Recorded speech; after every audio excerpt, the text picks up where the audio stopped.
one.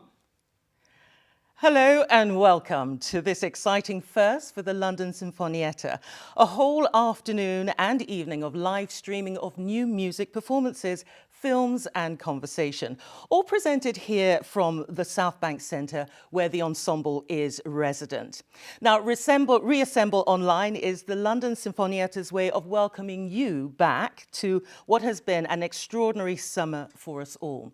Back in April to June, the London Sinfonietta ran Lockdown Live, which was a series of live performances and also a Postcard Pieces composition project, which many of you participated in. The series of events was so heartwarming for the ensemble as a way of connecting with its audiences that ReAssemble Online seemed the best way to begin this season. I'm delighted to be your host for the next few hours. My name is Jumoké Fashola, and so I'm looking forward, as you are, I am sure, to live music, which is always terribly exciting. We want to thank the donors for their support. There's been interest, of course, from viewers. A number of you responded to the online campaign to provide funding to support future digital performances across this coming season. And this day, this very day, is just one of the projects that support has made possible. So, from all of us here at the London Sinfonietta, thank you for your help. It really has made a difference. Now, of course, everything you're viewing this afternoon and actually throughout the entire season is free.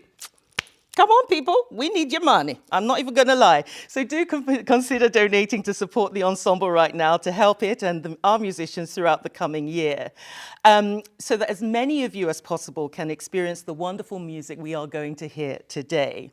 If you can afford, and that's only if you can afford, whether it's the price of a cup of coffee or it is the price of a ticket that you would pay for a live concert, do consider giving at whatever level suits you to support the London Sinfonietta's work, both now and in the future, in schools, on the concert platform and in the community. And of course, any money that you can give will also support the players who perform for the group by giving them more opportunities to do what they do best, which is make extraordinary new music that brings the wonderful ideas of living composers to life, as well as support for composers to write new music. Lots of information of ways in which you can donate, so there'll be the video descriptions. You can, of course, go to the London Sinfonietta's own website. You can donate online or through text or on your mobile phone. And can I thank you on behalf of the London Sinfonietta that if you do donate, we really appreciate your donations. Right, now, alongside you, there have been many other major supporters who have also helped with the London Sinfonietta. So we do want to thank those who underpin the organisation, especially at this time. So not least, the Arts Council of England and the trusts and sponsors who support our work, but also the individuals who believe in what the ensemble does and believe in the power of music and culture to change and mark society. So a huge thank you to them. We would like to extend a particular thank you to the Ernst von Siemens Music Foundation for their generous support of this season, and also to the Garfield Weston Foundation. Now, there are many ways you can get involved this afternoon. Watching on YouTube, please feel free to comment via the chat.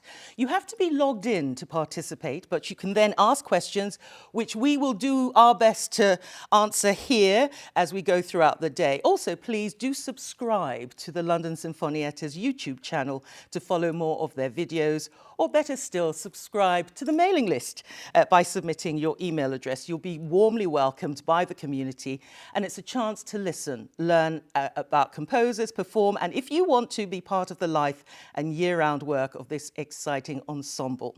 So, as I said, today I am sharing presenting duties with Zoe Martlew, who will be joining me later on this afternoon, and we'll be taking you over across the evening. We'll be joined here at the Southbank Centre by musicians to perform and composers and guests to discuss new music. The full programme is on the website. That's the London Sinfonietta's website. And below this YouTube screen, there's a huge range of things to keep you captivated. And this evening, musicians from the ensemble will be playing short solos solo works, Sinfonietta shorts, live from this room, and it's very exciting indeed because I don't know about you, I've been waiting for some live music in my life. So we'll be able to see the first ever play out of Richard Ayres and Martha Colburn's The Garden in a new film edited by Martha. And later on, I'll be discussing the role of music and art to engage with contemporary society with the ensemble's artistic director, Andrew Burke, alongside composers and performers, including George Lewis, Elaine Michner, Vimbayi Kaziboni, and Laura Bowler. And the evening ends with a very special interview with composer George Benjamin. But first, I'm really delighted to say that we're going to plunge straight in with some performances by younger composers from the Junior Royal College of Music. This project, which is part of the London Sinfonietta's work in the community, has offered these young composers the chance to have their works performed by some of the best musicians in the world who are experts in new music.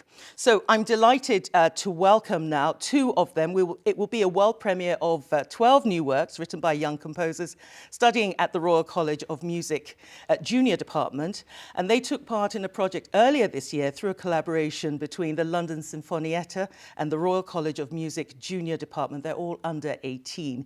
They were set a brief to compose a piece for amateur ensemble around grade 5, and then they took part in a day of workshops with the London Sinfonietta's musician who played their pieces and gave feedback to the young composers. So let me introduce you first to Toril Azilani Match-Leclerc and Iman Kashim. Good afternoon to you both. How are you? Good afternoon. Thanks for joining us this afternoon. Iman, let's start with you. Getting an opportunity to compose a piece like this and then being able to see it live. Tell us a bit about your piece. Well, my piece is called Promenade, and it depicts a walk through nature during springtime. So it has a really vibrant and cheerful atmosphere to it. And Toril, what's your piece about? So my piece is called Terre Brûlée, and it's actually inspired by a piece I saw in a documentary called L'Atrodrome, which actually documents music of the Roma people throughout the world. And based on that particular clip of a Romanian violinist called Nicolae Neșcu, I got the idea of trying to convey a sense of desolation from what had been committed in the past. In this particular case, he sings about the dictator Ceausescu from Romania, and trying to transfer this in a more general sense. So Terre Brûlée actually translates to scorched earth, which is a policy used a lot in war to create as much decimation as possible. Iman, what was it like working, or what is it like working with the London Sinfonietta, and what impact has it had on your music?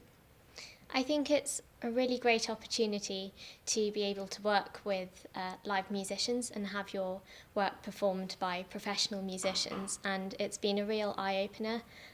I think it's amazing to be able to work and be able to adapt and change your pieces as you're getting feedback from the musicians.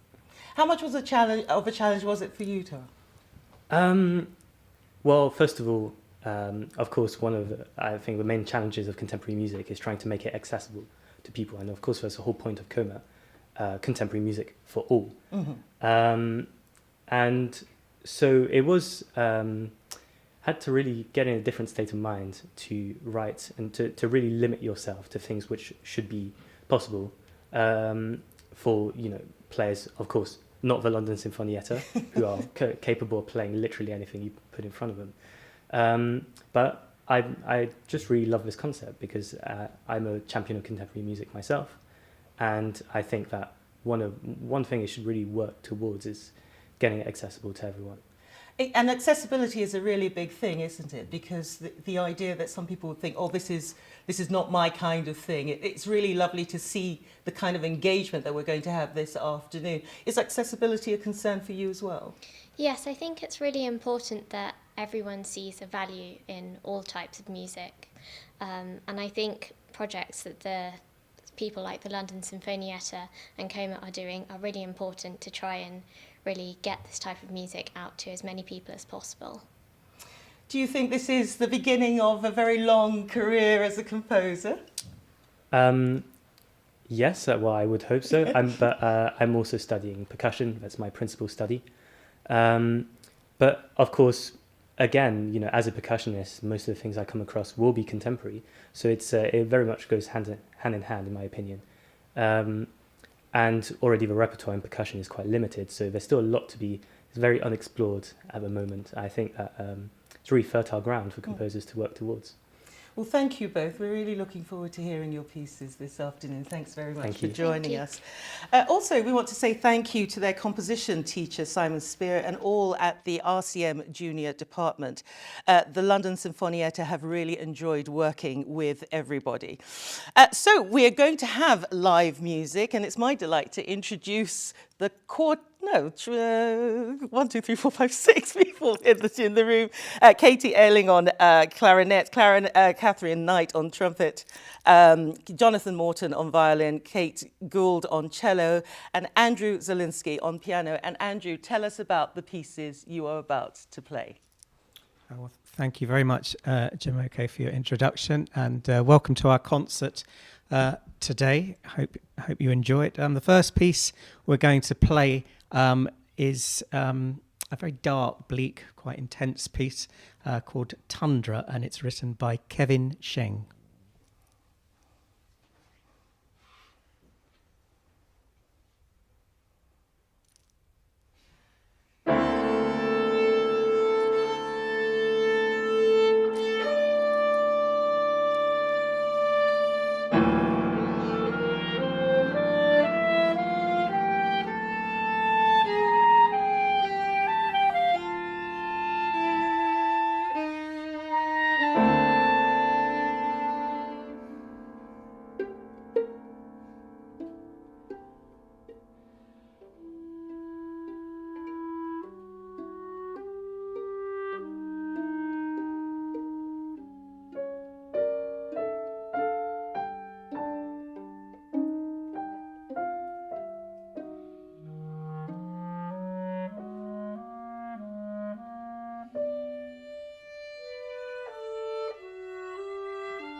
And so the next piece in our programme, it's a more melodic, more tranquil piece called From Dawn to Dusk, written by Vincent Jai.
And now we're going to play a piece called Chants from the Wilderness, written by Alex Pilipienko. This is a piece of that has very interesting use of harmony at many points in it.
And now we're going to reduce forces slightly, just down to Catherine and myself, trumpet and piano. And we're going to play a piece called Berlin Blue by Chelsea Becker. It's quite a laid-back, atmospheric piece, and as its title might suggest, it's got a kind of tinge of jazz in it as well.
Next, we're going to turn up the pace a little bit again. And we're going to play a very rhythmically inventive and energetic piece, Fractals by Iona Salter.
Our next piece is called 2.1, and it's written by Alice Knight.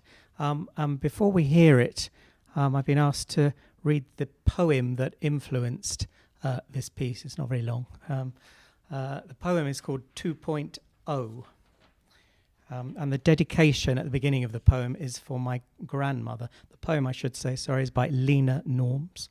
And the dedication is for my grandmother, who was also named Kathleen Normington. We have never met, but I have your name, first and last. Your round features, your metabolism. I wish I could show you all the ways I get to be a person now. That this Kathleen gets hopes and dreams and a chance to own herself. That we get a voice in the next round. That the world gets kinder when the second edition comes out.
The next piece is in a lighter, more playful mood, and this is Promenade by Iman Kashim.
And now for a piece entitled Melting Clocks by Sophie Membry. This piece was influenced by the Salvador Dali painting The Persistence of Memory, which I'm sure you're all aware of, features a melting clock in it.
And now the full ensemble comes together for the last selection of pieces. The next piece is called The King Around Here by Jack Marley. It's a very quirky, imaginative piece.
We now turn to quite a sparse, very atmospheric piece, Beyond Limits by Kathleen Archbold.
Next piece is Terre Brûlée by Toril Azzolini Machecler.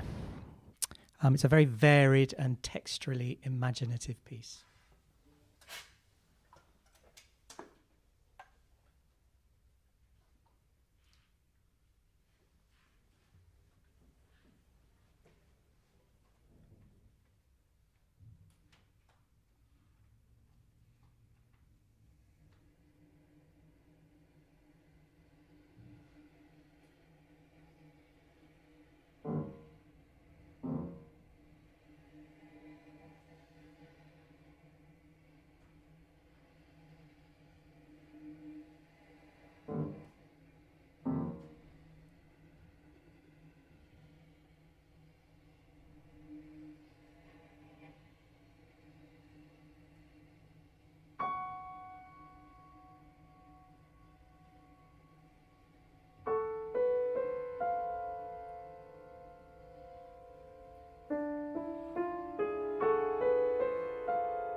And finally, in our concert today, to a very dramatic and energetic piece, Sky Ride by Helena Gascoigne.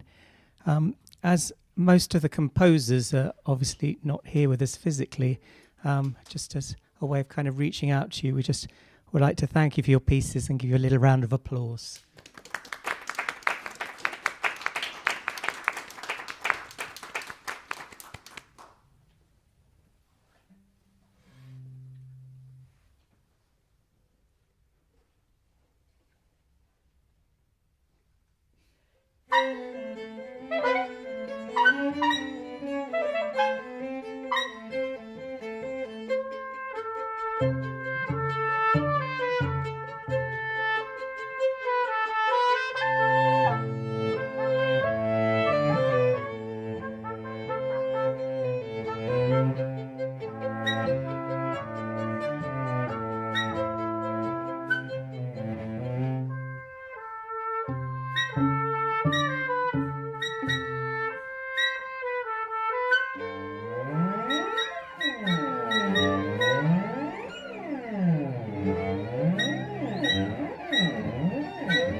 Bravo, bravo. My goodness me, so exciting to hear such live music here and played by such extraordinary musicians and all new compositions.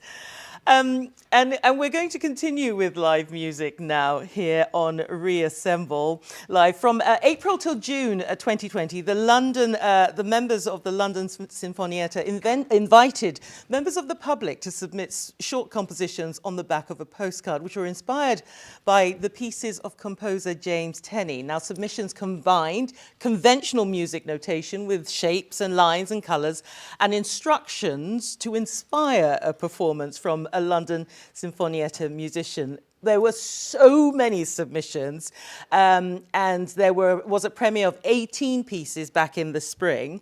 But today we've got 4 previously unperformed pieces from this project, which will be given their world premiere performance here. So the first 2 pieces, one by a very young person at the age of 9, and another person, which is it's an untitled piece, are going to be performed by Cleona Shanahan. Cleona, tell us a bit about these pieces, because it's extraordinary, because it's a postcard, and away you go. And you're going to be performing them on piano for us this afternoon. Yeah, that's right. So that's the beauty of it, that it's a postcard and away you go, because, you have a whole world in this small piece of paper, and the possibilities, that are contained within that, are nearly limitless.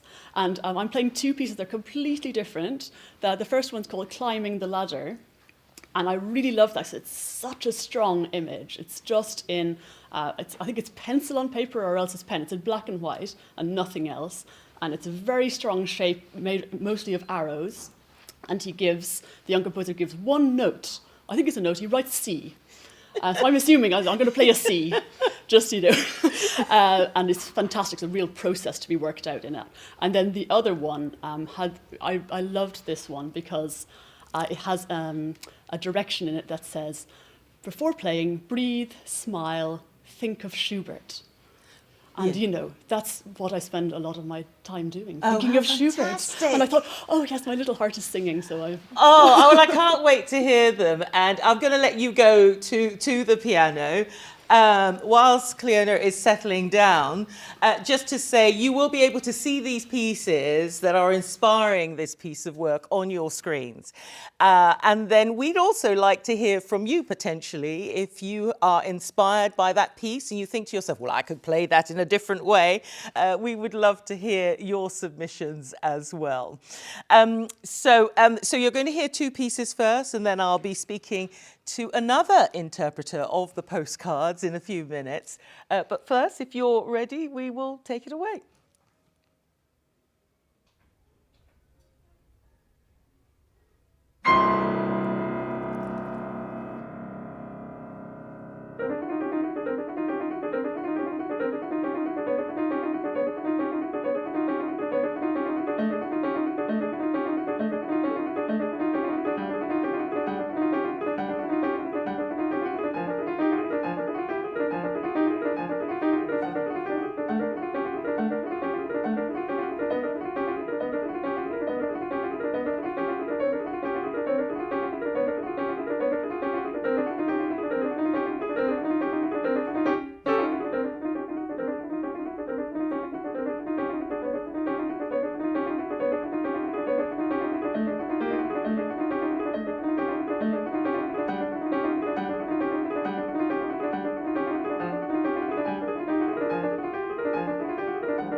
Two postcard pieces interpreted there by Cleona Shanahan. One, Climbing the Ladder by Owen, who's age 9. I understand, Owen, you're watching, so hey, well done, extraordinary piece. And also Untitled by Frankie Perry. How they've managed to find these colours in these postcards is amazing. I'm joined now by Byron Fulcher, who is also going to be performing two pieces. Byron, good afternoon to you. On the trombone, which is exciting in itself. Tell us a bit about the pieces and how you've gone about really thinking about how to interpret them. Well, the first piece this picture looks so different from all the others. The others you could sort of loosely categorise, but this one just stuck out as something completely different. So, and the Earth, I thought we're all thinking about what's going on in the whole of the planet at the moment, so I thought I'd pick the Earth for the second piece. And when you're looking at a postcard and going, right, this is how I'm going to, because it's not like notation where you just, you follow the stave and you know exactly what is expected to happen. Are there moments where is every performance going to be different for these pieces, do you think? Quite a little bit different, yes. I haven't written anything down, but I have some ideas of hopefully what I'm going to do, so but it's certainly some variants, yeah. Oh, how exciting. Well, I'll let you get into position. Byron Fulcher will be playing the Earth and also Pop. Once again, you'll be able to see the postcards on your screen. And don't forget that if you want to interpret them in your own particular way, you can find more information on the website. We would love to see your contributions for that. Thank you to everybody who is in touch on the chat. Don't forget, you just need to log in onto YouTube and then you can join in the chat. Lots of comments about the music that we've heard so far, and it is delightful to hear live music. Right, let's over to Brian.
Oh, what wonderful interpretations. The Earth by Chloe and also Pop by Sofia Polivaya.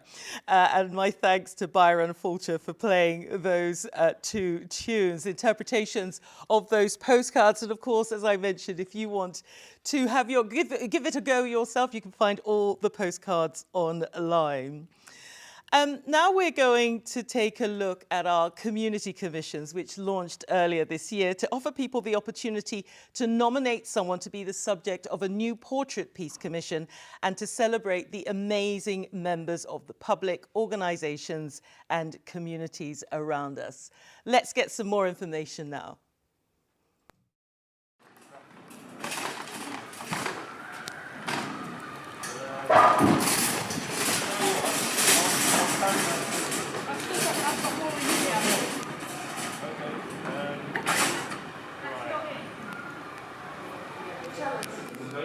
Yes. From Martlew, I don't know that before.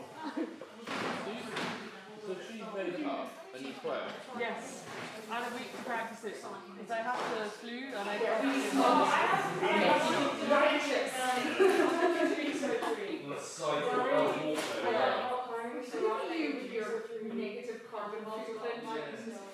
So I nominated Gary for this because he's just a complete legend.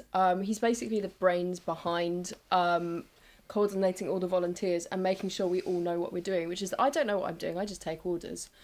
But this is the man that gives the orders and makes everything happen. And I don't think I've ever met anyone who's so dedicated to their work. He was literally sleeping here. The way that we work at the food bank has just really changed over the last few months. Obviously demand's skyrocketed and it's been quite scary at times. But Gary's been in charge and it's all been fine. And I just thought, it would make him really happy to have a piece written for him. And I just wanted to, I just couldn't think of anybody who was more deserving of a nomination. So there we go. I was so excited when I heard that this commission had come up and it was going to be a solo horn piece. So I thought, like, oh my God, how can you have a solo horn piece fitting with a food bank centre? It's like, how does that fit?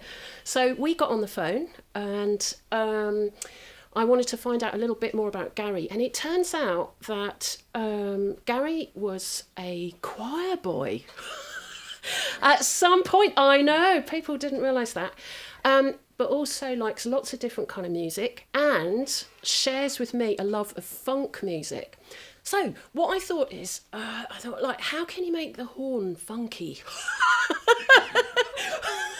I've tried to do my best, and what I've done is that I've taken Gary's name, so I've taken the letters of Gary's name, which have got, you can already see the first two notes in the piece, G and an A, and you'll hear the rhythm of Gary's name, da da da da. You'll hear that coming throughout. But I've also taken a bit of the church music idea, and you'll hear there's a bit of a mash-up with a very familiar tune. I'm hoping that you lot recognise it. And the title of the piece is Raji, which is an anagram of the name Gary.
yo, yo, yo, yo.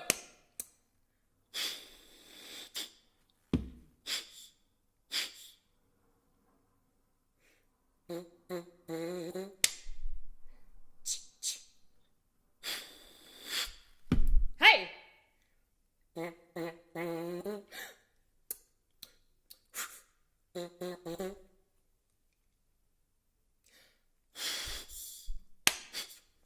Hey!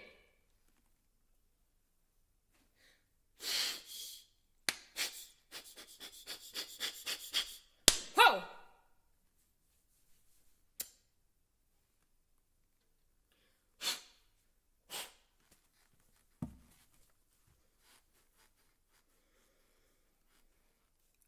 Hey! Hey!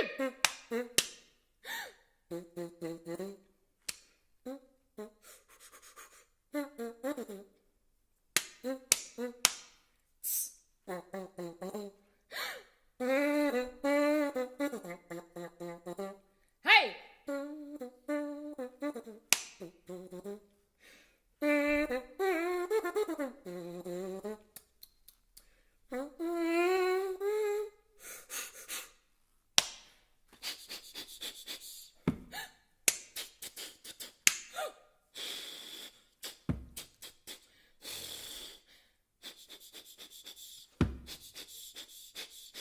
Hey, yo!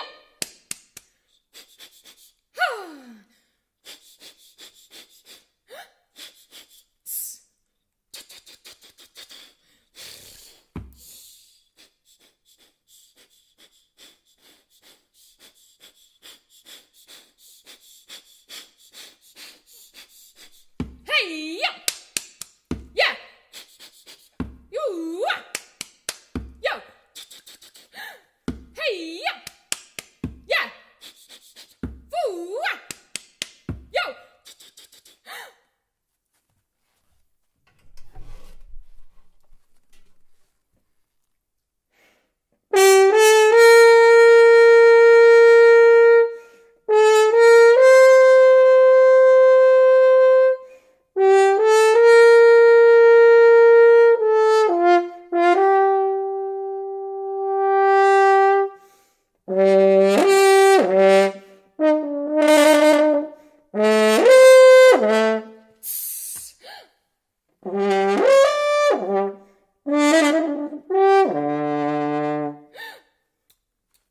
Hey!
I'm in shock. It's really amazing, amazing. Thank you so much. Thank you. Yeah, something I didn't expect ever.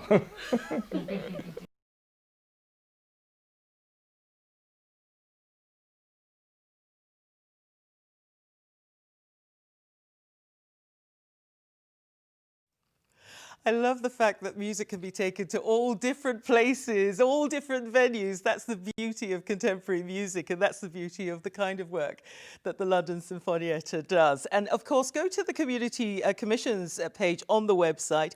If you know anyone you would like to nominate, do let us know. Right, we're going to turn our attention to something completely different now, and this is Dai Fujikura's Longing from Afar, and the composer is going to introduce it for us.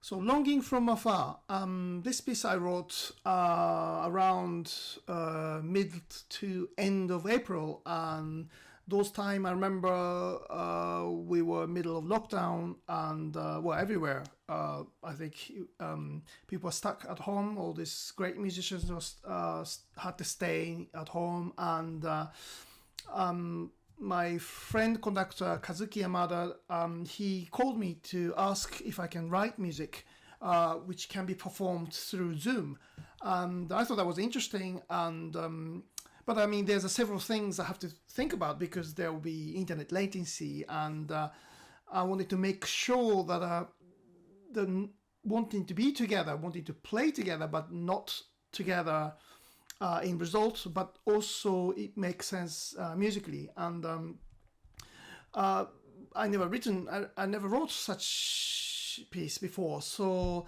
it was a great challenge for me. But I've done a lot of experiments with this piece with the musicians, and surprisingly everybody at home, so it was very easy to get together and quickly do the experiment. And I think this piece now with London Sinfonietta, this is version 5, and this is, I don't know, 14th performance, 15th group to perform this piece. I mean, I don't know, a lot of musicians, and including the orchestra, choirs, ensembles, and also including the oldest orchestra in the world, Gagaku Ensemble, 1300-year-old orchestra. They have also performed this piece, and they're all on YouTube. And it was a really fascinating experience for me because I tend to write. Usually, I tend to write music, everything so precisely and together, and to be played together in one place. But I wanted to celebrate the latency. Although musicians try to play together, but in result they don't, and but also I think it would add a very different dimension in sound, I think. And yeah, as I said, it's a 14th or 15th performance of this piece now, and now there's several countries in the world, there are COVID situation, I believe they're better. So concerts are happening with an audience. And just lately I heard, I remember, I mean, lately I saw a Japanese orchestra performing this piece with an audience in the concert hall, but with a social distancing. And you can also do that because you can be as not together as you want in this, but then important is that wanting to be together. So I saw them performing it in the concert hall with the audience, and then also the several ensembles and orchestra members around the world are joining them performing together through the internet, including some musicians of London Sinfonietta, and that was very nice. And yeah, so I hope you can feel from this London Sinfonietta version of Longing from Afar that we're all trying to be together. We're thinking about each other, but we can't. We cannot be together. But the sound of such emotions are, how can I say, vacuumed in this video. Hope you can feel that. So it's lovely to hear Di talking there about the piece, but I want to expand it a bit more with someone who played in the piece. Byron Fulcher is back with us once again. You have a starring role this afternoon, it has to be said. You've played the piece. When you were joining in the Zoom call, where were you? I was at home. I was in my music room at home. Okay, but you've played it internationally as well, haven't you? Yes, we did it a couple of weeks ago. Di put this thing together where... So I got up one morning and played a concert at mid-morning, but it was evening in Japan, and the concert was in a concert hall, I think, in Tokyo, Japan. It's extraordinary. So what is it like as a musician, playing, so far away? I mean, you're thousands of miles away from potentially the conductor and other musicians. It was great fun, actually. Certainly unique, because I think a lot of musicians in lockdown have maybe been recording something, and that's contributed to a whole, maybe a track towards a piece, but this live thing where the musicians are playing live was certainly unique for me, and I hadn't heard of any other piece being done like that, actually. So, are you enjoying the technology now, the Zoom and having to play and rehearse online, so to speak? I'm comfortable and happy enough with it now, I think, because we've all had to adjust to it, but it was a bit daunting to start with. It's not really my area of expertise, but I seem to get it going, yeah. So. Well, Byron, thanks very much for joining us again. Well, let's see the piece in full.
Well, once again, some really extraordinary music played in particularly challenging times, it has to be said. And over the past year, we've all learnt new things, whether it's about climate change, whether it's about Black Lives Matter, but also the challenge then for artists to engage with what is going on in the zeitgeist is one of the things I think is a hallmark of what the London Sinfonietta does. I'm delighted to welcome now Andrew Burke, who is Chief Executive and Artistic Director of the London Sinfonietta. And I have to say, some great work this afternoon, some extraordinary explorations of what sound can be in its different dimensions. Yeah, we've really got excited by this way of working, and it's fantastic to be making music again and using YouTube Live just to get out to people. We're all on a bit of a high just seeing it work. So hats off to my team for what they've done. It's extraordinary. Yeah. And to the musicians, of course, who've come back and shown us what they can do. But it's particularly exciting, of course, to have the works of both established composers, but also most of this afternoon has been so far about younger or amateur composers and people participating with us. And that's always been part of the story of the Sinfonietta. It's producing the best performances of great music from established composers, but also being a doorway into creative music making for the public. And that balance is something we're really proud of. Tell us about the new season, because you are operating under very different circumstances now. Yeah, so of course we're finding new ways to produce music and to reach an audience with it. But we've really considered hard, I really thought hard about what it is to be an arts organisation now. And I think for lots of the classical and repertoire-based music organisations, there's so much more that they can communicate about the music that they specialise in playing, the repertoire. But for us, it's almost a gift with new music to be asking composers and artists to respond to the times we live in. And there are plenty of composers out there for whom that's their primary concern. I think what we've all been through over the summer has focused people's thoughts too about why are we making the art we're making. I think maybe some composers are wondering that and sort of trying to relate it to the experience they're having. Music, of course, can as well be a distraction and a beautiful relief and a way of removing the stress. And we want to celebrate that side of things too. But across this season, we're not only playing great music for its own sake, but also featuring projects and pieces which have engaged with the times.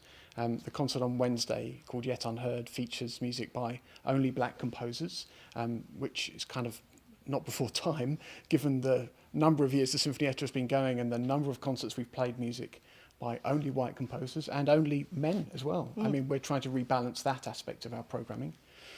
And then later in the season too, we're featuring works where artists are particularly concerned about climate change. So those are two of the big themes that resound in our season. And I think it's perfectly good for a new music organisation and also for a contemporary arts organisation to be looking around it about the society it's in. Yeah. It happens a lot in theatre and art and drama and dance as well. But for a music organisation, I think I feel it's what we should be doing.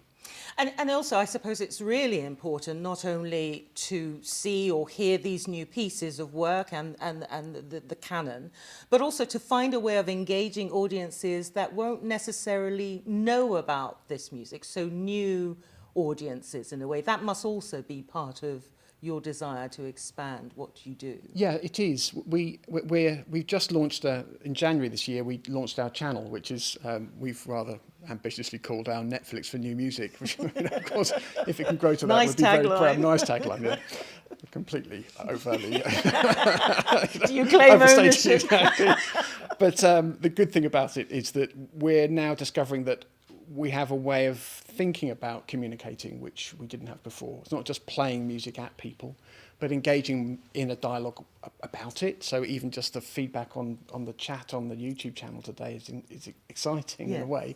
Having projects like Postcard Pieces where you make people realise composing music, you can just dive in there, you know, in a different way than writing it in normal notation. And then just sort of explaining it a bit more without patronising, but just unpacking some of its secrets.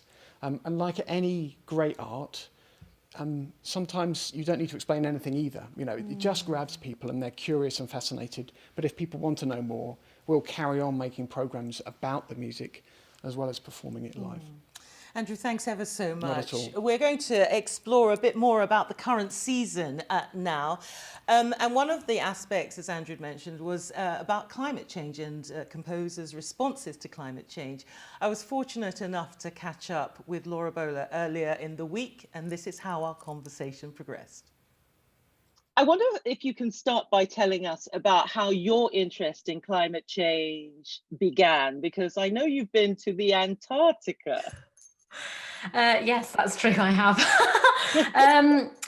How did it start? Wow, it's quite a while ago, so it's quite hard to actually really pinpoint the specific moment. But I suppose I've always had a very close relationship to nature. I grew up in the countryside, not in a city or a town. So inevitably, I think the closeness that one has to nature can maybe spark that kind of awareness of climate change quicker if you're in that environment and maybe you are actually seeing changes. So it was quite early on for me. Like I'd say it's probably maybe 10 years ago that I really started thinking about it. And yes, obviously going to Antarctica is a really just indescribable experience in lots of ways. But one of the things that's really tricky about making work like that is obviously to get to Antarctica. It's like, although I sailed from Ushuaia, the kind of bottom of Argentina, getting to Argentina, you have to fly. And this is something that I'm always battling with as an artist that works internationally. And obviously you can carbon offset and various other things, and you can try and do lots of things. And it made me think about this idea, because quite often when I talk to people about it, they say something like, oh, well, you say that you're trying to do something about climate change, but you fly. Yeah. And I'm like, well, unfortunately, the way that our world is set up, it's not set up for us to be completely off grid. And it's very, very difficult for us to make every single change and to, use the thing that a lot of people use against kind of doing something about climate change to kind of deny ourselves of these kind of luxuries. And so I think for me, it's about, doing as much as I can in whatever way I can. And flying is one of those things that I am honestly still battling with every day. I'm always thinking about it. We will come back to that because, of course, as artists, I mean, apart from the times that we currently live in, you do need to get from place to place. But if we can just stick with the environment and climate change for a moment, you've been commissioned this new work for the London Sinfonietta, which does explore the subject or the manifesto of the Extinction Rebellion. Now, they have been brought into our consciousness, of course, through the activities that they have throughout the past, 2-3 years, really brought to the fore. I wonder, as a composer, as someone who's putting this down on paper now and saying, right, this will be performed, what's the process for you? It's a really interesting one as well, and especially with the relationship with Extinction Rebellion in the work, because when I initially came up with the idea for the piece, it was pre a lot of the controversy that's surrounding Extinction Rebellion now. And also pre-COVID as well. And so the climate that we live in now is very different to the one that I originally thought about the idea. But still, for me, one thing that Extinction Rebellion stand for is that positive change and trying to and make change happen. And that is one thing that they most certainly have done. And they have propelled the subject of climate change into people's minds. So that still is at the forefront for me in terms of Extinction Rebellion. And in terms of process for this particular piece. It's quite a unique one because although I'll be using texts from various sources, so some from maybe the Extinction Rebellion manifesto, some from papers about climate science, some from lectures about climate science, but also the idea is that we'll be kind of doing a call out as well for videos and responses to a set of questions that will become part of the piece. And then a writer is going to kind of amalgamate all of these different materials into kind of a journey that takes us from one stage of kind of climate psychology all the way through to another stage of climate psychology. We haven't decided which way around yet, so I can't tell you that bit. So that's kind of the start of the process, I suppose. And it's exciting because people are going to be able to get involved, and that's something that we really need to highlight in our conversation. So how do they get involved? I mean, what is it you're after from the public? What can they submit in order to contribute to this piece? So what we're going to be asking, we're going to ask a small amount of questions, probably 3 questions we're thinking. And we're going to ask people to just answer them as honestly as possible in whatever way they want, whether they believe that climate change exists, whether they are complete climate change deniers, whether they sit in the middle, whether they don't care, whatever. We want to hear all kinds of responses, and from as many different people as possible, from as many different cultural backgrounds as possible as well. I think it's really, really important.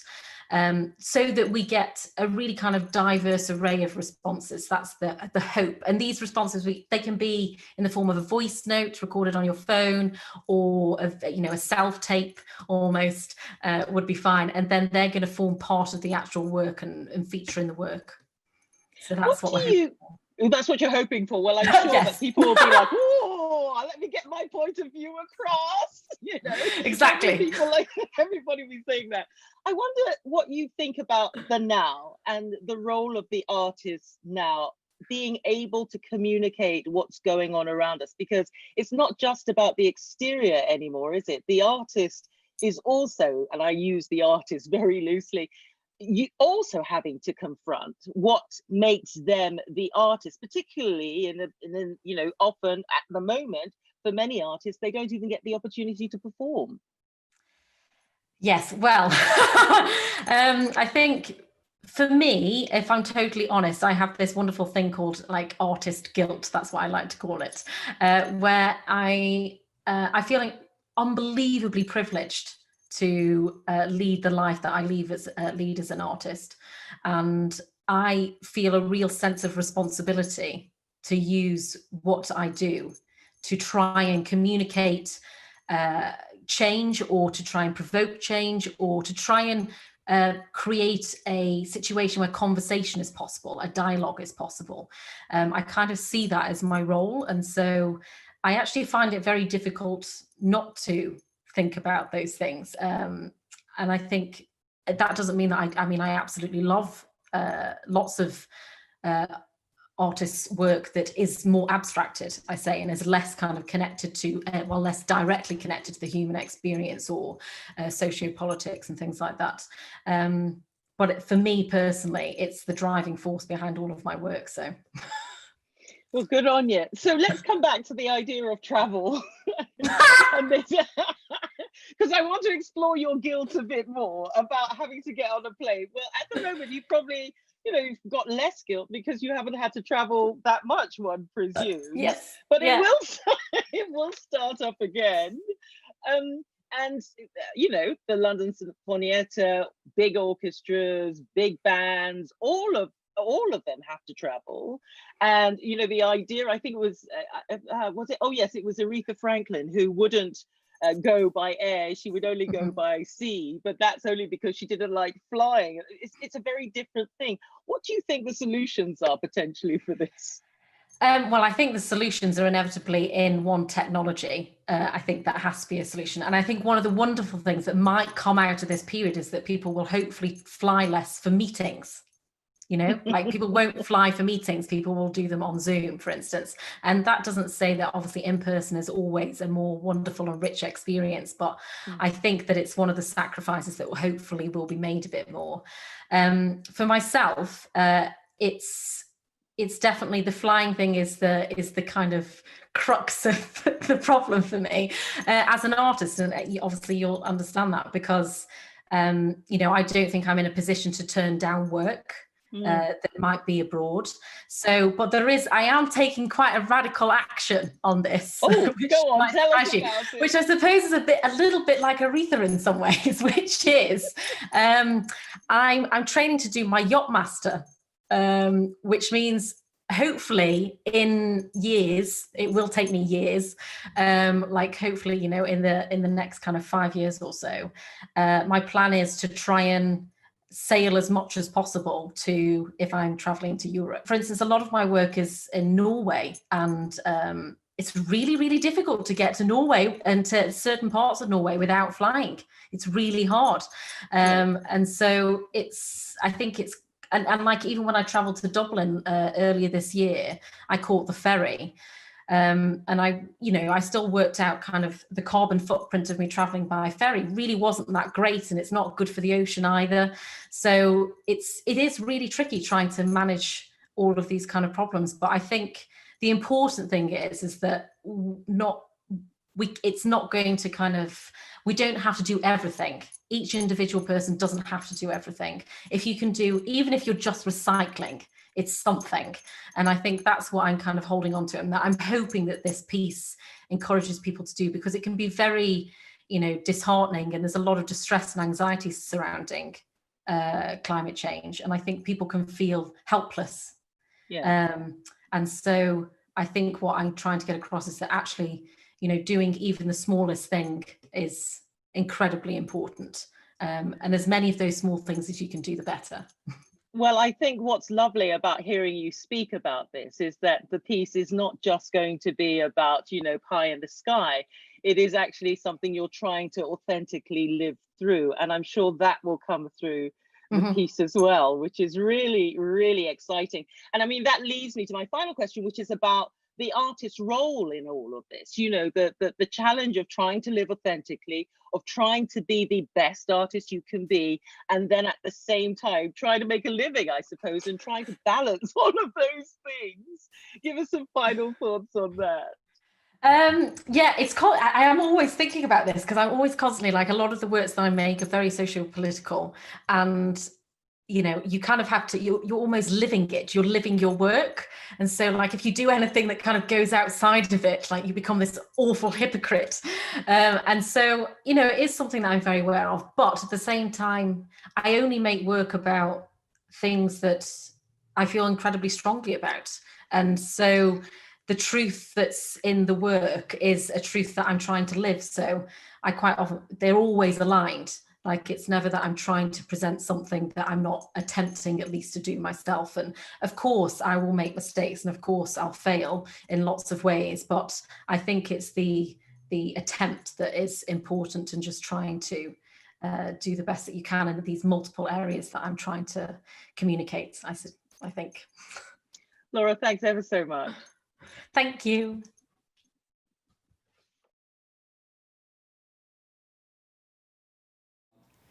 It was lovely to catch up with Laura Bowler, who, of course, is composer of Extinction, which is a new work for 2020 about climate change, which is part of the new season by the London Sinfonietta. Well, next Wednesday, the 28th of October, you can hear live the concert Yet Unheard. Well, I'm delighted to say I'm joined by the conductor, Vimbaye Kaziboni. Vimbaye, thanks so much for joining us this afternoon. It's such a pleasure. Good to meet you.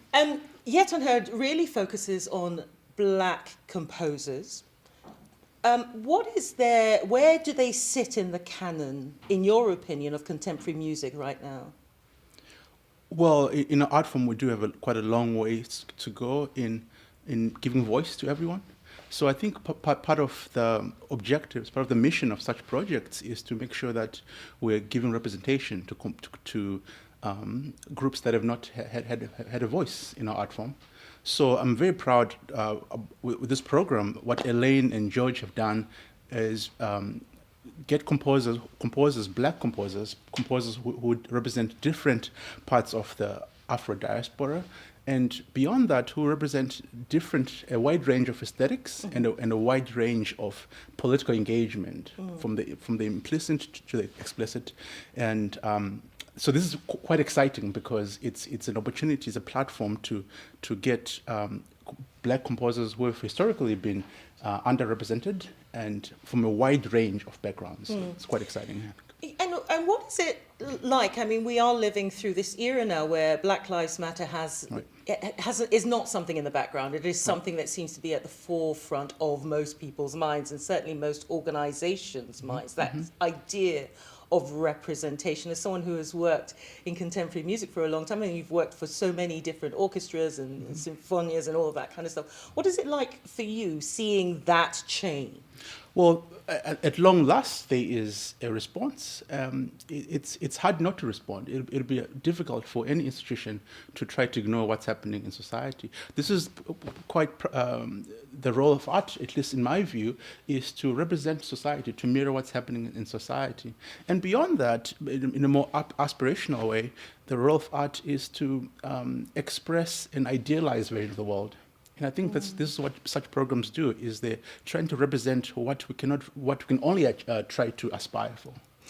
But isn't there also the challenge that if, for instance, I'm not into contemporary music, Right. I may not hear this, and therefore I may still feel like Right. there isn't a response? This is why I'm very proud of this program. What Elaine and George have done is that they've managed to curate different works that some of whom explicitly talk about the politics. For example, in a piece by Courtney Bryan named Sanctum, you hear recordings of experiences, some traumatic experiences of being black in America. In a piece by Leila Adru-Gilmore, you hear text that reflects on the black experience. So it's hard not to hear. Right. There are ways to understand the mission of this music.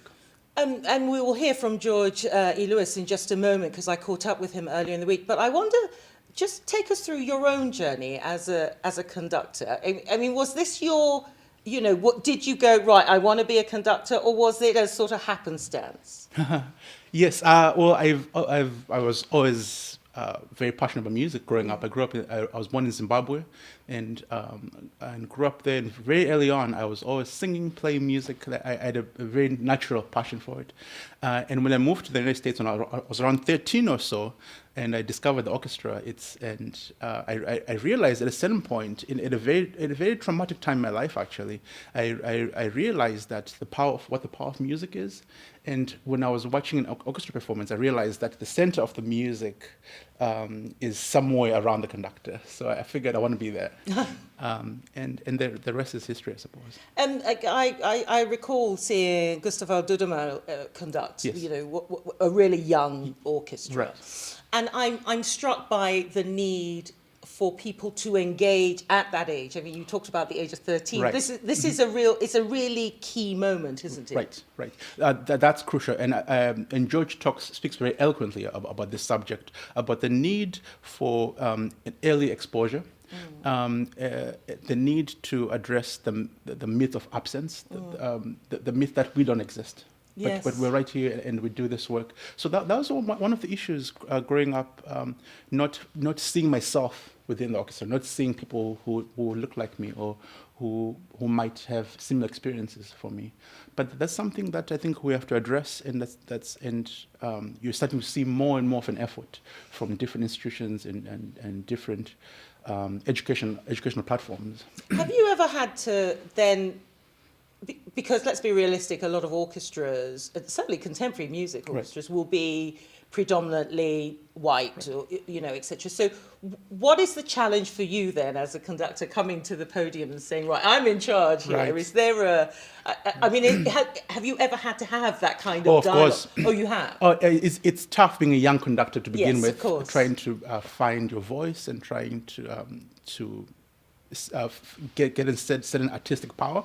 But of course, as regards to identity politics, by the virtue of me being front of an orchestra, that subverts expectation. So that's a political act in itself. So from the get-go, from the very first note, you're creating a political statement, and henceforth in the project, all the way to the performance, when the audience sees the black conductor walk on stage, it's not explicit for some people. For some people, it's an explicit implicit bias that they have. But nonetheless, it's an experience that people do have. So by nature, my work tends to be political when meaning to and when not meaning to. But do you then feel that you have to be more? Yeah, of course, but that's Nina Simone talks about this. But that's the nature of being a black person in the West, in particular. You just have to be better. So when you're then because I'm not a conductor, I'm just a lover of music. I'm interested in the process of you get the music, sure, and then you go, this is the way it should be played. What is that process for you? Right. Well, it's different. It depends. Depends on the piece, of course. It depends on whether the composer is alive or dead. If they're dead, well, if they can be in the room, right, then you might be. Right, precisely. Usually the ones who are dead are the ones in the room. Oh, really? At least when I'm studying. The ghosts. Yeah, right. So it depends. In those situations, you really have to invoke the composer, invoke the spirit of the composer, their aesthetic, and that's by knowledge. That's by knowing history, knowing the standard of practice with that composer, and then making decisions that are informed.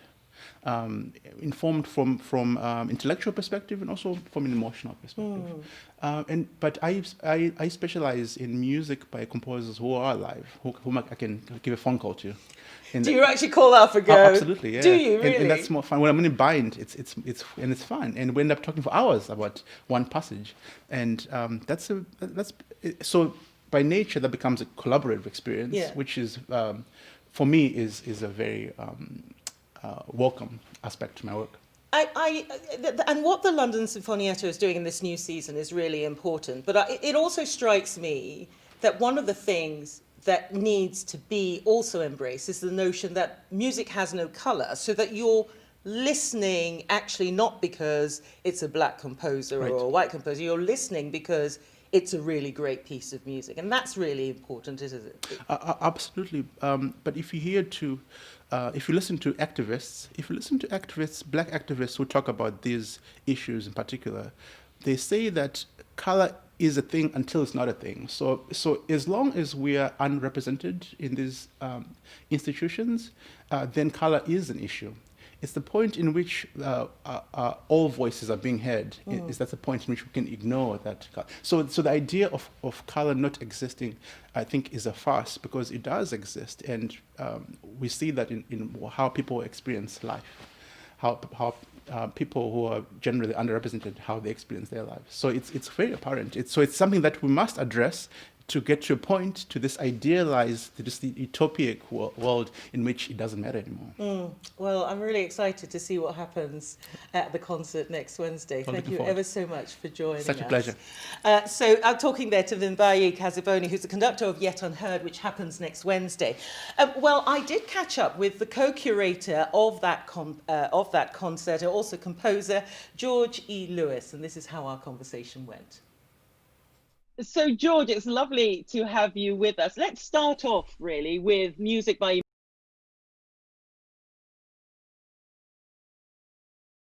next week. Just tell me a bit about the co-creation, what went into it, how you decided about the pieces.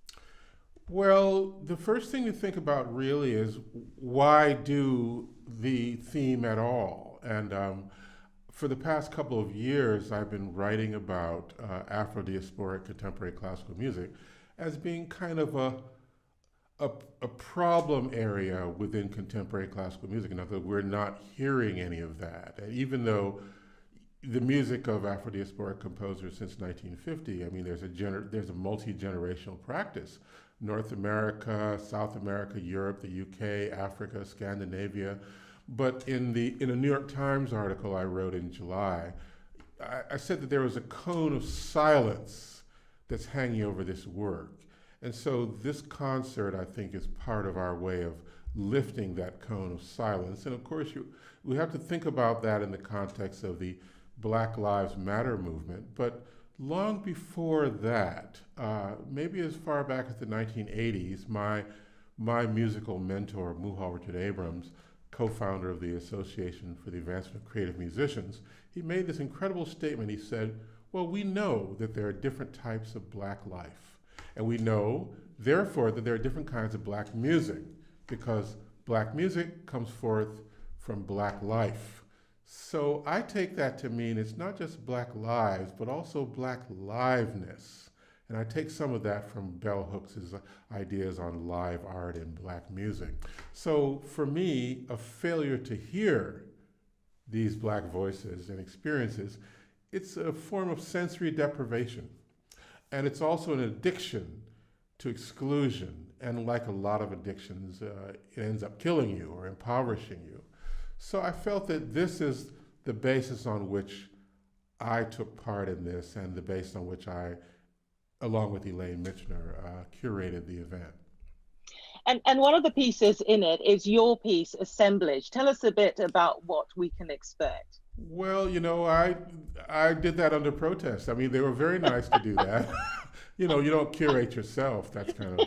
So I'd say Why that not? well, I don't know. I mean, there are a lot of other people out there. So anyway, assemblage, or assemblage as we're calling it, it's a kind of art making that, you know, refers to, like, you know, how people recombine and recontextualize trash and junk and natural industrial objects. People like, you know, Betty Saar, John Outerbridge, Noah Purifoy, David Hammonds. So when you're listening to that kind of work, even though my piece isn't at all improvised, everybody's reading their parts like mad, you still got these dynamics of contingency, heterogeneity. If you're looking at Hammonds' work or Betty Saar's, you know, it's nonlinear, it's emergent. And so that's what you would expect to hear in a piece like mine. I am interested in something you touched on earlier, which is about the notion of Black art and how Black art potentially sometimes is only viewed through the spectrum of trauma. And what we've had is a very traumatic period of time. And it is very difficult, I think, in some ways, to see beyond that. You know, people talk about film and about music, that all those things seem to express, or the perception of them is hung on trauma. I wonder what your thoughts are around that, about the freedom to be who you are fully as a Black composer, as a Black artist, without the notion of trying to conform to the stereotype. Well, I remember meeting Noah Purifoy. Adrian Yennick, the multimedia artist, introduced me to him when he was living in Joshua Tree, California by himself, 83 years old, making these incredible giant assemblages. And I came to him, and the first thing he said was, "I don't make protest art." I said, well, I don't either. So, but it really is about mobility.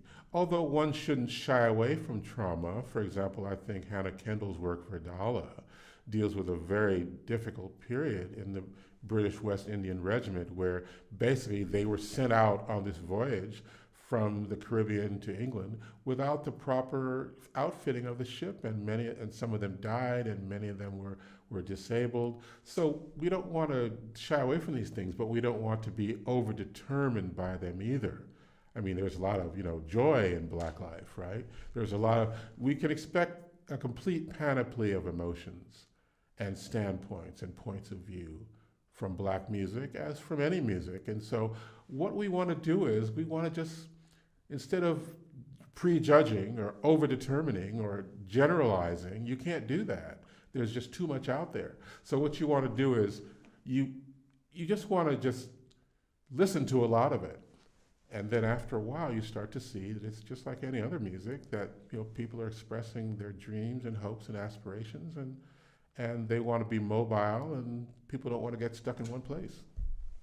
What about the sense of people feeling excluded from the classical, new, contemporary music forms that are out there? That, if you don't have the knowledge, then how do you engage with the art? Now, when you say you mean who? Just anybody, the audience, Anybody. the listeners, yeah. Well, I think a lot of the issue is that because there is this cone of silence, a lot of the music hasn't been performed, so nobody is really in a position to make a real evaluation. I mean, it's not like, many of us go into a field, new experiences aren't that, people have to really reckon with the possibility that they're going to have a beginner's mind. I mean, I remember going into classical music concerts and thinking, well, what is this? Or I remember my uncle. He was very funny. We went to a concert. It was actually a concert of my music. And he said, "George, this music, is this something that mainly white people listen to?" You know, and he wasn't far wrong. But the idea is that we have to think about maybe a new identity for the field.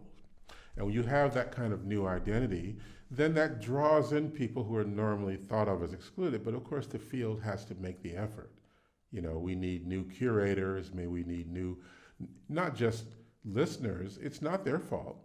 You know, we have a group of people who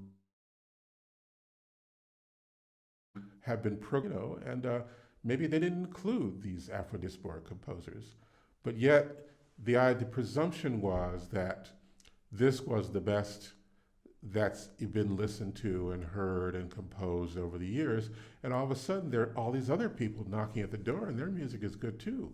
So that could be perceived as a threat to entrenched interests of people who felt, well, that they didn't really, that people, I guess it's that we need these kinds of new, I don't want to threaten anybody, you know. Oh, go ahead. No. Tell your truth, as they say. Well, it's just that I think that what's going to happen is a lot of people who are coming to grips with these new ideas from a field and a group of people, international network of people they hadn't previously considered. They have to consider new ideas, new perspectives, new histories, and you have to sort of assimilate those as a part of what classical music can be, particularly if classical music is going to start to think about becoming a real world music. You know, like the blues. It's a real world music. Everybody plays it. I don't see any reason why contemporary classical music can't be like that also. It's a really exciting time, I think, for the London Sinfonietta in terms of the explorations that they are doing. And one of the things which you are really plugged into is the use of technology. And for many years, I suppose it's been one of those things, oh, we're just on our computers, we're just doing little bits and pieces. But now, because of the various the times that we are living in and the needs to communicate in very different ways, technology has become this wonderful tool which many more people are engaging with in different ways. So accessibility, it sounds like to me, George, is becoming a key word, that is also a way in to this world that you've been talking about. Well, I think that's right. I mean, one of the things that's been important now is that a lot of music has been made inaccessible by the pandemic that we're all experiencing. I mean, some people are just getting back to holding concerts, and even in-person concerts. It's very much a question of whether they will take place. We have hopes, but it's difficult to plan. And this is where these new telematic technologies, I mean, I'm used to telematic concert making. I mean, Courtney Bryan and I did a concert with 4 pianos with Paul Grabowski. Paul Grabowski and a computer pianist were playing in Melbourne, Australia, and Courtney Bryan and another computer pianist were playing in New York. And they were all 4 pianists were playing together. So I'm used to that kind of telematic focus. But now, telematic art making, telematic exchange of narratives, telematic exchange of sounds, you know, with Zoom and these other technologies, has become something that's enabling us to overcome the pandemic and to really put music on the table. Keep music on the table.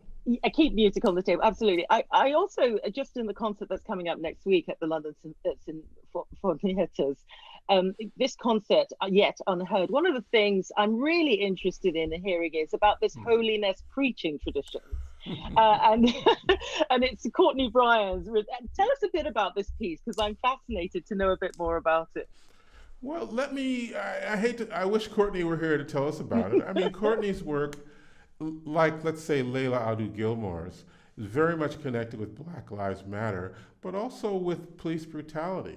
I mean, look, I didn't grow up in that tradition in the same way that Courtney did, but I certainly know about it, and I went to the events and the Holiness Church and all the yelling and people falling out and speaking in tongues, and, you know, I saw that stuff.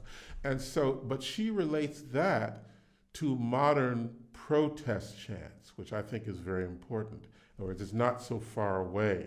The same kinds of ecstasies that come up in the Holiest traditions are also present when people are going to the streets trying to make change, particularly along the lines of what Courtney's interests are in Black Lives Matter, and particularly in police brutality, combating police brutality through music. This piece is a good example, and also her even larger piece, Yet Unheard, which talks about the police murder of Sandra Bland.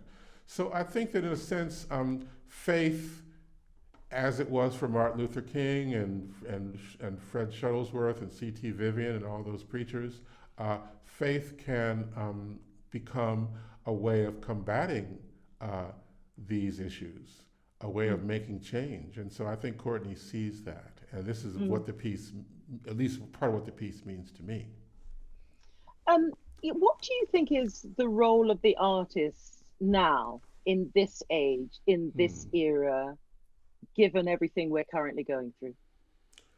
Wow, the role of the artist. It seems to me that artists should define for themselves what their roles are. I don't think there's a single role out there. I'm always saying that mobility requires us to be comfortable doing what we feel we need to do. And maybe I can talk about my own role. I feel that I operate as an artist, but I also operate as a musicologist. And so that comes down to for me is that I'm interested in illuminating situations. I'm interested in making changes that many people can become involved in, sort of increasing access. In other words, I'm giving back what I was given by the AACM and other of my colleagues, because once the artistic community can be seen, can serve as a kind of microcosm, as a kind of model for how many of us can come together collectively to create change. But the main thing, as far as I see, is that when we listen to the London Sinfonietta, we listen to Courtney's music or Layla's music or Hannah's music, Tanya Leon's music, I expect at least some of the people coming to this concert are going to say, not coming to the concert, but coming to the online version, they're going to say, wow, that was really different. And then they look at each other and they say, I wonder what else could be different around here. And that's the subversive power of the arts. And that's why people are afraid of it. And so, but we need that subversion. We need artists to tell people what could be different, that things could be different. They don't have to be like this. Well, those are wise words indeed. Just indulge me for a moment. I'm a big jazz fan and I love improvisation. And I understand, is it true that you played with Count Basie? I did. It was wonderful. It was like having a band full of uncles. I don't even know what that means, but... Well, nice uncles who treat you very nicely and who tell you things and who keep you out of trouble and who indulge the weird things I did. There might even be some examples on YouTube of what I did. It wasn't like what everybody else did. I'll just put it that way. Or even, they did very nice things like, I used to wear like earth shoes and I had a backpack and they said that wasn't the Basie style. So it was wonderful, I could tell, these are jazz stories. Maybe I shouldn't bore you with them. Anyway, it was an extraordinary experience. George, thank you ever so much.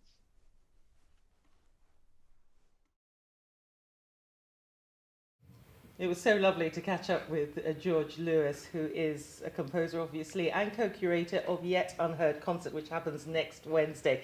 Well, also the other co-curator of the concert is Elaine Mitchner, who joins me now. Bow down, bow down. Bow down. Such a big fan. I'm such a big fan of your work. You were just have a bit of a loving. Lovely to see you. Thank you. It's lovely to be here. What has it been like co-curating with George? My goodness. You don't hold back on the questions. George is, number one, George is a very, he's a good friend. He's become a very good friend in the relatively short time that I've been working with him or got to know him. Yeah. And Julian Anderson used to run a program of commuter concerts here at the Southbank Centre in the Festival Hall, with, I think it was the London Philharmonic Orchestra, and it was a kind of introduction to contemporary music, contemporary new music. And George was programmed in that concert. But I, being me, I had emailed him, just sent an email, said, hey, I really love your work. I know you're amazing, and you're a fantastic improviser, and that's what I do as well. And there are so many people that we both know, and I'd really like to work with you, and I'd love you to write something for me. And I just sent it to his email address at Columbia, and you know, when you send an email, you don't expect a response. And he responded. He said, hey, I'm going to be in England, so I'm going to be in London doing that. And shall we meet? It's like, oh my God. So yes, it was very much like that. And he has been so generous with his time and expertise. And so when Andrew Burke invited me to co-curate this with George, I said, well, I can't add, I can't do anything. George knows everything. You know, this is his concert. I respect No, that's not what he said. I just don't want to step on his toes. You know, what can I do? He was like, oh, well, you know, Elaine knows more about this than I do. Well, I know some things, but also I think it was, I was chuffed, actually, and very honoured to share this responsibility, because it's a huge responsibility to suggest works, to build a programme of works that you hope listeners will like or engage with, and even if they dislike it, that they will go away and reflect on why they dislike it and what's not working for them, because music can be a provocation, it can be a learning experience, it can be healing, it has such immense power. And you know, to program works by Black composers this time, having gone through this experience, the globe has gone, you know, we have all gone through this experience together. I just think it was such a gift. Tell me then about how you know, find this canon of work, and how you then go, right, that piece with that piece. I mean, I've never, you know, because it's an interesting thing to think, right, there are going to be however many people in the hall and however many people are listening, you know, on Radio 3, etc., and to shape it in a way that you say, right, this is something that I am proud of. Well, it's nerve-wracking. It's nerve-wracking because you don't want to mess up. Okay, so, and of course you can't expect everyone to like what you do. So, and the kind of work that I do personally, I'm not interested in whether people like it or not. I try to come from a very honest place. So I thought, well, Elaine employed the same things for programming. So George had suggested a number of works, and I was looking for a balance in terms of style, of what someone was saying or trying to express through their music.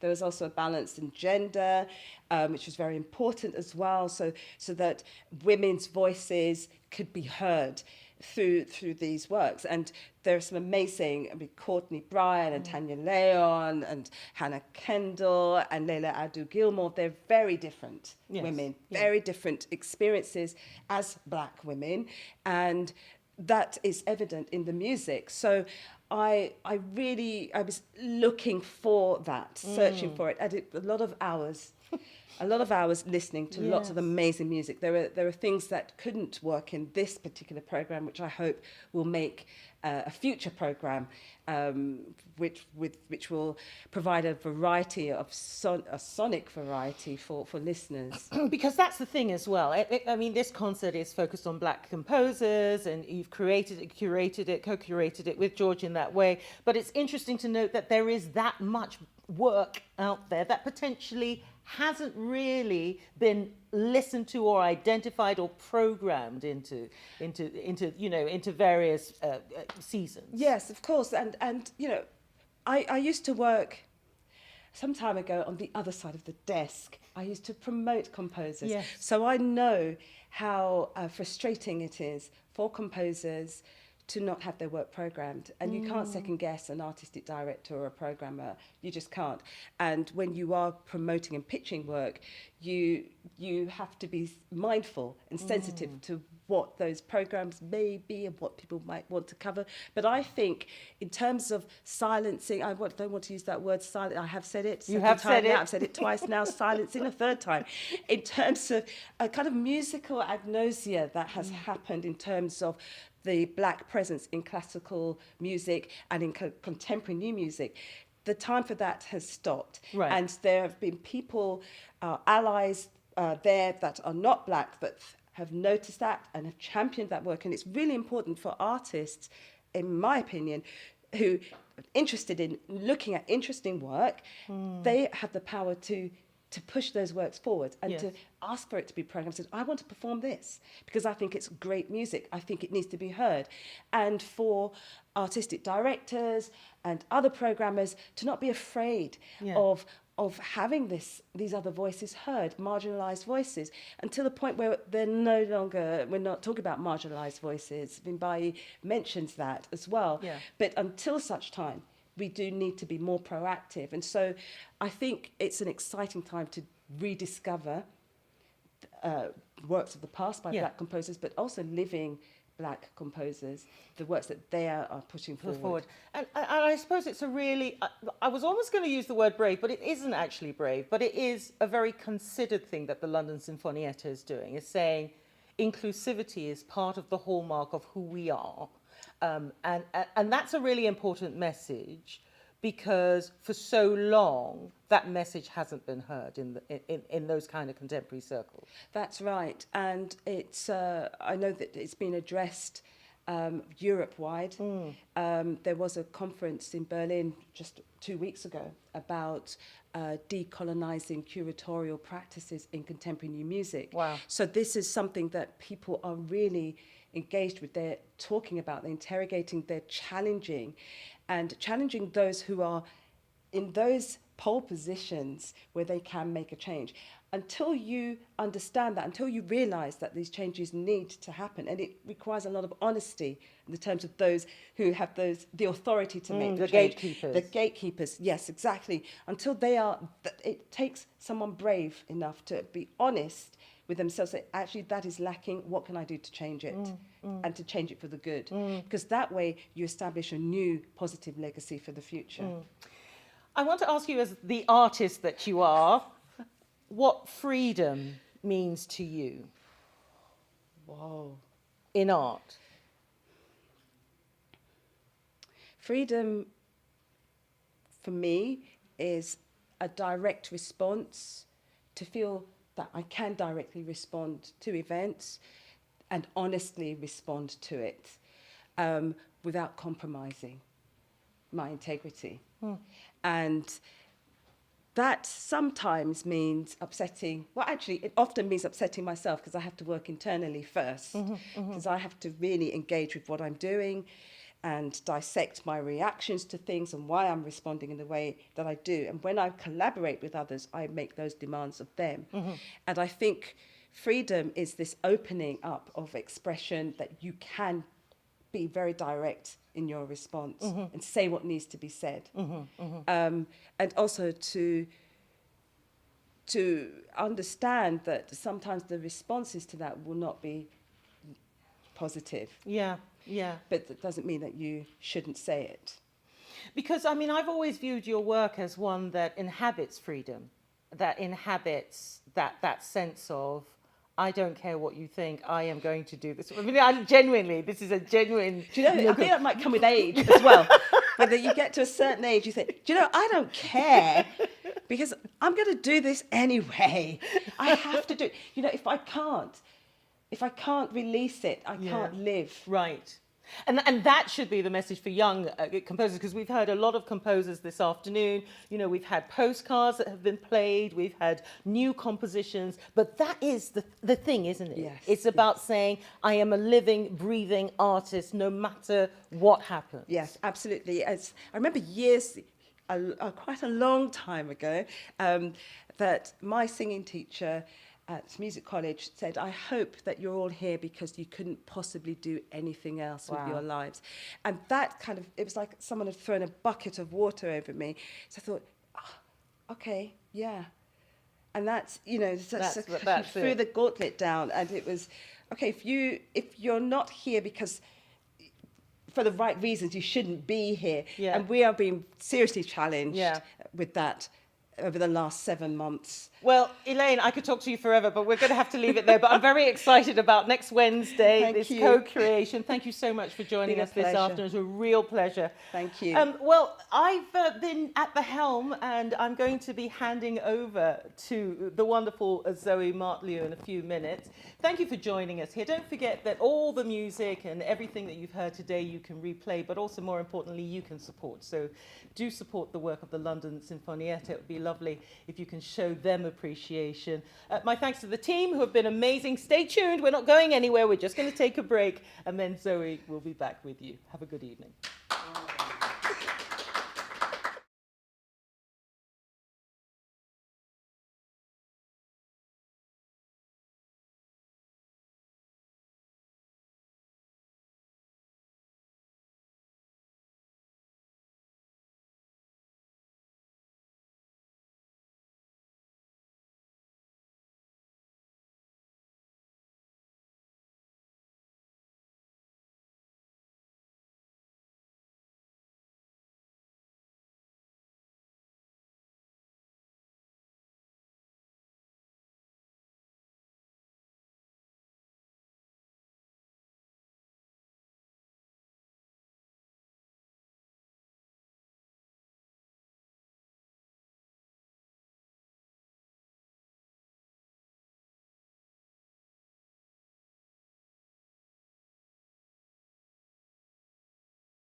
Welcome to the evening part of ReAssemble, a groundbreaking one-day festival of new classical music streamed to you at home live from here at London's Southbank Centre, where London Sinfonietta is resident. And we've been hearing fantastic live performances and chats with composers hosted by the fabulous Jumoké Fashola. And there is a kaleidoscopic programme of music coming up for you. But first, a huge thank you to Southbank Centre, aren't they darlings, for providing us with Big Ben and the wheel and all that stuff for free. We love them. Thank you, Southbank Centre.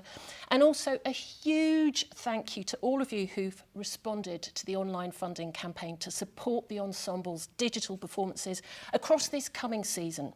Today is part of that, and we are so grateful for your help.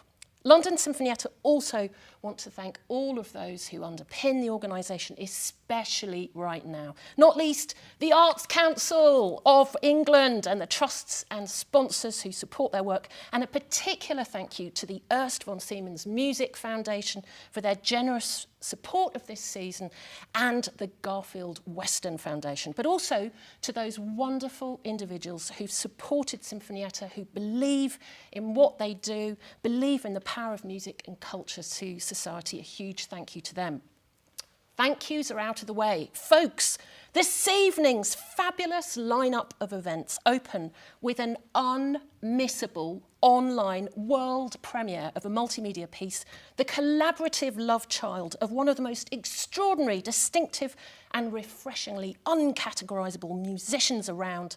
It's hard to think of another composer quite like him, says one critic, with whom I strongly agree, and a collaboration with an equally potent and innovative artist and experimental filmmaker. Yes, peeps, you are about to hear and see Richard Ayres and Martha Colburn's fantastic and fantastical multimedia fantasy piece, The Garden, which was given its concert premiere at the Queen Elizabeth Hall next door by Sinfonietta back in April 2019, that sweet time when none of us knew how to use Zoom. And now Richard's music and texts have been made into a phenomenal film by Martha, mixing live performance footage with her own animations of the story. Folks at home, there is a live YouTube chat. Please subscribe. Your comments and questions are going to be read and heard, especially the nice ones, and we will include them in a chat later after we've seen the film. Log on to participate, and then please send in your comments and questions before or after the piece, because after we've seen it, they will be around to answer your questions. The piece was co-commissioned with ASCO Schoenberg Ensemble, with initial development funded by the Royal Opera and created to help create London Sinfonietta's 50th anniversary. The ensemble's virtuoso first performance was conducted by one of the hottest conductors on the new music block, famed for his ability to crack the toughest of contemporary scores, Geoffrey Patterson, with bass Joshua Bloom in the star vocal role and sound intermedia working their audio, techie, nerd magic to bring it all together. A contemporary take on Dante's Divine Comedy, The Garden reflects on, amongst other things, man's impact on the planet. It outlines the story of a man who, in an attempt to find the meaning of life, the universe and everything, digs down from his suburban garden to hell, then all the way up to heaven and the stars, only to find himself back in his garden. Well, right now, Richard and Martha are in the glamorous Sinfonietta backstage digital online room. Please unmute yourselves. Hello, Richard and Martha. How wonderful to see you. Where are you both right now? Martha, it looks like you're in a garden of your own there. I'm in a garden in Pasadena. You're in Pasadena. I know that you're a girl who has travelled the globe for many, many years. So how long have you been in Pasadena now? Over a year. Year plus. Oh, year plus. That's quite a long time for you, from what I gather. And Richard, the last time we saw each other was in that sweet space of real-time music making at Tanglewood Music Festival, at the US premiere of your Cricket Recovers. And that all seems like an extraordinary lifetime away right now. Yeah, so long, so much has happened or not happened. Yeah. Well, I mean, the big question for both of you before we talk about this incredible piece that everyone's about to hear, how is it going for you? Richard, first of all, how is this whole... I love... Go to Martha. I hear you. Martha can't hear me, but while Martha can't hear me, I'm going to just... I think she may need to be like closer to the camera. Audio. I can hear you, Martha. Do you know what? Closer. Somebody, I don't know. Somebody just described to me can't that hear you. being on Zoom is like a seance where people are asking the question, are you there? Are you there? Can we see you? How is it going right now? Any chance that you can see me? I can hear you better. We can hear you better, but maybe need to be closer to the camera to act, or the mic. I don't know. Yeah. Okay, well, I've got a microphone right here, folks. Oh, Sorry. God. Well, listen, can you hear me enough to tell me about how this piece came into being? Martha, tell me about how the collaboration started. Oh, look, we've got a tech help now. Okay. Oh, I'm going to physically move closer to a different mic. Wait a second, folks. Yeah, I can hear you. Can you hear me now? Yeah, I can hear you. Did you just hear me? Did you just hear me saying that Zoom these days has been described like a seance? It's collaboration. Right, tech nightmare over. Let's start again. Now, how did this piece come into being? Richard, first of all. Well, first the Sinfonietta asked me for something, for a piece for the 50th birthday, and then the ASCO Schoenberg asked me for something for an evening length concert. So we kind of tried to put it all together, so we had a bigger budget to do things. And I really wanted to make something with film or with theatre, and someone suggested Martha, and I've seen some of her films before, and then I looked her up to see more films on the internet, and I was just like, oh, we have to do this. And then, and I was already I'd already started the composition, and then Martha came in, a little way into the first movement. So Martha, that's how it went. So Martha, this is the first time that you've worked with Richard, but it seems to me that there's actually an awful lot that the two of you have in common, a certain collage-like technique, a unique way of looking at the material and bringing it to life. How did it go at the beginning, those conversations at the beginning of this piece? Our conversations, well, if you recall, Richard, we started out with I got the score, part of the score and kind of a rough script, and then made like collaged pictures, crumpled paper with collage and text on it. And right, Richard? I mean, we kind of bounced back and forth ideas, and then they really took form when I had to start filming. And I had about 6 weeks to make this, because by the time I also reached out to try to secure money to help to make it and know that I was on board with it. It was very short notice, Richard, but we did it. Mm. Yeah, we did it. Yeah. So and I like it's such a long piece, and it was slower, so it allowed me to do some animation, some live footage with people, and just totally different techniques. Martha, can you tell us a little bit about the kind of techniques that you're using in this piece? Because I know that this is a familiar thing for you, this mixture between stills, between your own drawings, between all these different techniques that you bring together. Well, that's a bit like Richard, right? I mean, he's collaging different musical styles and inserting his own into it, and then it's for other people to then reinterpret that. So it's a lot like the Divine Comedy, which this is based on, and it resonates. Oh my God, the cat is just brilliant. Martha, I don't know how you managed to bring the cat in on cue like that, but I'm very, very impressed. So the Divine Comedy, Richard, did you start out with this piece with the idea of that kind of a structure, or did it suddenly become that after you'd begun writing it? No, it started as something completely different, and then I had sort of meetings and discussions with various people and possible collaborators, and it gradually, the first movement took form. Yeah, I had this idea of digging down to some strange world and seeing different creatures. But the other stuff, the climbing up, that came a bit later. And the last movement, which is talking to a bacterium, that came really late in there. That was sort of tying all the threads up in the narrative.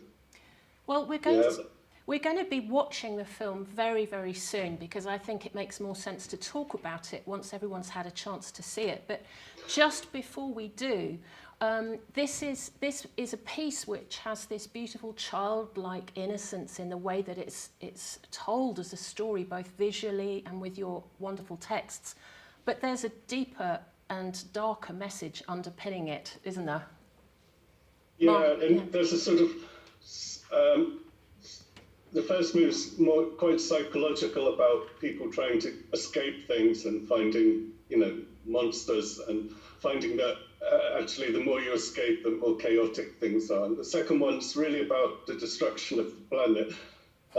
And the third one is an interview with a bacterium that's been around for billions of years. So humanity just comes and goes. It's nothing permanent. It's like the world was to be around even if we're not. Martha, is there anything that you'd like to add before we play the film that people should watch out for or should know in advance? Should know in advance.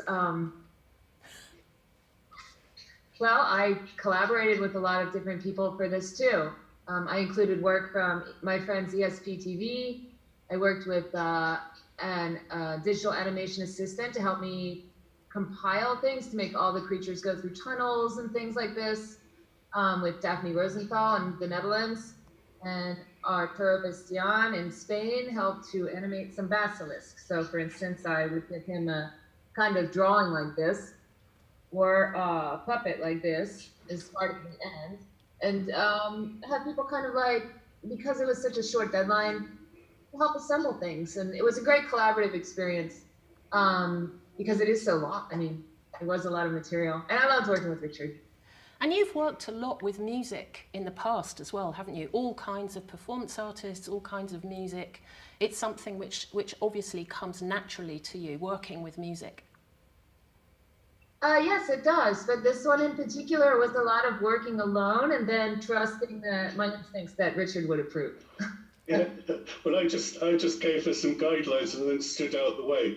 It's she's so imaginative. I was just like, I'm never going to be able to, I just thought it'll be fine. She can imagine stuff that I would never have imagined ever. So.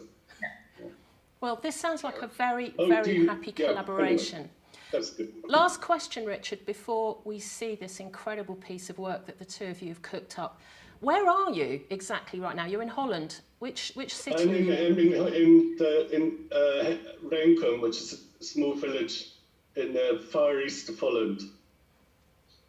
Fantastic. Yeah. Well, it's dark and rainy. A mixture from Pasadena and Renkum in the dark and rainy far east of Holland brings together in this extraordinary piece, The Garden, by Richard Ayres and Martha Colburn. Let's see it now, and we'll see you all after the show, after the film rather, and please do have your questions and comments ready for us. See you then, and please enjoy. This is an extraordinary experience. Thank you, Martha and Richard. See you in a bit. See you in a bit.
What a mess.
That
bat, that lice on mice, that ear, that seal, dead goat, dead fox, dead stoat, dead frog, dead dog, dead mouse, dead sloth, dead orange, dead.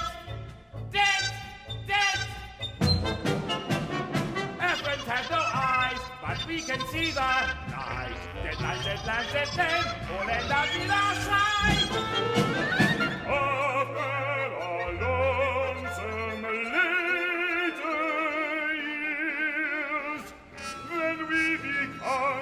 Your food. Life is a tragedy called man, and it's here of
the conqueror worm.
What's that?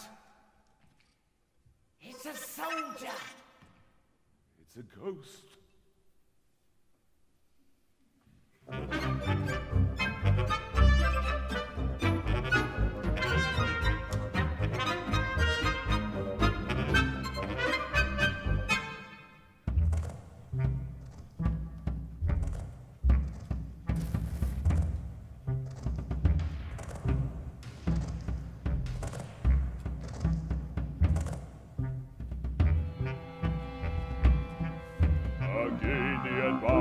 from Ayres, noiseless in the mists and vapors, from Ayres, ascending.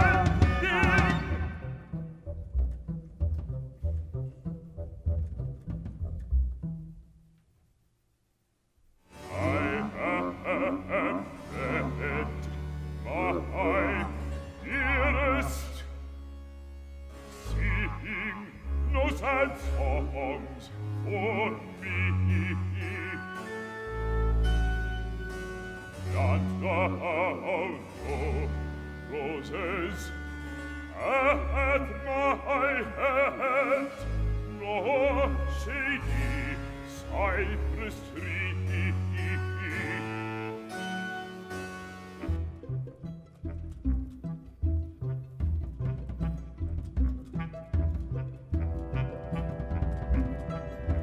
I chant this chant of my silent soul in the name of all dead soldiers, ghosts of the countless dead. I see not my shadows. I feel not rain. Happy I may remember, and happy may forget.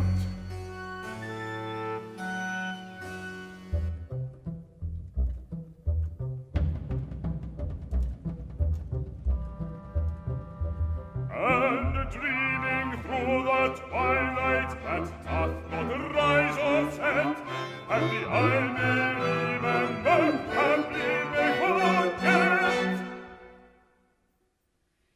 I am dead, my dearest. Sing no sad songs for me.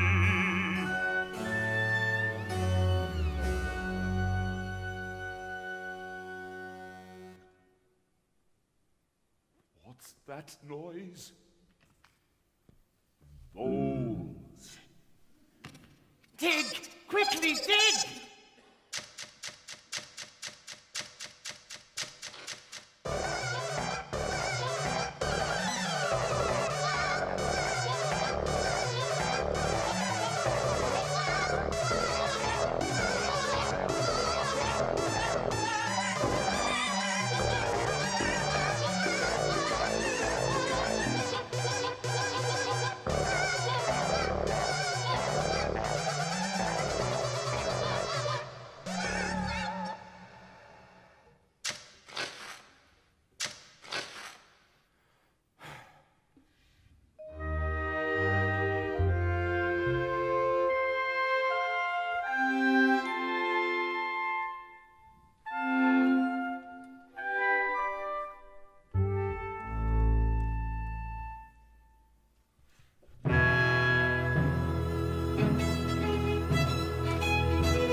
Come with us, come with us, come with us, and you will find.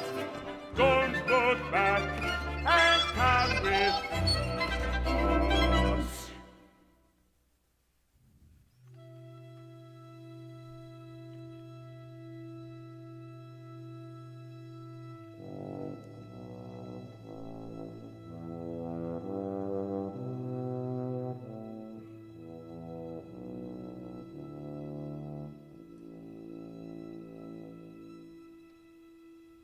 What's that noise? Basilisks hunting. Shh! Basilisks. Sibilant sisters. Seeking, searching. Sifting, snooping.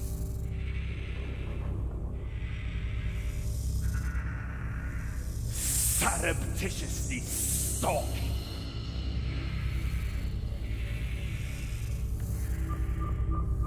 Soundless pursuit.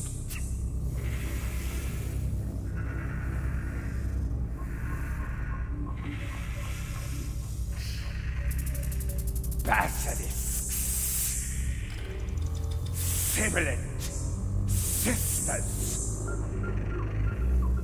Sotto voce scavengers. Scheming, conspiring, deceptive, desiring.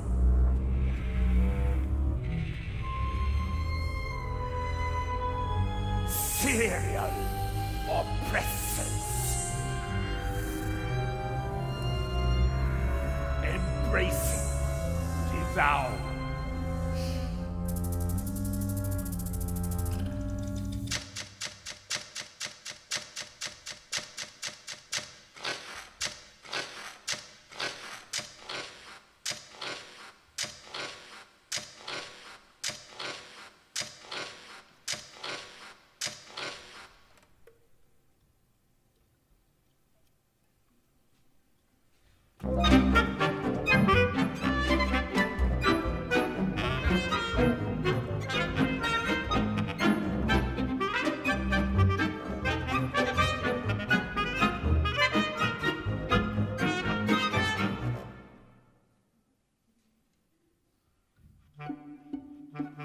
What's your name? Where are you from? What do you do? What's your star sign? Are you married? What's your favorite tree? What do you love? Do you sigh? Does your heart ever fly? Or go tickety-tock, tickety-tock, tock, tickety-tock? But do you love? What, you have children? Are you an introvert or an extrovert? Left wing or right wing? Wine, beer or whiskey? If you could change just one thing, what would it be? But does your soul ever soar and your feet leave the floor? Is it hard to ignore when your true love comes through the door? Do you dream in color? Do you like traveling? But do you love? Do you cry? And do you always know why?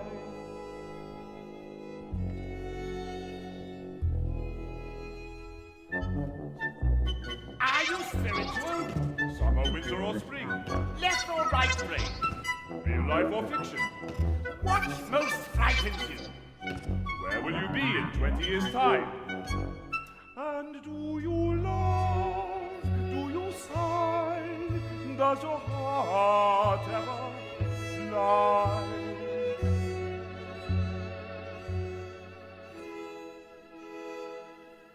I smell a onesie! Hide!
Polo, what a rough heart, filled with delight and sweetness. Your gentle nymph, a beauty of all beauty, sweetheart of loving senses and sighs. Polo, Lucia, Polo, Polo, Maria, Polo, Polo, Polo, Giulietta.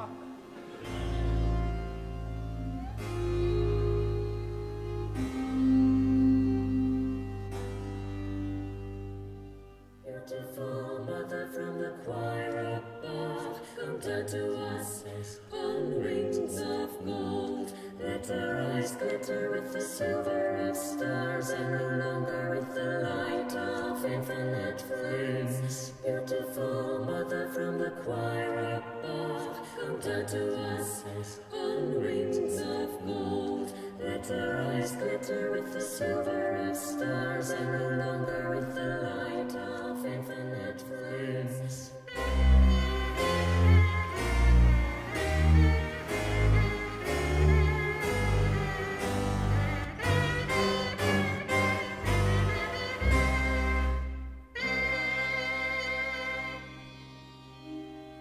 Polo, what a rough heart, filled with delight and sweetness. Your gentle nymph, the beauty of all beauty, 1,000 joys grow in my chest. Polo,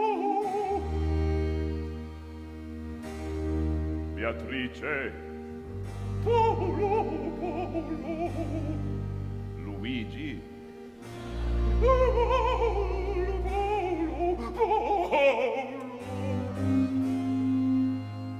Cassandra,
just when she lay there sleeping, her love came by with his worm with one eye, and it rained, but not from the sky.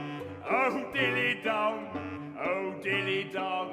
Jolly Roger, oh, oh, the brave knight, he was dressed in green.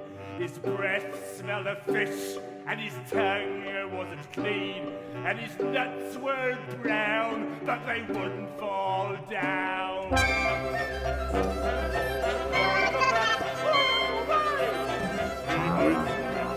that all right?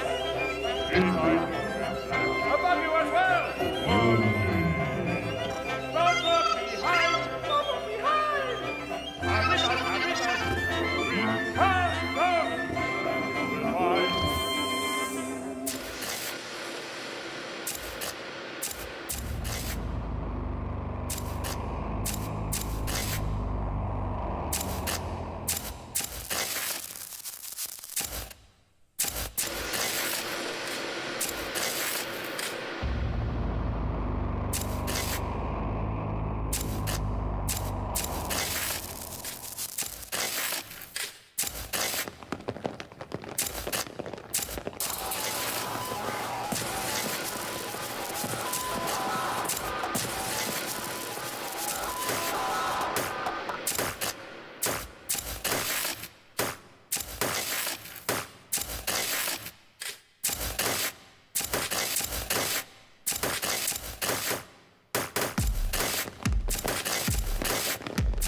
If you hear singing, it will be only me.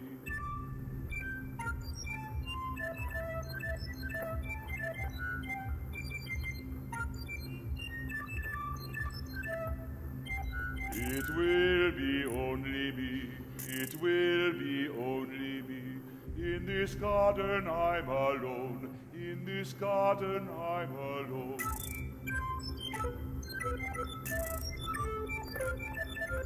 So few of us left, and so much noise.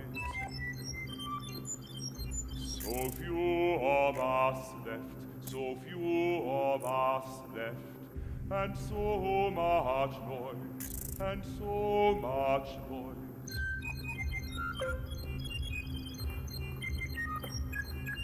If I don't sing loudly, no other bird will hear.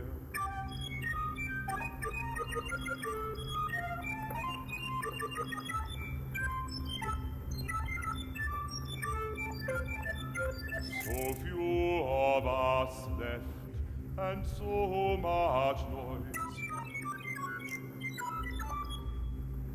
And when I get lonely, I call to myself from another tree.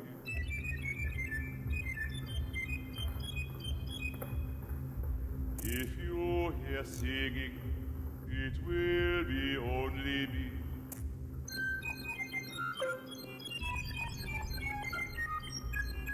And so much noise.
this small piece of the planet has been occupied for 3.5 billion years by your family.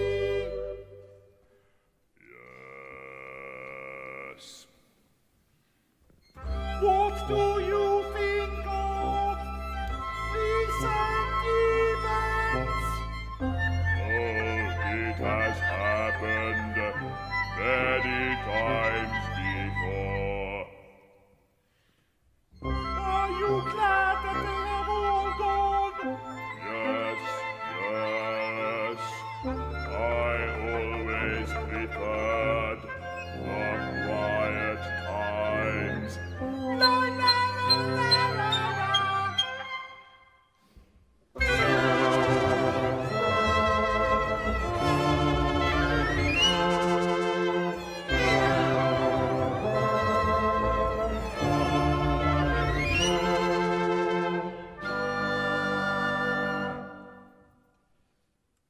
Are you curious about the future?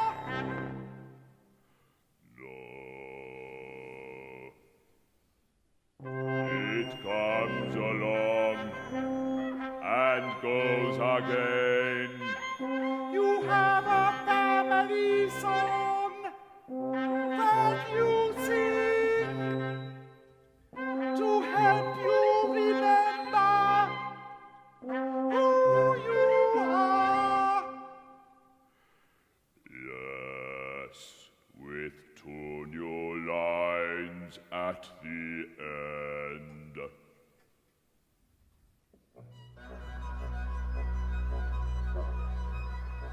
First came water, then came fire, then came water, then came fire.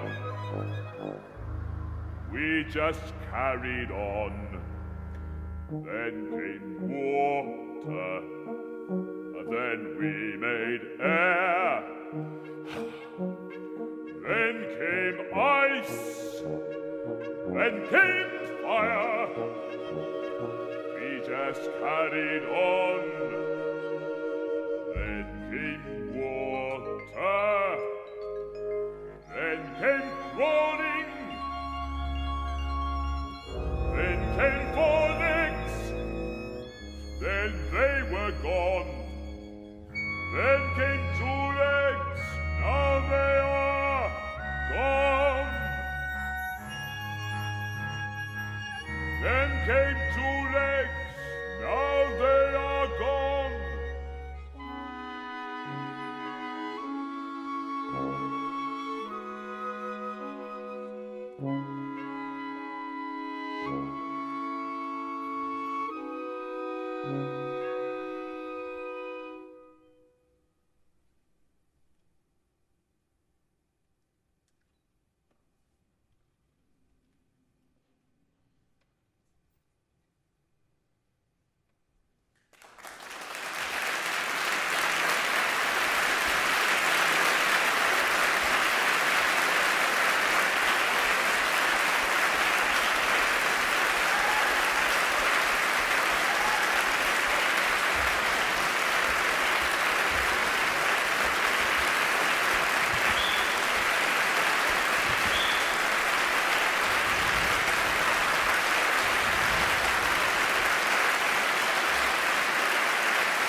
The world premiere of the film version of The Garden by composer Richard Ayres and artist-filmmaker Martha Colburn.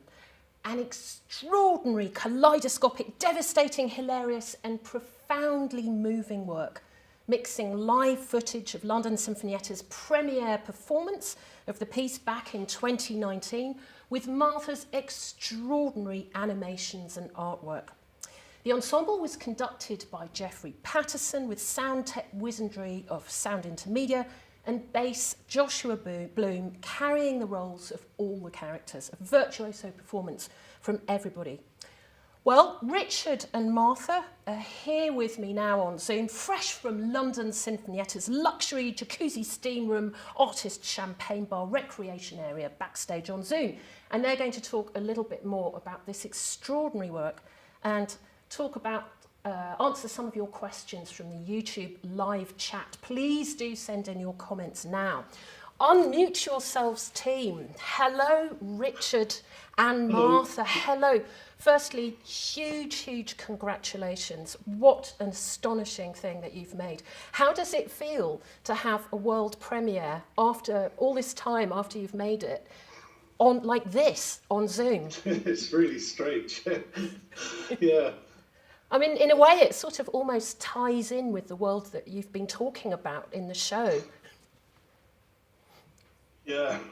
I mean, not to say that we're living in a world only populated by an ancient bacterium, but there's a certain parallel here, right? Yeah, with things going wrong, and yeah. No, I agree. Well, luckily, Corona's only kills a small percentage of people. Imagine what it would have been like if it had been like 50% or something like that. That's what, yeah.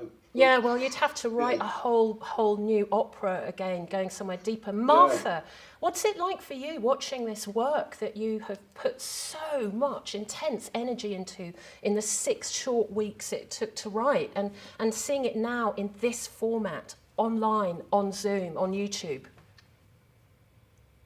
Yeah, I did. Well, I got to be an observer this time, not nervous in the audience with the live, Sinfonetta or whoever it was. Oscar Schoenberg was live, and it's very nerve-wracking because all those clips that you see there on that film are played live by someone pressing the button to trigger the clip along with the conductor, because think about it, each clip needs to each line needs to go with each measure of the music. So this is actually to perform this live, it's an intensely complex process, like endless cues for music, for the visuals, for the audio. So it's actually a real techie piece done live. Yeah, it was nice not to have that kind of like worry. So you could watch it, and of course, and then the ash clouds really, the ending really resonated with me here in California, because we've had these weeks where we couldn't even go outside, really, like because of the air. Yeah. So you were sealing your house off and you were hiding from the air, and it really did feel, and then we had an earthquake, it really did feel. So you were really living the apocalypse out there in Pasadena for a while. Now, the two of you have given us a lot of fantastic information in the YouTube chat. And I won't go through every single point now because it's so articulate. But Martha, first of all, it would be fabulous if you could just explain to us a little bit more about some of your processes, how you made the garden itself, how you made the ghost. There's so many questions, but if you have favourite bits that you'd like to just show us now about your technique, it would be fabulous to see them. If I could know how to share a screen. I do have a few things here, of course. I knew she would, yes. I drew these from Hieronymus Bosch. So I drew kind of like reinterpreted these and then animated these. For instance, the fossil, I carry these with me for my shows sometimes. The fossil was a drawing, and then it was filled in with like a kind of alternating watercolors. The basilisk, Richard noted, it's not really a chicken thing, but the descriptions I read of it, it was a horned beaked kind of lizard. Oh, wow. That looks like a kind of griffin or something like that. Hang on, just to clarify, Richard, originally you thought a basilisk, like I did, is a serpent-like thing, right? That's from Harry Potter. Yeah, exactly. Yeah. We were all fooled. Okay, and Yeah, Martha.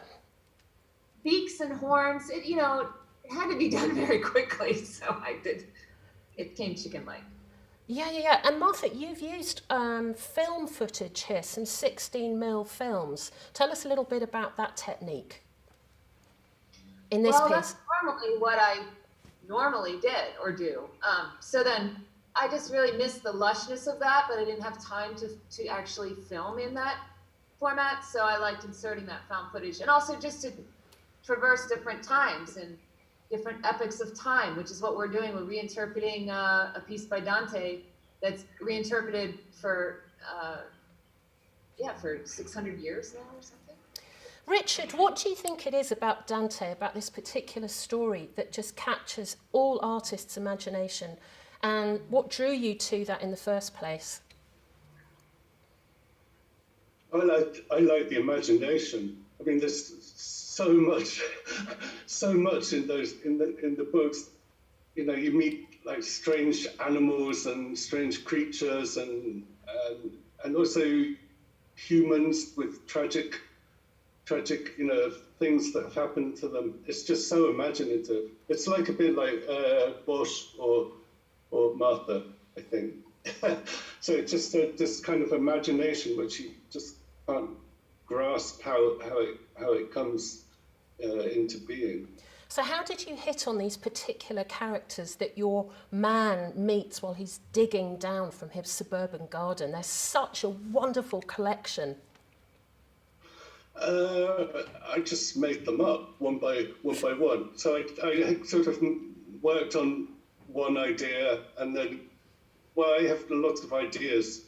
So there are other things like the last mammoth on Earth and things like that. And it was more, I made a big list of characters that were possible to meet, and then just went bar by bar, composing as they went along.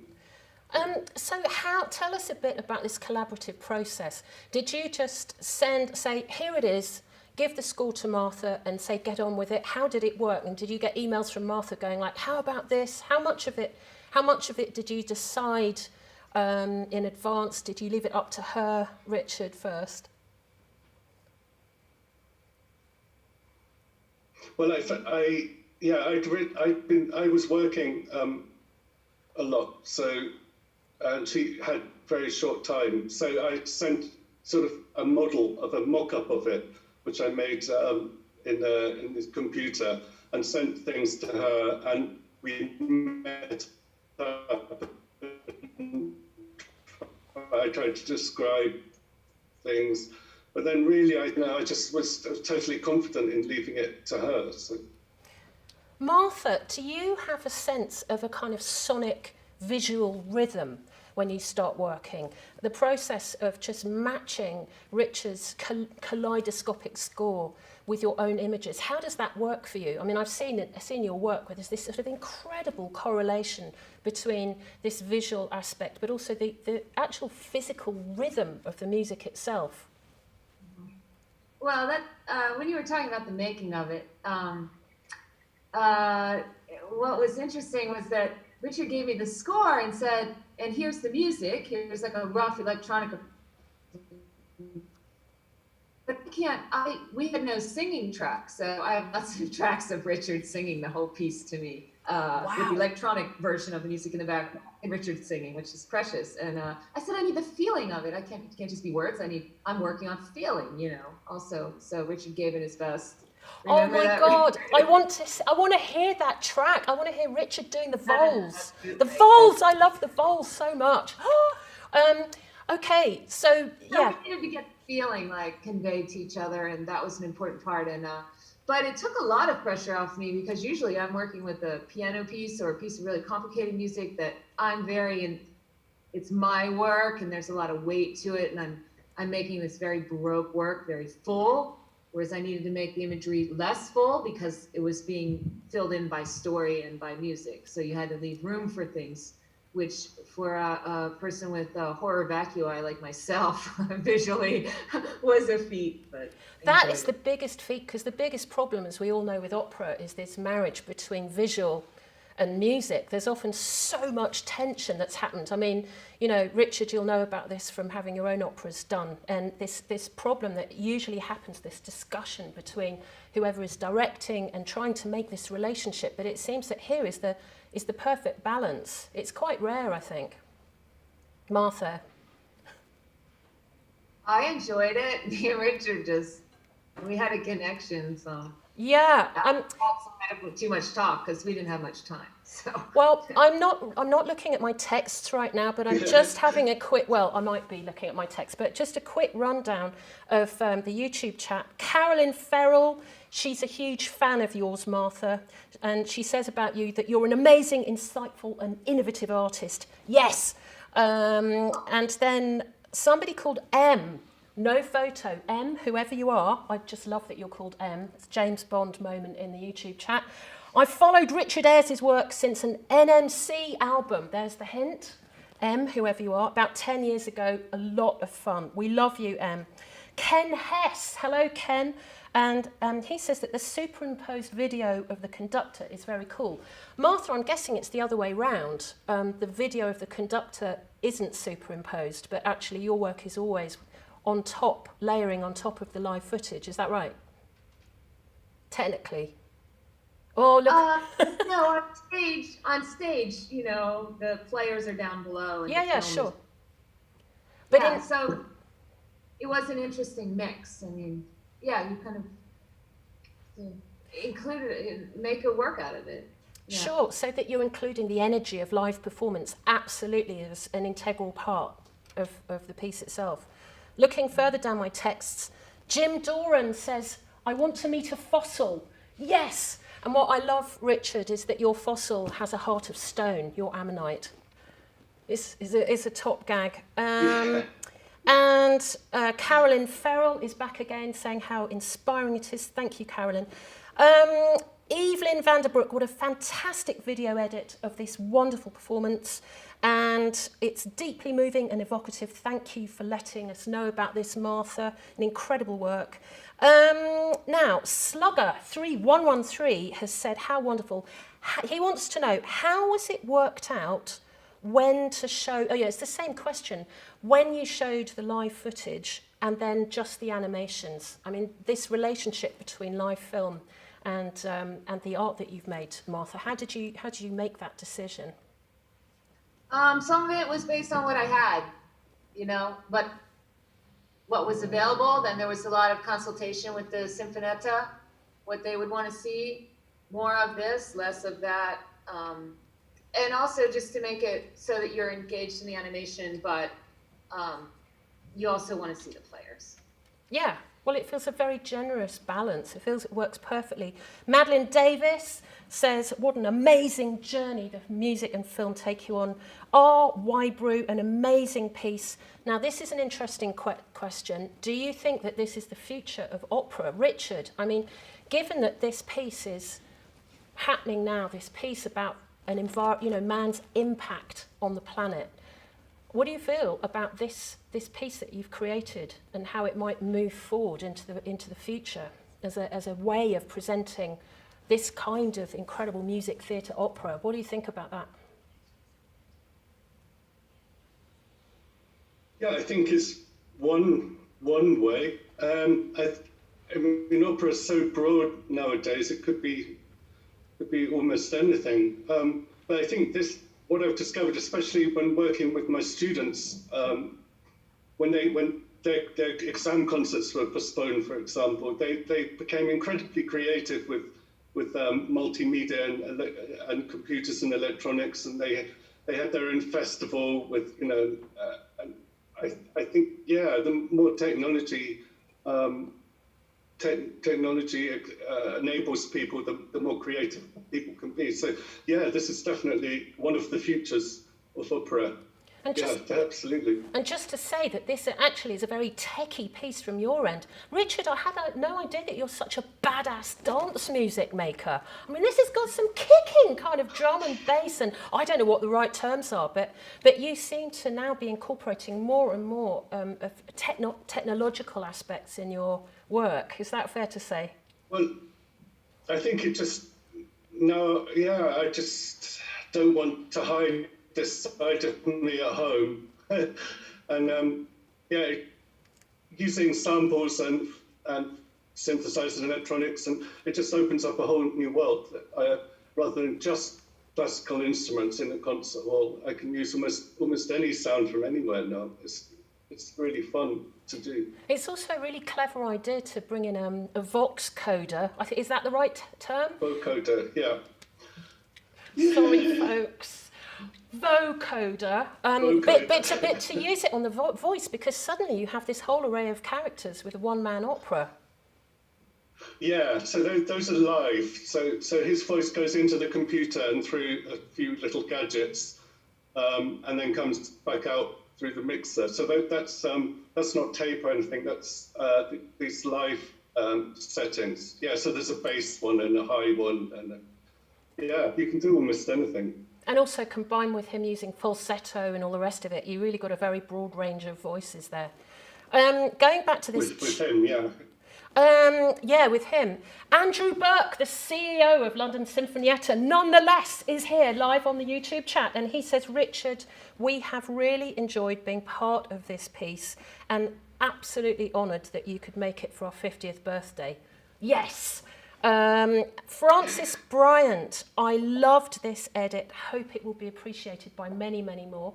The film will be available, and I think many, many people will be able to watch it. Ava Ayres, such a beautiful film and piece and film. I'm very proud of you, Papa. Your daughter, Richard, I'm guessing. Now, we haven't got much time left to chat, but she is, I seem to remember, a really incredible force for the environmental crisis that we're in. Is that right? Did she encourage you a bit with the theme of this? Well, I started thinking about these things when she arrived, yeah. Yeah. And Martha, given the topic of this piece, where do you feel that this format is going? And how do you see that art and music can step forward in this at this strange sci-fi moment in our history? Well, the whole time I liked the thrift and kind of efficiency of the piece, you know, and that's what the world needs to embrace, or we are going to be trapped inside, just using electronics. So there's also the overall thing of the thrift and efficiency of the visuals, the fact there's just one singer, the fact that we didn't build any sets. I mean, I just think it has that feeling. I like that. And that's the direction to go. It's with more thrift and efficiency, less waste, and a healthy message. It doesn't negate the imagination either, does it?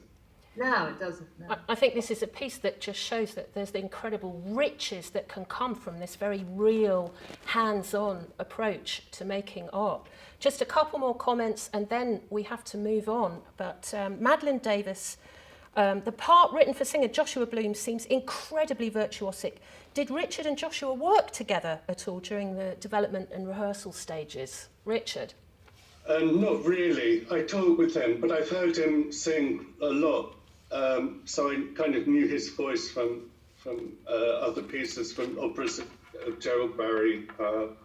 So I've seen him and heard him a lot, and yeah. So, but I knew what he could do and his character from talking to him. Richard and Martha, thank you so much for being here, for talking to us, but most of all for this extraordinary piece, The Garden. Thank you very, very much. And we're going to move on now to the next part of this extraordinary one-day festival here at Southbank Centre, with the wheel behind me and Big Ben here at Southbank, home of London Sinfonietta.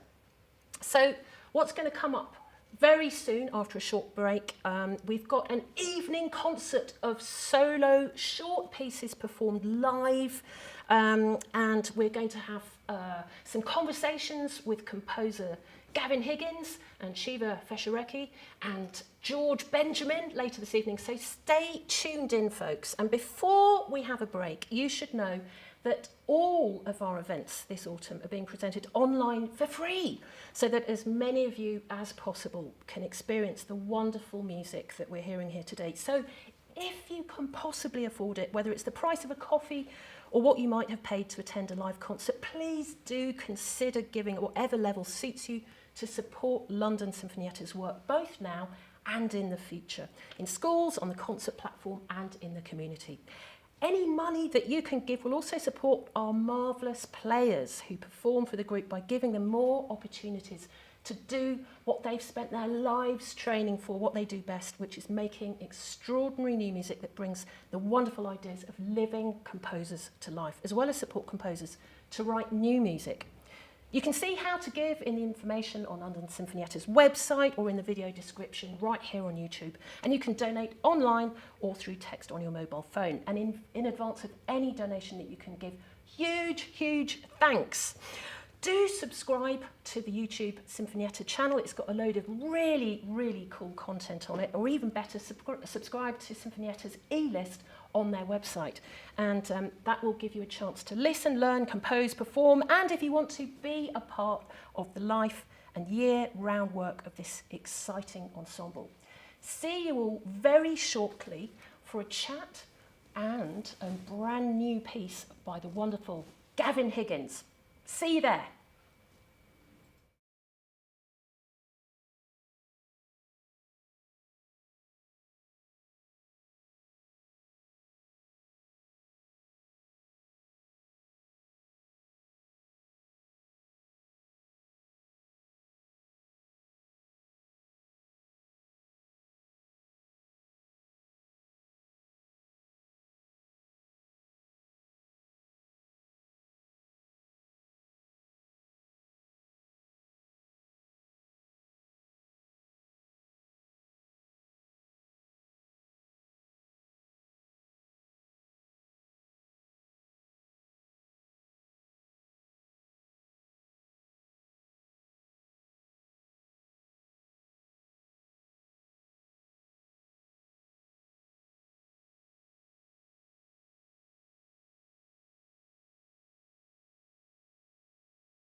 So you online lovelies, it's time for our evening concert of shorts. Not the clothing, alas, although you're welcome to don some hot pants at home if it gets you in the mood. These are short, as the title implies, solo pieces commissioned by Sinfonietta from a series that started back at its 40th anniversary in 2008, at a time when coughing in public was a simple locket-solving solution.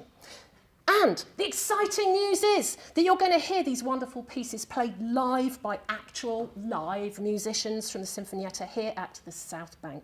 And as well as pieces for instruments, the shorts programme has now expanded, perhaps it should be called Trousers, just a thought, to include commissions of purely digital works made for replay on the devices that we are all now so fed up with. As a further extension of the shorts programme, Sinfonietta has kept musical fires burning over the past few months with a fantastic lockdown live series, giving players and composers a chance to be heard online while performance venues were forced to close their doors. A huge thank you to everybody who made this series possible, to the musicians themselves who kept up the fantastic standard of their playing and got teched up to keep this wonderful project going. Keep those YouTube chat comments and questions flowing, and we'll do our best to squeeze them into the show. And there's a ton of fantastic music on the channel, so do subscribe. So it's time to kick off the show with a world premiere by a composer who is physically here with me in the building and not in a Zoom box, Gavin Higgins. Oh. Now, the last time we physically saw each other, I think that we were literally doing pliés at the back of a class, Yeah. dressed as extras from Chorus Line. Yeah, it was that long ago. I'm afraid, yeah, well, it feels like that was the last time. I think it probably Are your lunges still as accurate in his shape? They're good. They're good. That was all you're doing. Oh, sorry about that. So, I mean, it's a big question, but just... oh, actually, do you know something? I didn't introduce you properly. I just want to introduce Gavin for anyone who doesn't know him. I just want to say this because his music has been described by an ecstatic press as having ingenuity, flair, skill, music that packs a huge emotional punch, is utterly brilliant, ambitious, deliciously theatrical, big, ambitious work that looks impressive and sounds wonderful. His work has been played at posh venues by really posh musicians all over the world. He's a force of nature, a breath of highly crafted musical fresh air, and he's the new composer in association for BBC Now. You see, I had to get all of that in. Sorry about that. Right, okay, so how is lockdown? How are you doing? How are you feeling? Are you writing? I am writing. Lockdown's been, like I think the same as everyone, a bit of a roller coaster. At the very beginning, it was fine. It felt quite novel. Wrote a lot of music very quickly. I then had probably a month where I just sort of sat in my pants and played computer games non-stop. Then I got a proms commission, so I had lots of work to do. The last few months have been a bit sort of weary. I'm getting a bit sort of sick and tired of it all now, but it's kind of been up and down. But luckily, I've had work to do, which is great. Been able to keep my mind occupied. Been able to walk the dog, which is quite nice. Yeah, it's not been too bad. It's not been too bad. Now, the title of this piece that we're about to hear, I'm not even going to begin to try and pronounce because it's in Welsh. Can you do it? Dacanaradi. So tell us about it. Tell us about the piece. What's behind it? So it's just an arrangement of a Welsh folk song. I'm writing a piece at the moment for two singers and chamber orchestra based on a Welsh myth. And in the middle of this piece, it's sort of broken up into 4 sections, and each one sort of is focused around a different Welsh folk song. So last year and early this year, I sort of spent months just sort of delving into all these glorious, gorgeous, dark, weird, fantastic little folk songs that I'd never heard of before.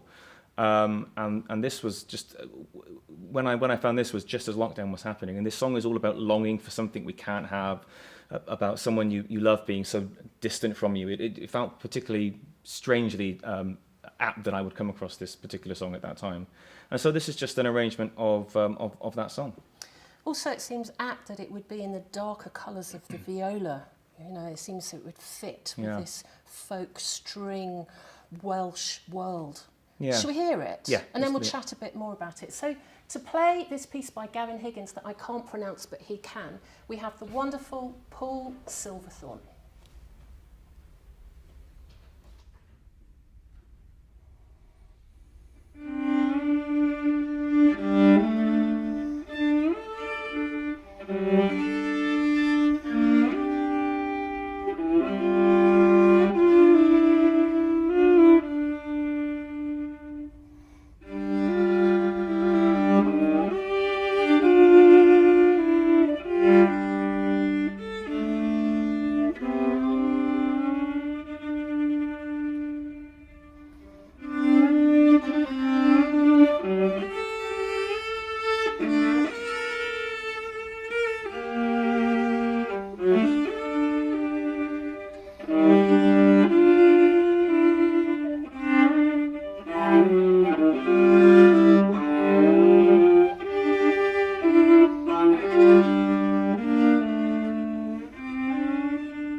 Fantastic, congratulations, Paul Silverthorne, who is now making his way over into the interview space at the Southbank Centre. Gavin, what a beautiful, beautiful piece. Absolutely ravishing. You know, I always think of you as being primarily somebody who writes for brass instruments, but this feels incredibly natural. What's it like writing for strings at this stage? Yeah, I mean, strings were always a hard one for me to get my head around. I'm just used to blowing things, making music by blowing things. I used to play saxophone as well. So it took me quite a long time to sort of get my head around how to write for strings, how harmonics worked. That was all a particularly strange thing for me. But the sort of the lyricism that, you know, is so often heard on string instruments, that's in brass bands in which I grew up. Like brass bands, the first music they were playing was sort of arrangements of opera arias or string pieces, which is why, you know, cornets use that sort of vibrato. They're sort of replicating those string instruments. So the sound and the quality of that is something I think even though being a brass player, that's what I've grown up with. It's something I sort of recognise. That's interesting. So it's got basically a vocal quality at the core of it, which this completely has, right, Paul? I mean, it's a folk song and beautifully played by. Well, so I've been haunted by this tune since I've started practicing it now, because as soon as I got it, I thought I've got to find out what this tune is. So on YouTube, there are lots of folk groups doing this tune in lots of different. And in fact, I think there's a group that takes this name. And so it's obviously in that field of music, it's very well known. It's probably its first step across into our world.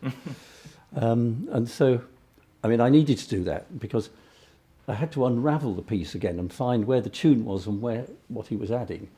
And I have to say, you certainly had done your research into string instruments, because he's worked out all sorts of things that you can do. And the harmonics, and they all work. That doesn't mean they're convenient or easy, but that he's worked it out. So yeah, you'd never know that there's some fancy moves in there, but it is very, very fluent string writing. You can see it all lies under the fingers. Yeah, if you're nifty. Paul, the last time I saw you was in a Zoom box playing on Lockdown Live. How does it feel now to be playing in a slightly more expanded space? But well, this is a little more human, and there's more sense of event. I actually had to travel to get here, so, but it will be different people when we get back to doing it properly. But I think it's great that we're keeping it alive, keep the holy flame from flickering out.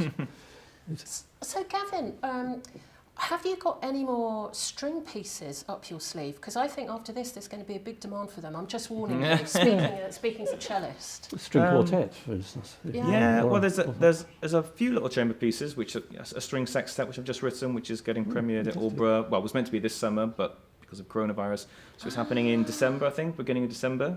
Fantastic. A quintet for solo cello and quartet. They're all getting recorded actually in November for an album, which has been my first chamber music album, which is quite nice. Oh, fab. And I'm kind of super keen to write a string orchestra piece, which for some reason I just haven't done or had the opportunity to do yet. So that's something I'm really want to get my teeth into at some point. Do it. And I think what's so moving about this little piece is the intimacy. Immediately I'm drawn back to a time and a place where people made music at home for each other without screens. And we're sort of doing it now in this way. You know, we can't have a whole orchestra in here, but we can play this kind of music. Fantastic. Paul Silverthorne, Gavin Higgins, thank you so much for making the huge journey through the masked up streets of London to be here today. It's wonderful to see you in person. Good luck with what's coming up. It's been absolutely wonderful. And now we have the next short piece for you, and it's a time for a piece called Good Morning. Why not have a bit of morning energy right now, even though you can see the glorious night of the Southbank outside here. And this is a piece for solo horn, and the wonderful Timothy Ellis is just over there setting up right now. And this is by a composer who has been described as much commissioned and frequently performed, and who is also a highly creative teacher and original programmer with an encyclopedic knowledge of a wide range of repertoire across many centuries. John Woolridge, for it is he, has long been an important and very useful figure in British musical life. He has a hands-on approach to making music and getting it performed. He founded Composers Ensemble, who premiered hundreds of new works, Hoxton New Music Days Festival, and has been composer in association with both the Orchestra of St John's and the London Sinfonietta. He was artist in association with the Birmingham Contemporary Music Group, guest artistic director with the Aldeburgh Festival, artistic director of Dartington International Summer School, and professor of music at Brunel University. I asked him about the little piece that you're about to hear, and will now quote him directly from the email. It was first played, says John, at some ungodly hour of the morning, hence the title. I've never been particularly interested in virtuosity for its own sake, but this one looks a bit tricky. It explores the full range of the horn. I take it to the stratosphere and at the end, down into the depths. The Spanish composer Roberto Gerhard said, the only thing you need to know in advance about a piece is how long it is. Well, I can tell you right now, it's 6 minutes. Tim, take it away.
Wow, the amazing Tim Ellis playing Good Morning there by John Warridge. Tim, this must be an absolute roast up to play, and you nailed it. I don't know about you lot at home. I just couldn't believe what I was hearing. Is it as hard as the score looks? Yeah. Yes, a simple answer. It's quite challenging on the stamina rather than anything else, especially if you haven't played sort of much of that sort of stuff beforehand, and getting over the length of it is probably the biggest technical hurdle. So once you get past the high bit, it's actually not that bad at all. It's all kind of focused on raising up and up to that high bit, which is quite effective, I hope. I always think that John's music has got this fantastic kind of clarity and precision about it, this economy of means, but it feels to me like he's explored every possible range, he's got into the cracks of all the sounds that you could make. Does that make sense? Yeah, absolutely. I mean, the lowest note at the end, which is our fundamental C, is the lowest note that you would ever find. I mean, it would never be in an orchestral piece. It's on the edge of possibility. The high C, which is the highest note, that's our standard highest note as well. So it's covered all 4 octaves. Do you have a particular interest in new music, or do you approach all pieces the same when you're learning them? I think I approach all pieces the same, actually.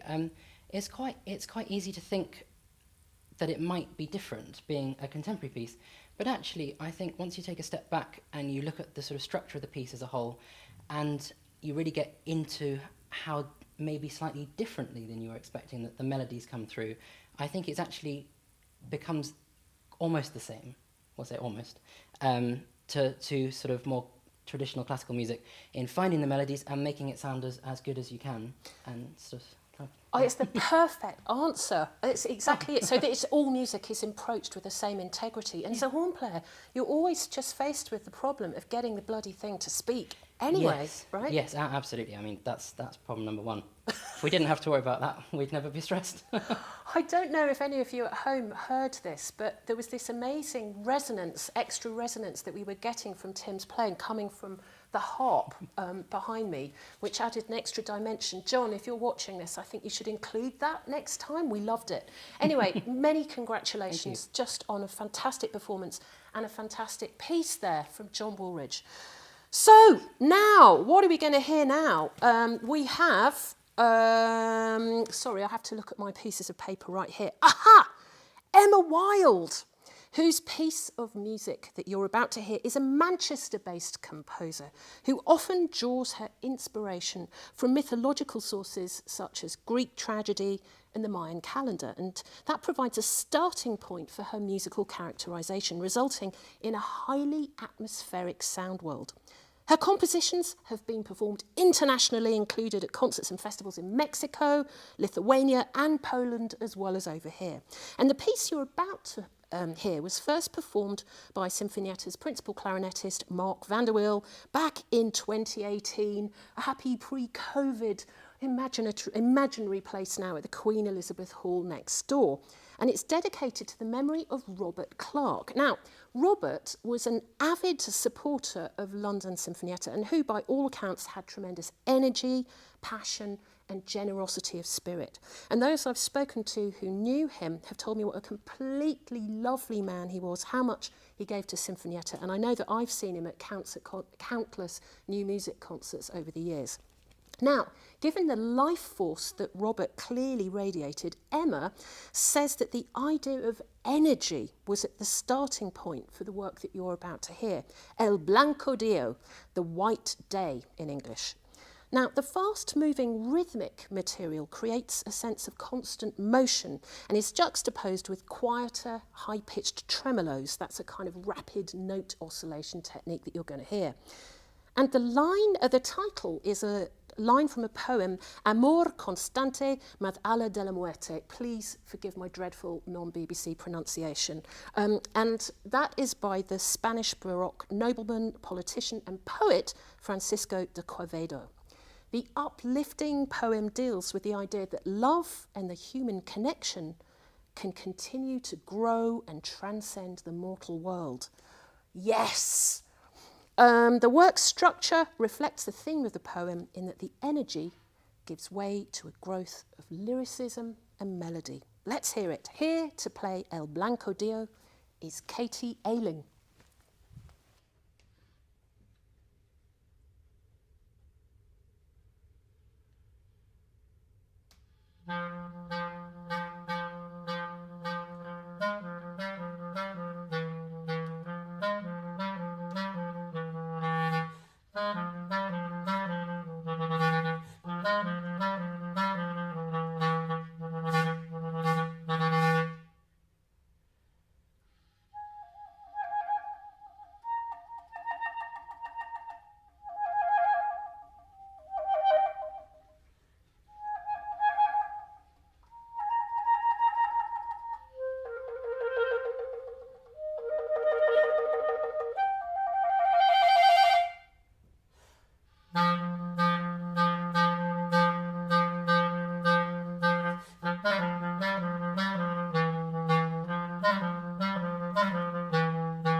Katie Ayling giving a beautiful performance there of El Blanco Dio. Katie, it seems to me that the clarinet has got this incredible ability to have all these different voices, and this quiet lyricism is something your instrument does best. Do you agree? Totally. I think the versatility of the instrument is something that we're really lucky to have. So this piece really, really stretches that, and you're playing so loud with heavy dynamics, light dynamics, extremely soft dynamics, and the range is quite vast as well. So there's a lot to be said in the piece with that, definitely.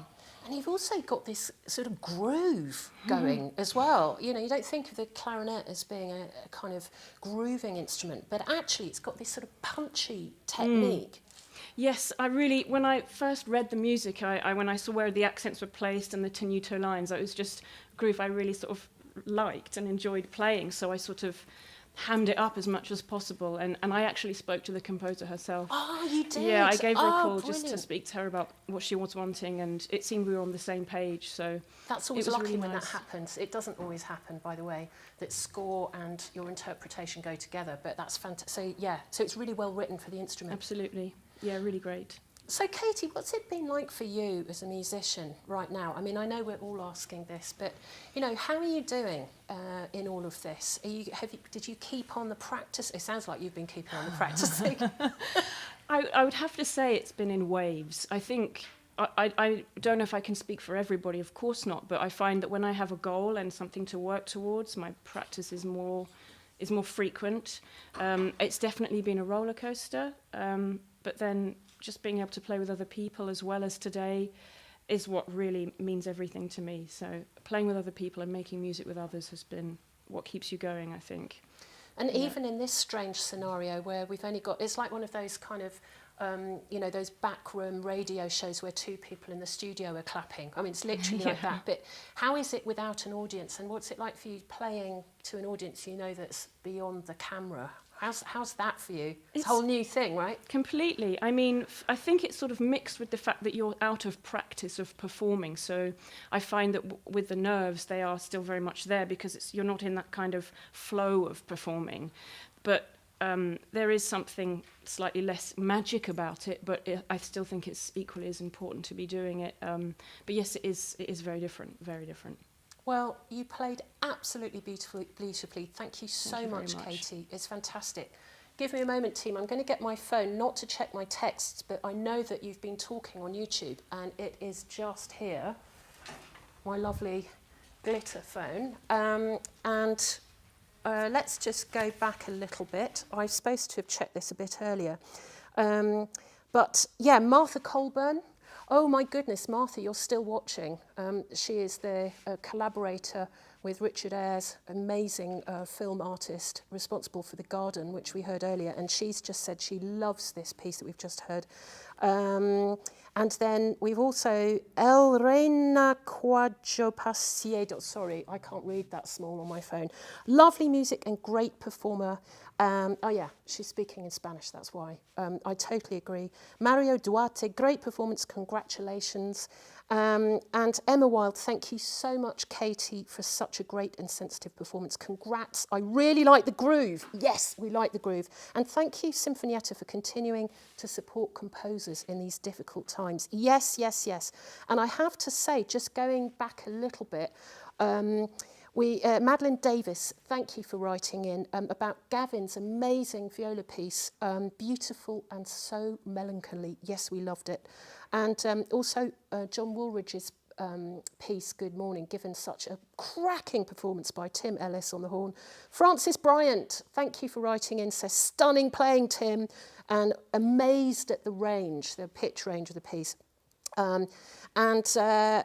Thank you very much. Keep the comments and questions coming, and we love that you're there, and we've got signs of life. It's so important, you, our audience. So we're going to move on to our next piece. I'm not socially distancing, I've just realised. Sorry about that. Right, now I'm socially distancing. Look, it's a harp piece, everybody, with a harp player. I didn't see her sneaking behind me. So we're going to hear another piece commissioned by the late Robert Clark and with Susan Costello. And Robert Clark was a big supporter of Sinfonietta, if you've just tuned in. And this is a ravishingly beautiful harp piece by Richard Baker, which is going to be played by Elizabeth Bass, who's patiently sitting here. Now, Richard has long been a leading figure in the world of contemporary music. Not only is he a highly skilled composer, craftsman with razor-sharp musical ears and a creative voice entirely his own, but he's also an exceptional conductor, teacher, mentor and artistic advisor who's had close working relationships with leading international new music ensembles and festivals. And the piece he wrote for Sinfonietta's short series that you're about to hear is called Risveglio. Sorry, it's a terrible accent, but you can speak it at home in a better accent. And that's Italian for awakening. And it was given its first performance by Sinfonietta's legendary principal harp goddess, Helen Tunstall. Now, this piece is all to do with the pedal mechanism of the modern harp, which I'm going to get Elizabeth to explain a little bit after she's played the piece. And it's all about the way the pedals alter the tension and pitch of the strings, which Richard likens in this piece to the movement of the muscles in the body. The strings relaxing and tautening with the pedal movement, symbolising the awakening from sleep into movement. Now, composers are often scared of writing for this instrument. Isn't that true, Elizabeth? Yeah. You know, everyone's scared of writing it because of this unique pitch mechanism created by the pedals. But Richard says that that very seeming obstacle actually here becomes the engine of the music. So let's hear it. Risveglio with Elizabeth bass playing.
before you come and talk to me, just stay there for a minute, because I want you to show us about how the pedals work. I know we haven't got a microphone for you there, but just one moment. That was Risveglio by Richard Baker, an absolutely stunning performance by Elizabeth Bass, who is sitting here right now. There's a searing intelligence behind Richard's music with its beautiful, clear structures and forms, which I find absolutely amazing in this piece, and some really juicy harmonies as well. So I'll talk to Elizabeth in just a second, and she can tell me more about what it's like to play. But just for now, Elizabeth, because this whole piece is really based on the pedal mechanism of the harp, I can see that we can see your feet. Could you just give us a quick demo of just how that works? So just how the pitches are working. So we have 7 pedals. I hope that everyone can hear. We have 7 pedals for each note of the scale, so A, B, C, D, E, F, G. So each of those pedals has 3 positions. So when the pedal is at the top, it's in its flat position. So this, for example, is the D pedal. So this pedal is connected to a rod that works its way all the way through the column here, and that's connected to every single D string. So when the pedal is at the top in its flat position, every single D string is D flat. When I press it down, a little disc rotates. It's like putting your finger on a fretboard, and now the string is shorter and it's a D natural. I press it down again, a second disc rotates, and now we've got a D sharp.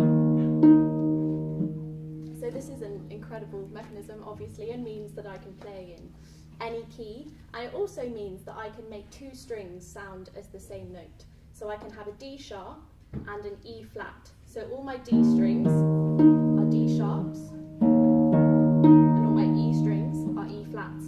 So they can be the same note, and this is an incredible tool that composers have used countless times in their orchestral scores, particularly for glissandi. Fantastic. Elizabeth, that was an amazingly articulate explanation. Let's swap places, and you go and take your place by the mic, because I want to ask you a few more harpy questions. So it sounded to me like this piece of Richard's was just absolutely perfectly written for the instrument. Yeah, absolutely. Because normally you must have the experience again and again of being given scores where you have to explain to the composer, yeah, the harp doesn't do this. Do you have that a lot? Absolutely.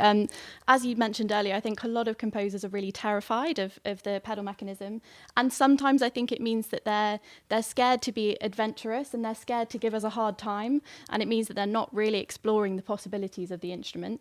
And Richard has done exactly that. He really makes use of the full resonance of the harp. He's using every range, and he's really thought about how different kinds of sounds work together. It all lies underneath the hands, even though it's very challenging. He's clearly worked very closely with a harpist, and we're just so grateful for that. And I really think that he's also studied some really key works of harp repertoire as well. Lots of moments really remind me of the Britten suite, actually, and that's such a core piece of repertoire for us that really kind of changed the way that the harp was written for, and Britten really had his own identity as a harp composer. So top composers for harp, Britten and Birtwistle? Birtwistle, great composer, great. Again, a real unique sense of how he wants the harp to sound. And then obviously we have the French greats, and the harp is such a strong part of French music and French culture. And so much of the way that we play today has really developed through great French virtuoso harpists and composers. Would you say that there's some truth in the idea that a lot of people see the harp as being this rather nice sort of background salon-y instrument that you play for Prince Charles? Oh, sorry, we know who does play for Prince Charles, and she's really nice. I didn't mean you. But anyway, but actually what's fab about this piece is that it's gritty, right? Yeah. I mean, it is pretty in the sense that the harmonies and the notes are beautiful, but it's got grit. Yeah, and, yeah. Absolutely. He uses harsh, not pretty sounds on the harp, which is really refreshing for us, because the harp can be angelic and beautiful, but it can also be incredibly aggressive, and it can produce lots of sounds that really aren't very nice to listen to. But that's what's wonderful about the harp. We've got so many possibilities, and we can really evoke all kinds of orchestral sounds. And he's really employed all of these things, so it's a real treat for us. Well, fantastic playing, Elizabeth. Thank you so much. you. Pleasure. And composers, if you're listening, don't be frightened. You can talk to Elizabeth. You see, it can be done. And have a look at the score for this piece as well. It's so clear. It's like a little masterclass in harp writing. Well, as you can see, we now have another instrument with a few less strings behind us. And just before we get to this next piece, I just want to see what you lot are saying on the YouTube chat. Which is, sorry, I promise I'm not doing my texts on this. Alex Ryder, fabulous harpist. Here he is on YouTube. Go Elizabeth, impeccable playing, and love the way this composer uses the range of the harp so fully. Absolutely. Trish Clues, brilliant piece and playing. We love it. We're going to hear a piece of Trish's in a little bit. Lara Poe, who's a fabulous composer. Thank you for watching, Lara. She's saying a lovely piece, beautiful playing. Madeline Davis really enjoyed the flow and sonorities of this harp piece by Richard. Well played. Teresa Brown, well done, Elizabeth. Thank you very much. And Andrew Buck from Sinfonietta himself says that several of these pieces have had a first but effective private performance in our world premiere Wednesday series, which happened pre-COVID at 8:30 a.m. on Wednesday mornings. Wow, thank you for that information, Andrew. What a piece to hear first thing in the morning. So actually, several of these pieces now are effectively the first public performances, including, I think, this very special work by Richard. That's really, really interesting to hear. And Belinda Matthews, who's on as well, great to hear, Elizabeth. Thank you so much, everyone. Keep your comments flying in, because it gives us a sense that you are there, this audience now, at this mad time. It's wonderful that you're listening. Okay, well, waiting very, very patiently behind me to play in this setup here is the fabulous cellist Kate Gould, who's going to play a piece called Cut Hold. Don't you love it when title and player go together like that, sonically? So here we have a piece that was first performed by Sinfonietta's principal cellist Tim Gill back in 2018. Now, the music of Josephine Stevenson, composer of the piece that Kate's about to play for you, has been described as exquisite music to arrest the ears and stop the heart, eclectic, attractive sonic landscapes written with an assurance beyond her years. She's got an impressive clutch of commissions from all kinds of world-class musicians under her belt, and works extensively in theatre and film. And actually right now, she emailed me this morning, she's in Germany at this very moment having a world premiere. How about that? A double clash, respecting COVID. This little piece is absolutely beautifully written for the instrument, and I speak with my cellist hat on, and it's no surprise to discover that Josephine is also a cellist. And she says that she remembers when she was writing this piece, thinking about very simple contrasts of material, and the title, Cut Hold, Kate Gould. It's cool, right? I'm sorry, I love it. Originally comes from the idea of hot, cold. The piece is influenced by contemporary French author and philosopher Didier Eribon, his brilliant memoir, Returning to Reims. I'm really having to test my BBC pronunciation today. Apologies, peeps. And Josephine was reading that at the same time that she was writing this piece. Now, quotes from that book that made it into her composing notebook from the piece include this: the feeling of being at once at home and in a foreign universe, this uneasy feeling produced by belonging to two different worlds. And so this piece is about the idea of a strong duality at work, being unable to escape from different elements of yourself. And listen out for these combinations of delicate string crossing and silvery harmonics, the very resonance of the instrument itself, forming the basis for the music. Let's hear it now.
Fantastic. That was Cut Hold by Josephine Stevenson, given an incredible performance in this very weird environment we're in right now by Kate Gould. Kate, many congratulations. Come and give us a word. I've just seen on the YouTube chat that Josephine Stevenson, she says, hello, I've just this second tuned in from Lüneburg in Germany. She said, this is totally surreal. Josephine, this is such a beautiful piece, and I'm really, really glad that you can hear it in real time.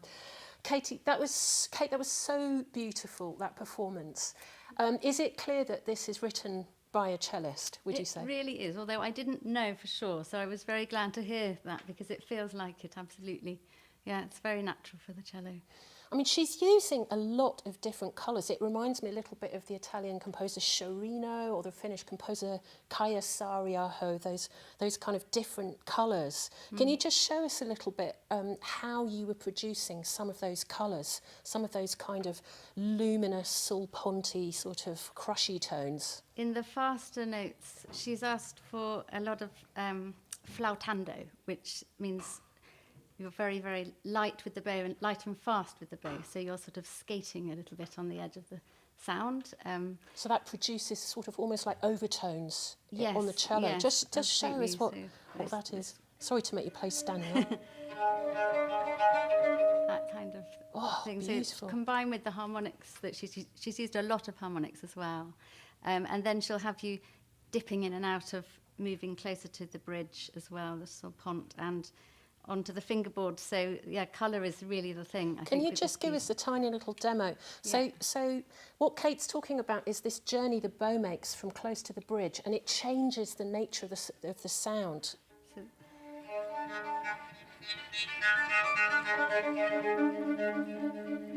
Oh, beautiful. By the way, the resonance on this cello in this quite dry space is incredible. Is it a really posh cello? Can you tell us? Quite posh. It's a testori. Okay, folks, that's really posh. Like, I think there should be an insurance guy in the building right now. And how has it been for you playing as a musician right now at this weird super time? You know, how's it all going for you? Well, we were so starved of it in the lockdown and at the beginning. I think everything is a joy to play again, whether it's in front of an audience or not. I've done a mixture now. I was in Berlin recently, and it was lovely to play in front of an audience, and it's made me realise it's possible, and there are things going on, absolutely. And they're starting to, and it's the only way now. It's the only way forward, is that we all start braving it and just risking and just repeating performances to get the ticket money in. And anyway, so this feeling of making the most of every minute of a performance, I think, is how I would describe it best. That's just wonderful to hear. So it's made this thing that we love so much even more precious. Absolutely. Well, thank you for sharing this. Thank you for playing so beautifully, and wonderful piece, Josephine. We loved it. So up next, folks, get your headphones ready, because you're going to need them to hear the 360-degree binaural sound of British-Iranian composer, turntablist and radio presenter Shiva Feshareki's lockdown commission for London Sinfonietta called Orbit. It's a brand new work you're about to hear, which is supported by Stephen Morris. We're going to take a very short break and fetch Shiva from the Zoom waiting room to talk to you very shortly. See you shortly for the world premiere of Orbit.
As a turntablist, she plays her compositions solo or alongside classical orchestras and instrumental chamber groups. And she has an impressive roster of performances at international venues and music festivals under her belt, and a collection of starry awards that include an RPS Prize, BBC Young Composers Award, and the 27 Ivor Novello Award for Innovation.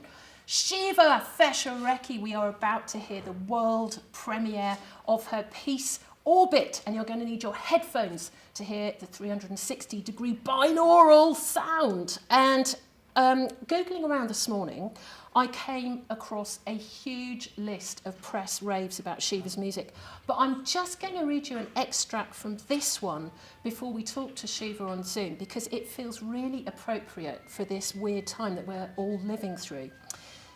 The music of Shiva Feshorecki addresses some of the most pressing questions concerning music and culture in our time. Her evolutionary approach to music making is of seminal importance in our day and age of sharing information at a previously unforeseen scope. And her substantial musical knowledge and innovative practices have exposed larger audience numbers to new musical possibilities at a time when cultural stagnation has made the evolution of music a potential ecological crisis.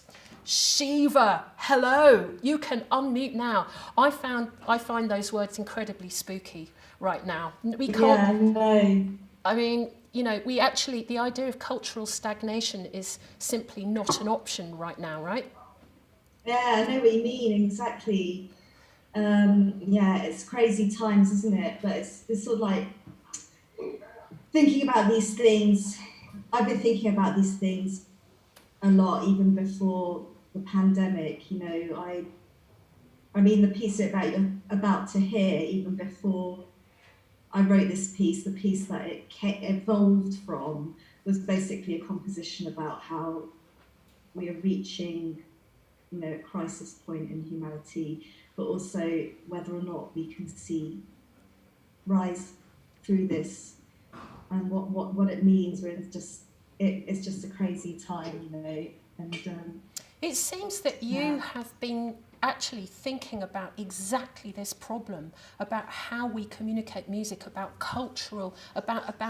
what our core cultural values are for a very, very long time, in just the way that you've been thinking about presenting music.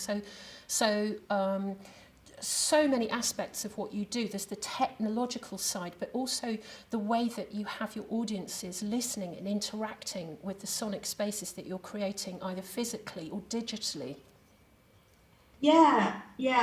I think about how we perceive music and how we perceive sound, how it's related to a much broader understanding of how we live, really, and how we experience the world and how we communicate with each other. All of these things are really important elements of my work, and that's why a lot of my music's to do with that correlation between the moment we're in now, but also the space we're in now, that correlation between like a deeper listening process and how we understand and experience the world above the sound and above music, and how it's completely interconnected, really. I'm thinking of pieces of music of yours where you've really explored the nature of physical space itself by the way that you're placing sound. How are you coping now that that's not an option in the way that it was before? Or actually, is it just now simply an evolution of those processes, but in digital space for you? I think everything that's just happening now in the world is actually just an amplification of everything that I've been exploring and studying, and it's, you know, I don't know, it's difficult to describe it really, but it's so difficult to describe it really, but it is, I mean, I don't know. Yeah, I mean, it's just so, it's such a big subject, but it's a monumental subject. Yeah, it's really, but you know, the way that we perceive sound is so connected to the way that we perceive the world around us. And I try to put that in my music. You know, all of my music's based on the universal frequencies and the mathematical patterns of the universe. So if I'm always working with sound on that level that connects to the way that we exist, and always remembering that sound is vibration, the whole world and the whole universe is made on vibration. If I'm always connecting to that, then it's always going to be relevant to how we're experiencing the world. So this is fascinating. So you're actually using the building blocks of the universe in order to inform everything that you do. So in fact, it's going back to the very essence of our existence by using these mathematical principles. I haven't studied the ratios in your scores, but I guess you're working with geometries, with Fibonacci numbers. Exactly. That kind of thing. Exactly. So yeah, all of my music is based on the Fibonacci sequence or the harmonic sequence and the harmonic series. So everything that we understand of the world and the universe, more than just the planet, like forget about the planet, but, you know, just for 1 second, let's just forget about our lives and humanity, but the way that the universe is created, everything's based on the golden ratio. Anything from like, you know, the structure of our ears to like a birthing galaxy is based on the Fibonacci sequence, but also sound is based on the Fibonacci sequence and those ratios. So I just fully absorb myself in the essential nature of sound and the essential nature of our universe. And if I just focus on that, there's no way that it can't connect on a universal level, you know? I think we should hear this piece. Now, is there anything that we need to know about it? I mean, the title Orbit feels very, what's the word, prescient already right now. Perhaps it wasn't when you first thought of it, but just tell us what we need to know about it and we'll chat more after. Okay, so I think what you need to know about it is just the essential elements of it, which is I composed this piece live in the moment in performance when I was in rehearsal for another piece of mine called Opus Infinity. So I was in Frankfurt and I was working with the space in this venue called the Frankfurt Lab. And we'd set up an ambisonic environment. So for people who don't know what ambisonics are, it's 360-degree spherical sound. So the sound is literally moving in the space in a spherical format. And whilst I was kind of sound checking the space and integrating the acoustics of and motion of the space, I composed this piece and we recorded it in binaural. So the reason it's called Orbit is because the sound is literally in motion in orbit. So you'll hear the sound kind of moving up and around.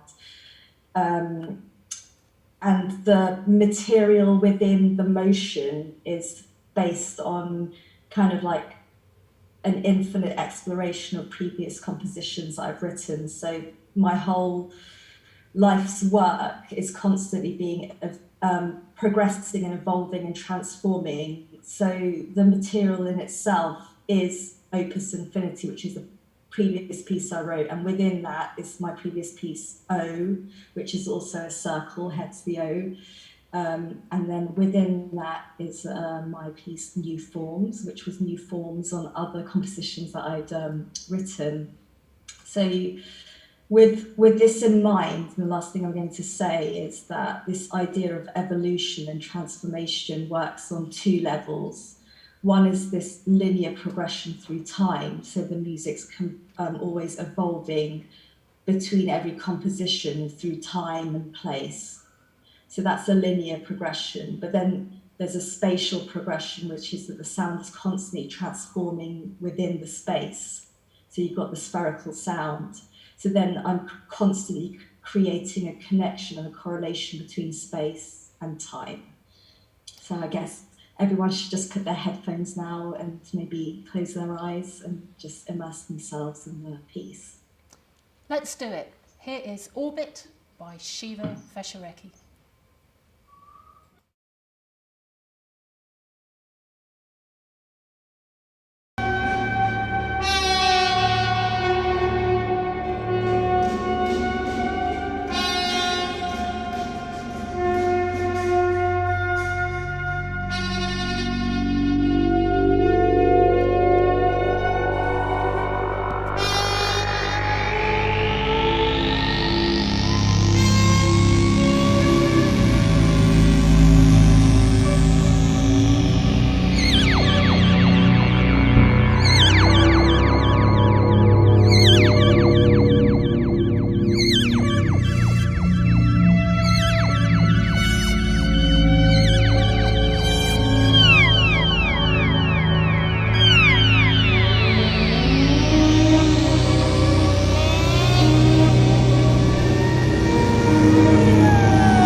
That was the world premiere of Orbit by Shiva Feshareki. Shiva, what an extraordinary piece. How is it for you hearing a premiere in this weird new world that we're in?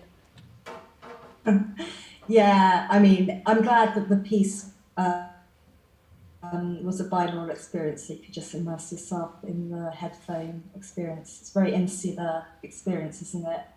But yeah, I must say you're looking very amazing today, Zoe, by the way. I like your outfit. Do you know what? My hairdresser makes me look like Sharon from Accounts every time. I'm trying to combat it, but I'm admiring your lockdown hair. Now, much as I want to talk about hair, Shiva, we've got a couple of minutes only before our next piece. But no, I'm loving the fashion tips. But Shiva, quickly, can you talk us through the tech that was involved? How did you make that piece happen? Oh, go on. Use some posh. Use some fancy names. I used. Well, you were using 3D. I used some state-of-the-art. Yeah, I'll tell you what I was using. I was using state-of-the-art ambisonic technology that isn't available to anyone else other than me. That's the answer I wanted. Yes. Yeah, so only me and a select few of other people are working with this technology, and it's completely transformed the way that you perceive recorded sound. So it's actually perfect for an online performance. And we're still developing it, and the software is actually being developed as my music progresses as well. So I'm in a very amazing situation with this cutting edge technology, with this ambisonic technology. And it's a kind of 3D audio spatial kind of principle behind it. So yeah, exactly. So instead of hearing sound as a linear stereo format left to right, what you're actually hearing is a spherical sound. So once again, but that's not what you're normally hearing on the computer. So once again, you're manipulating space in a way that changes our very perception of sound as listeners, and you're actually creating a new sort of room for us all at this time, which I find extraordinary. What it is it's actually just creating a more realistic version of how we perceive sound in the world that we live. So when you're hearing all other music that's in stereo format, it's still like an artificial format for the way that we're perceiving sound. So if you're walking down the street, you're hearing things coming from behind, from above, around. And this is a way of actually creating recorded sound that actually reflects the everyday world that we're living in, a spherical sound. But it's a new form of recorded sound that no one's really exploring to this sophistication right now. So I'm glad to have premiered that with the London Sinfonietta and with you, Zoe. Yeah, it is so wonderful to have you with us, Shiva. I can't tell you, please keep developing these new technologies. Please keep on doing what you're doing, because you are a really, really important part of how we all go forward. It's lovely to see you. I'm sorry we've got to stop talking. And that's fine. But we have some more fabulous pieces coming up, so go well. Great. Lovely to see you, Shiva. Hola from Barcelona. Oh, you're in Barcelona. We didn't get that bit of info. Oh, okay. Barcelona. Bye. Bye. From Barcelona to the trombone, and at last, a piece that combines the trombone with high fashion. Yes, this is McQueen Sketches by Cheryl Frances Hode, who, like me, was blown away by the Alexander McQueen exhibition at the V&A a few years back. Did any of you see that? Mind-blowing. And she's written a piece in 3 short movements, and each one represents a particular outfit. How cool is that? So Cheryl is a wonderfully free spirit of a composer whose music has been described as melodic, passionate, equal parts humour and reverence, engagingly freewheeling and having ravishing intensity. She trained as a cellist and pianist at the UK's ultimate musical hothouse, the Menuhin School, survived to tell the tale, not all do, and went off to study at Cambridge University and King's London. And her music draws on a wide range of inspirations: literature, painting, dance, and now couture. Now, the 3 dresses, I asked her to please send me the photos. Go like this. First one is it's like this yellow paint fungus that kind of drips over a skirt that looks like it's made from horsehair. Dress 2, fetish take on Shinto bride, Dracula colours with a kind of umbrella head thing. And then 3, E.T. Space Shimmer Alien Hyper Fabric with those shoes, you know, those shoes. Meta trombonist Byron Fulcher is going to play, and he is wearing his own clothes this evening. And listen out for a few very sporty extended trombone techniques along the way. This is McQueen Sketches with the wonderful Byron Fulcher to play it.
The place where high fashion and the trombone meet, that was Cheryl Francis Hode's McQueen sketches even for trombone.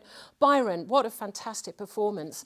If you could just pop over there by the mic, I just want to ask you very quickly, there was one moment in that virtuoso performance where I swear I heard a full chord. Can you just tell us what you were doing to produce that effect? The multiphonic, I was playing a note normally, but also singing with my throat, and then the intervals, thirds and fifths, and sometimes, if it's really well in tune, you get a bit more of a chord. You can sometimes hear another note.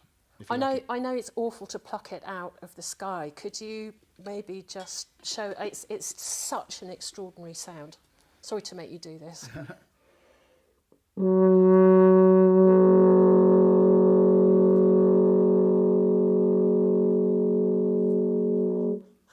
There aren't many that can do that on demand like that. Byron, you're a marvel.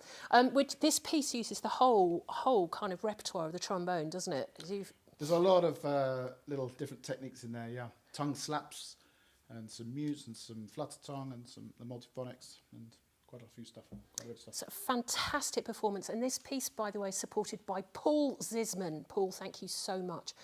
Well, we now have to move on, I'm afraid. I'd love to talk to you a bit more, Byron, but we're going to move on to our next piece, which is super exciting because after all these solo pieces, we now get a duet hot piccolo and woodblock combo with my favourite flautist Karen Jones and percussion legend David Hawkins taking their place behind me. And they're going to play David Lang's Lend Lease, written for Sinfonietta's 40th birthday back in 2008, first performed at the QEH next door. So here is what David Lang says about this piece. He said this: the United Kingdom was actively engaged in World War II for 2 years before the United States became involved. And during those 2 years, many Americans wanted to help the war effort. But in our country, i.e. America, it was officially neutral, and the Lend-Lease was a programme created as a dodge around that supposed neutrality. Now, the USA would funnel arms into the UK forces, technically as weapons purchased on credit, but really as gifts, and as an advance payment on its eventual entry into the war. So when Andrew Burke, CEO of London Sinfonietta people, asked if I would contribute a piece to the Sinfonietta's birthday celebration, I remembered the history of the cooperation between our two countries, and in the spirit of international brotherhood, I said yes. Now, the metaphor, as you'll hear, is that both instruments play exactly together throughout. Let's hear it. Lend Lease by David Lang.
Lend-Lease by David Lang, and that's a mouthful to say at this part of the show.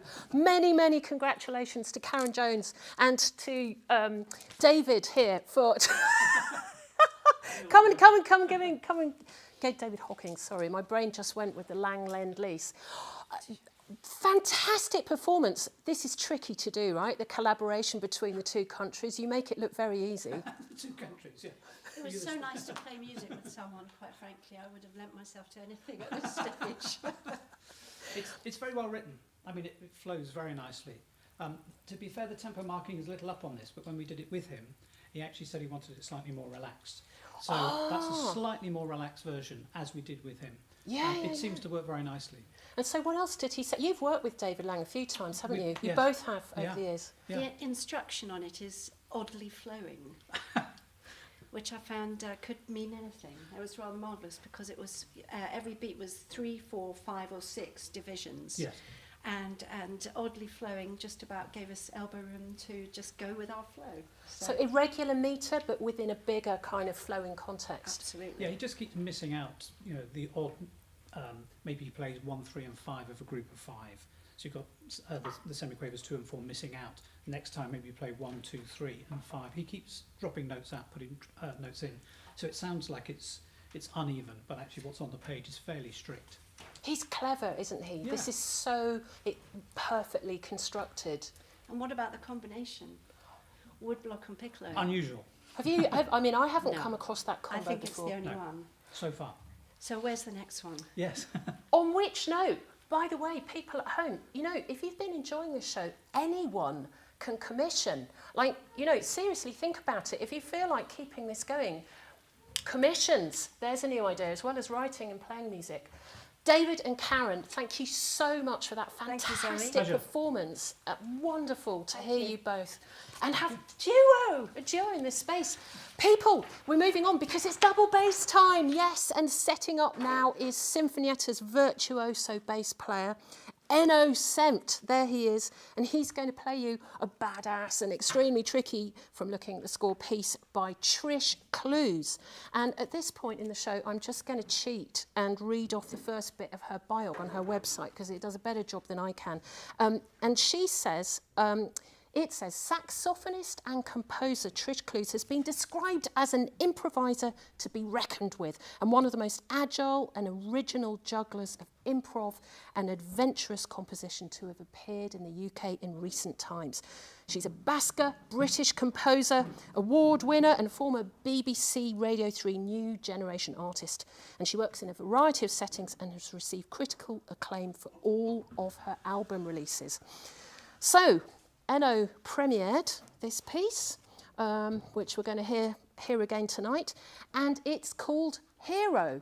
And I think you do have to be a bit of a hero, I think, to play it, because it's tricky, right, Enno? I think so. Yeah, Enno can play anything. Her piece is in good hands.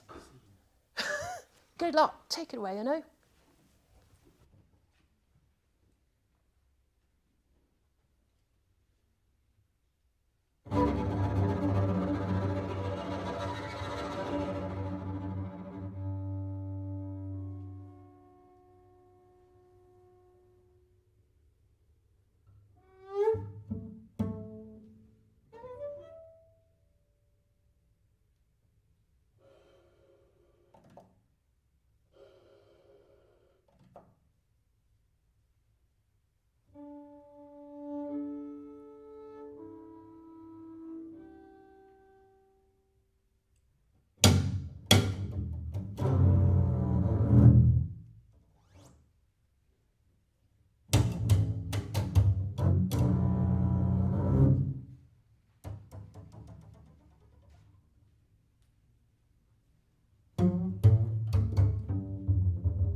That was Hero by the amazing Trish Clues, who on YouTube right now said toy toy before you played it. So now you know.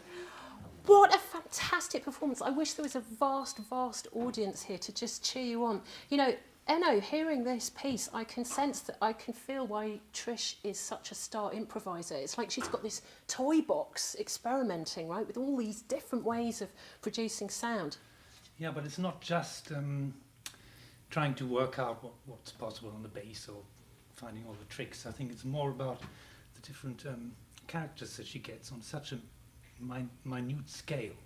It's a string of emotions and of characters that are just sort of interchange so quickly.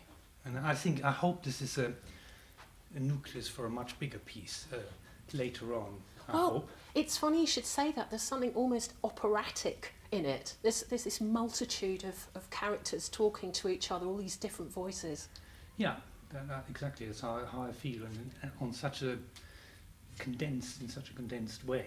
And it's not about really all the tricks and things that you can ask the bass to do. It's more about what these sounds and rhythms, what they represent. And I think she does really very well. I like it very much. Yeah. Trish said that she was really inspired by all the great cello works of the 21st century, but she felt the solo bass is something that has been a bit neglected, and she just really wanted to kind of make that right with this. And do you feel that's the case? Do you feel neglected, Enno? Well, not neglected anymore by Trish, and I hope this will continue, because she obviously has a very good understanding, and I think it also may be coming from her own improvisation and her own work with jazz, particularly jazz bass players. But this is not a jazzy piece. This is something else. Yes, the bass has been somehow neglected, but it's changing a lot. There's been fabulous works being written recently in the late 20th and early 21st century. I think it comes with the rise of the facilities of the players. I mean, the standard is shot up completely, and I think finally the bass has been really equal to others, at least to other string instruments in a contemporary scene. Well, it's in very safe hands with you, Enno. Thank you so much. And Trish Clues, thank you for that wonderful piece. We have to move on now. And Sinfonietta's fabulous sax player Simon Horam is going to set up in a moment, and he's going to play the next piece for you by Mark Bowden. And the last time I saw Simon, like so many other musicians, was in a Zoom box a couple of months back, and when he gave an absolutely blistering performance, I just have to remember to socially distance, there we go, I'm in the right place, of this same piece, which is called Parable.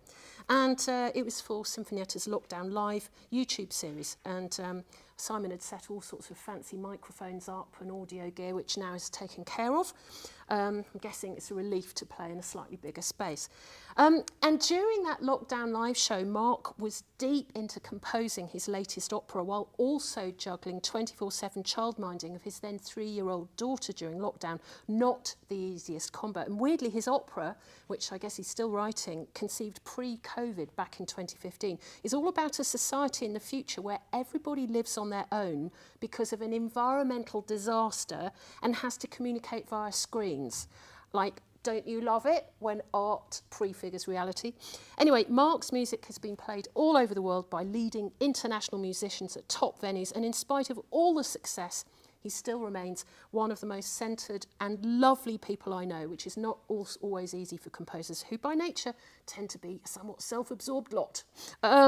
Anyway, Mark is a sax player himself, which you can tell from the fluency of the sax writing here. I'm sure Simon will back me up. And the idea for this piece came from the legend of the Gordian knot, in which Alexander the Great, unable to untie the rope, slices the knot in half with his sword, ensuring his future good fortune.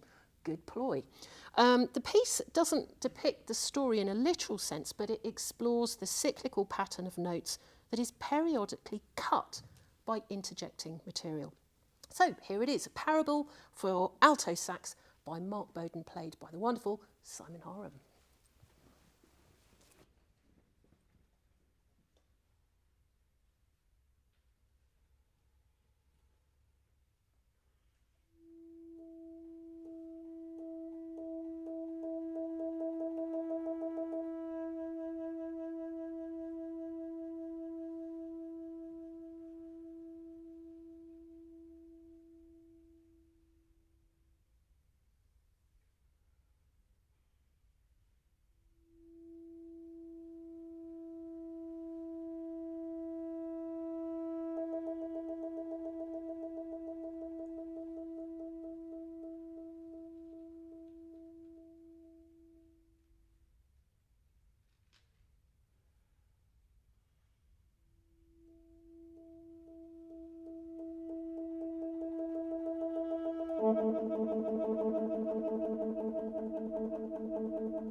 Parable by Mark Bowden, played by the fabulous Simon Harham. That was a blistering performance, Simon. Thanks, This piece was written for you, right? So you worked with Mark on it?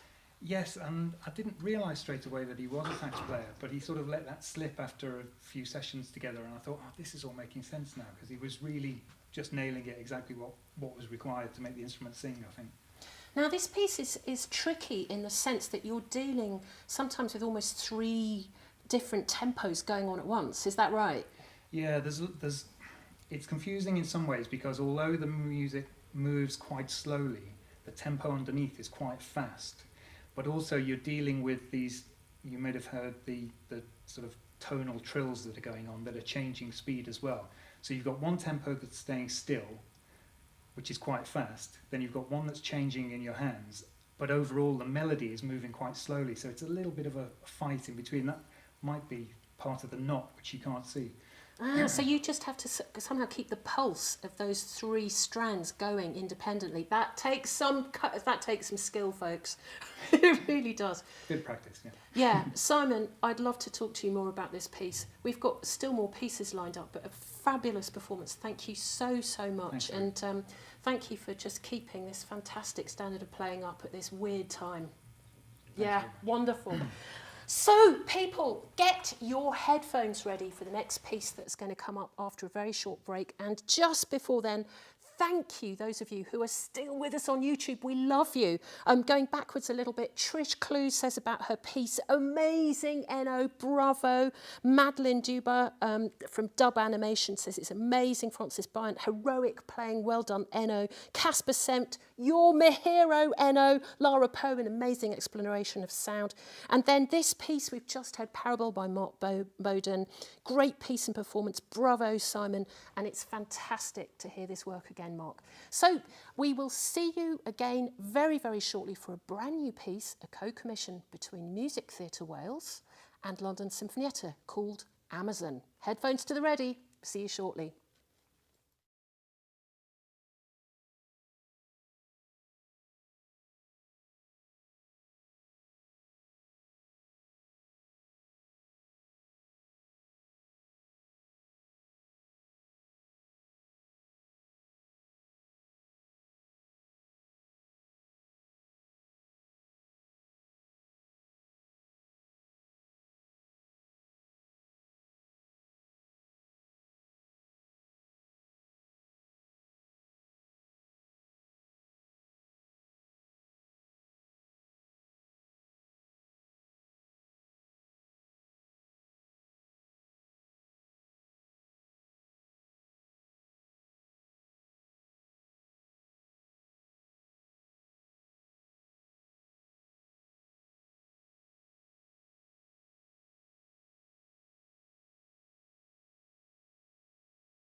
A young British-Chinese composer in collaboration with theatre maker, opera director, dramaturg, that's one person, meet over Zoom in lockdown. And from this virtual exploration of the new online spaces that they are inhabiting, emerges the inspired meshing of music, text and visuals that you're going to see next. Amazon. This is the creative baby of Alex Ho and Ayres Ismail, a co-commission by Music Theatre Wales and London Sinfonietta. Now, Alex and Ayres are both here on Zoom to talk about it, along with Music Theatre Wales artistic director Michael McCarthy, who's staged more than 40 operas and worked on more than 100 new works, and now has found a way to keep the operatic fires burning during a global pandemic. Of course he has. Unmute yourselves, team. Michael, this piece has been called a poetic reflection of the world that we live in. How did this come about and what was the process? Well, we had an invitation from the contemporary theatre called Home in Manchester to participate in a programme they came up with at the very beginning of lockdown. And it was called Homemakers, and it was literally artists in their homes making new work for digital with whatever they could lay their hands on. And they invited us to make a piece for them. And I thought this was a tremendous idea, obviously with the associate company, London Sinfonietta. We talked immediately about what sort of ideas, where we could go and all the rest of it. And I'd known both Alex and Ayres, got to know them over the last couple of years, seen work, listened to work, and just thought, well, let's really go out there and let's introduce a composer and a theatre maker, writer, who had never met before, did not know each other's work at all, would never ever meet during the process of making the piece, but let's see if we can make the alchemy happen. And I introduced Alex and Ayres and said, make whatever you want. Fantastic. Alex, I've seen a number of your scores now, and from what I can see, is this the first time that you've done a project quite like this? Is this totally new territory for you? Absolutely. It was mildly terrifying, actually, to have such an open brief from Michael, but also very exciting. I think one of the things I was most worried about at the start was, does Michael know I don't have any instruments on me at home? And that impacted the piece, you could say. We'll talk a little bit more about the technical aspect of how you've achieved this after we've seen it, which will make more sense. But I know that you'll have had to have a pretty steep learning curve, right, Alex, in terms of just the technical side of things that you're using. Absolutely. I tuned into this festival just when Shiva was talking about some of the amazing things she's doing with electronics, and I'm nowhere near that level. I'm kind of 20 years behind Shiva, so I hope you don't expect too much. Well, it's an incredibly effective thing that you've come up with everything that you have. Ayres, how was this for you to be given this brief? Now, I know you're no stranger to Music Theatre Wales, right? I think you've worked on Psychosis, is that right, in France? I assisted Ted Huffman on 448 Psychosis, and I'm actually working with MTW at the moment as an associate. So Michael and I, we've known each other for a little while and had conversations about lots of different pieces, and this was a totally different way of making work. I sort of straddle opera and theatre, but this is somewhere in the ether in between, and it was right at the beginning of lockdown, so it was as much about being kind of inventive with the stuff that we had in our houses as it was about trying to get to know each other as artists and find a way of creating something together. It's really amazing when you're given such a wide brief as well. So just to be clear, from what Michael just said, you weren't allowed to meet in person at all. The circumstances didn't allow it. And Michael, did you choose the subject matter, or did the two of them cook it up? No, they cooked it up. I mean, we talked around a little bit, but absolutely, Alex and Ayres pursued their own ideas. The only brief for me really was about creating something in which the idea, the dramatic idea, if you like, and the visual content were kind of co-created with the musical idea. So like you would be when you're creating an opera, you have to have this synergy between music and drama, and then music and the text. And so it needed that, and I got back involved along with Andrew Burke with the Sinfonietta later on in the process, talking about the balance between visual text and music. But otherwise, no, this was not a brief about what to write. It was just an opportunity to discover what could be created in these circumstances and to be creative. And also, I was very, very pleased that actually it wasn't just about being locked down. A lot of the spontaneous work that came out at the beginning of lockdown 8 months ago was about the condition that people found themselves. this transcended that moment, and I'm really delighted by that. So actually, this is a new way of making art in this current time. Alex and Ayres, I'm dying to ask you more about this process, but I think we should actually see this piece first so everyone knows what we're talking about. Folks, headphones on, you are in for a big treat. Here is Amazon.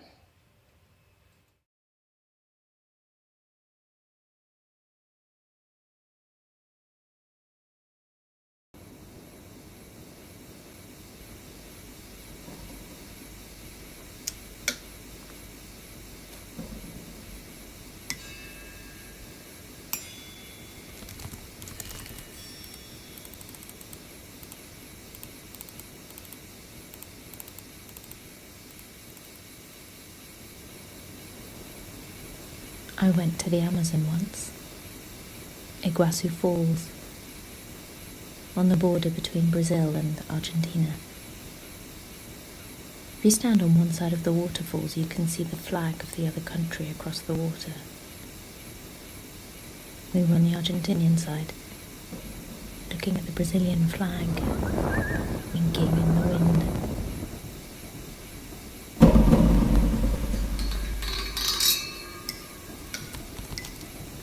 Wet and windy and noisy.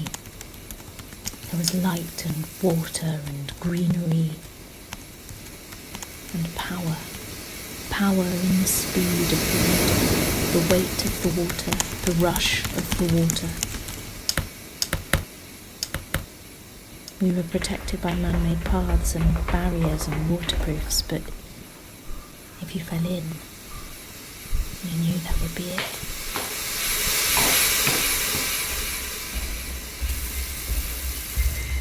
The rush would take you, and you would probably not even be conscious as your body made its way down the endlessly streaming Amazon River, edged on either side by a dense rainforest of trees and plants you've never seen or heard of, and never would. A living network of roots and trunks and boughs and branches that's home to animals, birds and insects who see you as the tourist that you are, or as food.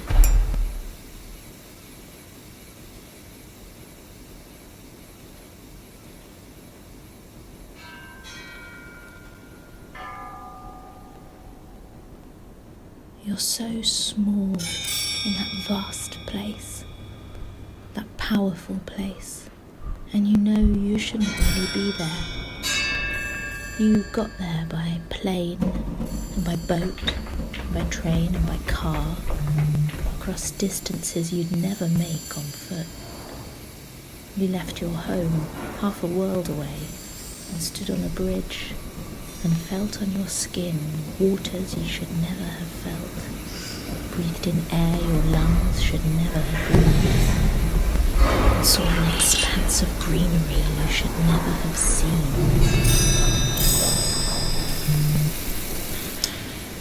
Except that you were born in the most recent blink of an eye, and there were planes and boats and trains and cars that brought you all the way there.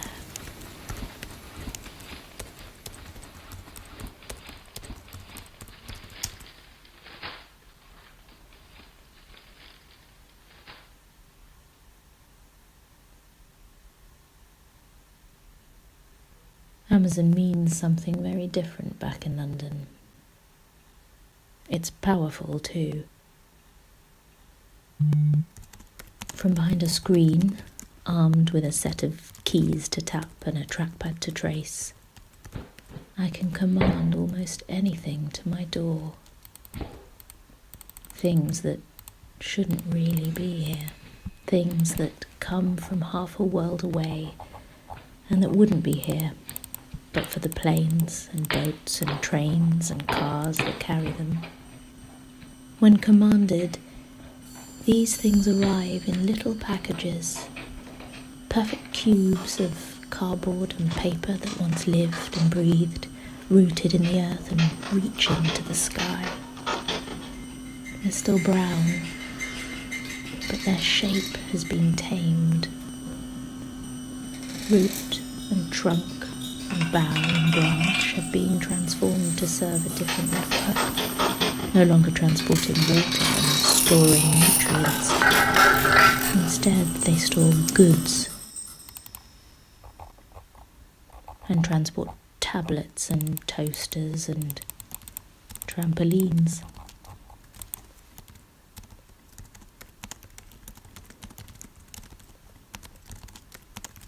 Tap, tap, tap. From behind my screen, this sleek silver machine of mine,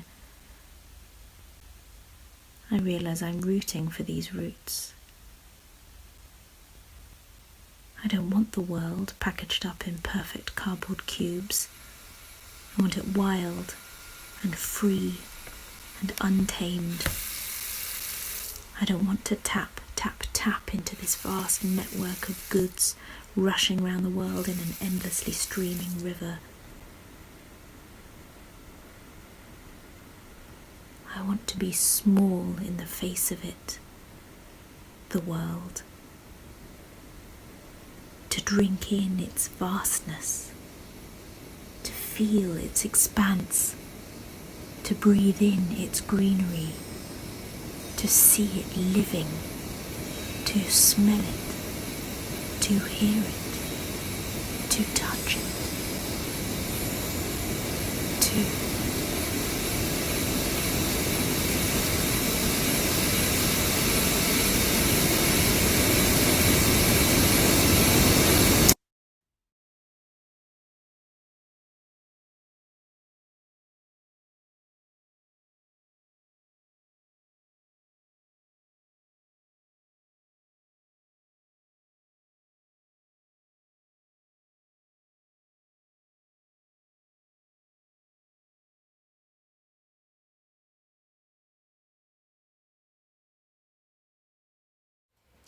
Amazon by Alex Ho and Ayres Ismail. Folks at home, we apologise so much. We had sync issues in that performance just now. This piece is going to be put up shortly so that you'll be able to watch it again lined up. We're so sorry about that, but hopefully you still see the enormous impact of this extraordinary piece. Alex, first of all, just tell me a bit more about this process. How did you start? You met Ayres on Zoom and then you went, ugh, what happened? Yes, I guess the first thing that happened was that I had a rummage around the house I was staying in, my mum's place up in Cambridge, which is where I was in lockdown. And I was desperately looking for a room which had acoustics to make some sounds and have a play. So that was kind of the very first thing I did when I was trying to work out what kind of sounds were possible, just from a musical side, I guess. And what are the sounds? I mean, I can hear all sorts. Are they all household objects? Are you just sort of banging on things? Can you reveal a couple of secrets? Yes, there is no nuance. It's literally me just banging on things. Things like cups, desks running up and down the stairs. You might have heard me. Whistling, striking a radiator with a jumper was particularly resonant. I think that's most. Oh, it's typing as well, with some kind of computer sounds. Yeah, desperately looking for sonic objects. So Ayres, from the Zoom space that the two of you, I guess you both got to know each other's kind of houses pretty well through all of this. How did you, when you first started hearing these songs, what made you make this connection between this incredible sort of earthy, Amazonian, dangerous, beautiful, natural place, and then the ultimate gag, the Amazon that we all know and love, this environmental piece? Yeah, well, actually, revisiting it now really reminding me of early lockdown and the kind of brain space we were all in, of being really amazed by nature and what was happening to the kind of world outside our windows whilst being trapped inside. And Alex and I, we talked about loads of different subjects and ideas, and this was something that kind of bubbled up for both of us as being an area that we were really interested in. And you know, simultaneously, everyone was discovering deliveries and kind of ways of getting things into their houses that they don't normally use. And of course, Amazon is something that most of us use, and I'm really trying not to use. So that became a big kind of contrast or contradiction that we were both quite interested in. So did you And raid? then hearing sounds and music, it felt like it was really of the natural world as well. So yeah. So did you raid all your house plants to get this animation? Well, actually, by the time I ended up filming it, I had gone down to my parents' house, and I think they're watching now. So those are their plants that you're seeing. Hello, Ayres' parents. Good job on the plants. Very good. I raided them from every room possible, and the garden. So they were a slightly different group of plants from the ones I had like storyboarded in my head. But yeah, they're lots of Isle of Wight plants that you're seeing in that film. Michael, with your incredible entrepreneur's experience in putting on all kinds of new works, do you feel that this is the way forward, this kind of collaboration, this digital space? Can you see more of this happening at this weird time?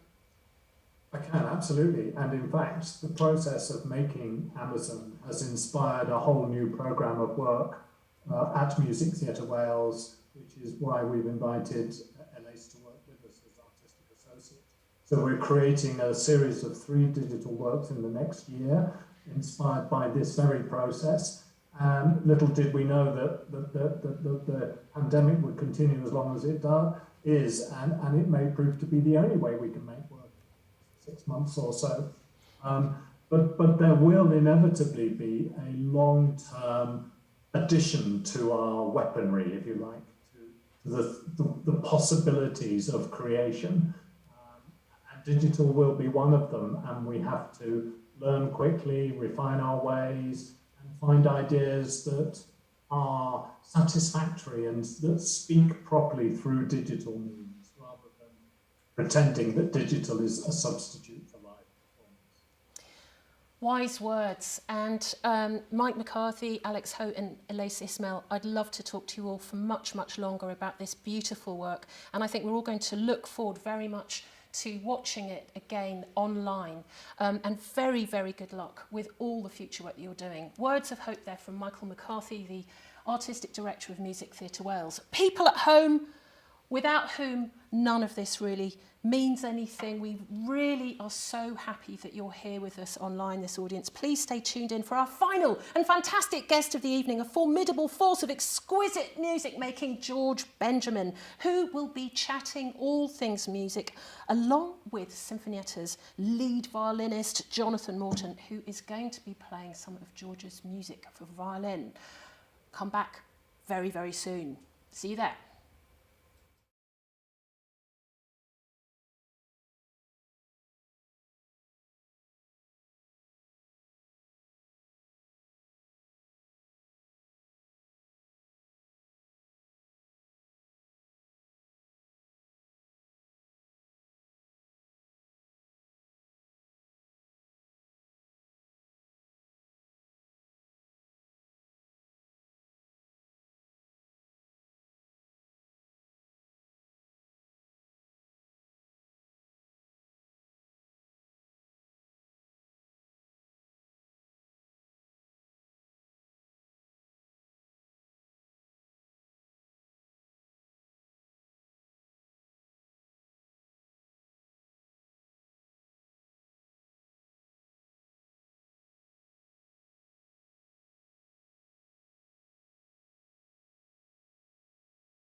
My next guest is one of the world's foremost musicians, a formidable force. I don't know why I get so alliterative when I talk about him, of highest musical craftsmanship, intelligence, refinement and laser musical ears, with an impressive clutch, well, more of a large suitcase really, of ridiculously prestigious international awards to his name. In each of his fastidiously heard scores, sensuous alchemical sounds are underpinned with rigorous architecture. The last couple of decades have seen many retrospectives of his music in concert houses all over the world. And he was recently the star of a BBC documentary profile which followed on from films of his two hugely successful operas, Written on Skin and Lessons in Love and Violence.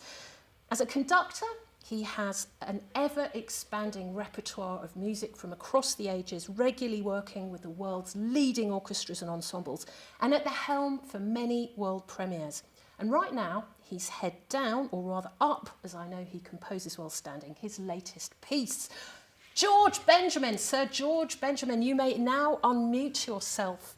How wonderful to see you here on Zoom. Are you a Zoom expert now, George? Not really, Zoe, no. I said a Zoom amateur, actually. Oh, I bet you do breakout rooms with your students really well. I do. I am Zooming quite frequently with my students at the moment, yes. And do you find that actually teaching composition is one thing that does work quite well over Zoom? Is it all right to do that? Yeah, one thing I really like is I can sort of feel in the mood for talking to one of my students and text them and say, how about now? And then 2 minutes later I get a message saying, I'd love to. And so we can fix things really quickly and have a chat for an hour and a half or something. Oh, fantastic. Now, at this time, as well as all the composing that you're doing, do you find that when you're head down in a new piece and then you suddenly go off to conduct and teach and maybe curate, how do you combine all these different roles? Do you have to sort of turn off the sound in your head in order to write when you're going into all these different roles that you're doing? Well, I don't do it like that, really. When I'm really composing, I stop everything else. I almost stop teaching. I definitely stop conducting. I really become a hermit. And I divide my life between those times when I am really composing and those times when I'm allowed out and can travel and conduct and make music with friends and others. But when I'm composing, my life consists just of composing, basically. Yeah, and you just have to lock down, as it were. So, so you have had a long association with Sinfonietta now. Can you remember when that started? I mean, I know I've done a couple of projects with you at the helm. Actually, it sort of started in around 1974 when I was 14, and I came to the Queen Elizabeth Hall to see them perform. And many times I saw them perform. And then suddenly in 1980, my publisher, Faber Music, had a concert at the Aldeburgh Festival that summer. And I conducted just one piece, a short octet I'd written. So that was the first time I'd worked with them in 1980. So that's 40 years ago. So wow. Strange thought. And more recently, there's been the recording of Into the Little Hill. And I remember doing a Jolly to Tuscany with you. It was a Pond Silence, or I can't remember what it was. Oh, God, yes, that was in Italy. Yeah, that was true, yeah. And we went, I don't know if you, I think you did come to the Alps in France, near Besançon, for a festival in La Meige, which is sort of 10,000 feet up in the air. Yeah, and you were incredibly beautiful. Yeah, and you were awarded l'Éclat de la Cité, or whatever it was. You got the most shiny award. Yeah, it was City of 73 people, approximately. I mean, very small, but all the same. The only keys to a city I've got. Yeah, well, it was very, very impressive timing. Now, we should talk about the piece that we're going to hear. We're going to hear the first one of your 3 miniatures. And the first one, Lullaby for Lalit, which is a wonderful la-la-la, just saying it. Now, I know who Lalit is, but the audience at home perhaps don't. Tell us about this piece and how it came about. Well, one of my closest musical friends is Jagdish Mistry, the violinist, who's been in the Ensemble Moderne for about 30 years. I've known the Ensemble Moderne for about that long, and he's someone whom I'm very, very fond. I got a card, or probably a fax, in 2001 from him announcing that his wife had given birth to their first child, whose name was going to be Lalit. Now, Lalit is an Indian name, but it's also the name of a raga that, completely by chance, I'm very familiar with, and a very extraordinary raga it is, really quite extraordinary. And so, on one of those very rare moments, I thought, well, I should write something for Lalit, and I should write. So I was exploring some compositional techniques at the time that would fit solo violin, and so a few days later, this piece arrived. And just like Lalit had a few days before. And these 3 miniatures, I mean, we're going to hear just this first one, but each one is written for a friend. And is this something that you've done before? Do you find that there is something that happens when you're composing, if you're writing for somebody that you know? Is something of their character, do you think that comes into the music, or is that incidental? I've given some of my very closest friends pieces, sometimes short little pieces. Usually their characters are not reflected in the pieces themselves. And I didn't know Lalit. It took me years later to meet him. Incidentally, now he's just come to Great Britain and he's a student in engineering at Edinburgh University. So I don't think he's watching, but if he is, hello Lalit. But no, I'm very happy to dedicate pieces to people. But usually the composition goes in a direction that's not associated with a portrait of them. No. Well, I think we should hear it and then we can talk about it a little bit more. So here to play Lullaby for Lalit by George Benjamin is the wonderful Jonathan Norton.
The Exquisite Lullaby for Lalit, the first of Sir George Benjamin's 3 miniatures for solo violin, given an absolutely beautiful performance there by Jonathan Morton, who is now strolling over to the interview section.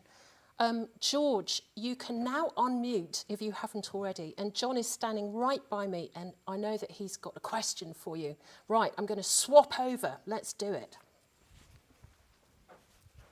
Hello, George. Hello, Jonathan. Thank you so much for that. Thank you. Yeah, we seem to be meeting rather regularly on Zoom or Skype these days, yes. Anyway, it was just such a pleasure to have a lesson with you last week. A lesson it wasn't, just a few little fussy things from me. No, it really was. It felt like one in the best sense of the word. So, you know, I've spent the week sort of thinking about what you said, and I hope I was able to, you know, incorporate your comments into the performance. Yes, thank you. But yes, I mean, maybe you can tell us a little bit how what you've been up to throughout this lockdown. Has it been particularly a good time for you to have time and space to write? When I compose, I tend to lock down, and sometimes, like when I'm writing a really big piece like an opera, it will be for a couple of years. So in a funny way, and I'm sure many of my composer friends and colleagues will agree with me, this has felt rather scarily normal a lot of the time. You know, you're just left alone with ideas in your head and a piece gradually forming. Of course, what's been happening in the outside world has been far from normal and many times very disturbing and frightening. But yes, I've just been here, a little bit of teaching on Zoom, a few little contacts with people beyond these shores, and otherwise just isolating myself and composing. Yes, and that's what I suspect I'll be doing for quite a few months to come. Yeah. Well, look, I very much hope that there'll be a time not too far away that we can meet again and you know, make some music together with you conducting. Yes. That would be wonderful. I would love that too. Yeah. Yes. Yeah. Bring it on, please. Yeah. Anyway, very good to see you, George. Great to see you and hear you, Jonathan. Thank you so much. Thank you. Bye. Many congratulations again, Jonathan, for that beautiful performance. George, I'm really interested to know how it feels for you writing a miniature, because you've written these vast structures, these operas which are full of this exquisite detail, and it feels amazing to hear a piece which itself is so dense actually, and has so much information structurally packed into it, and yet I'm aware that this is the kind of detail that you actually apply to every single part of every single instrument in each big structure. What's it like writing a miniature? Well, I was exploring a way of writing music at this point, and I just had an idea, quite an abstract idea, of exploring this technique down a new avenue, and the idea of the violin was there. So I wrote it really relatively painlessly and rather quickly. I did want the violin not to sound, as it were, lonely. I wanted it to be making its own harmony up as it went along, indeed suggesting a couple of people playing all the way through. The last of these 3 miniatures is particularly hard to play.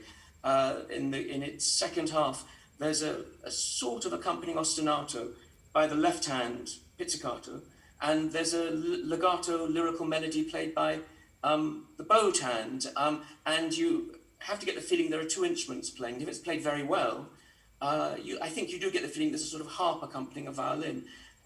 The thing that's really quite harsh about it is if it's played well, it sounds very easy.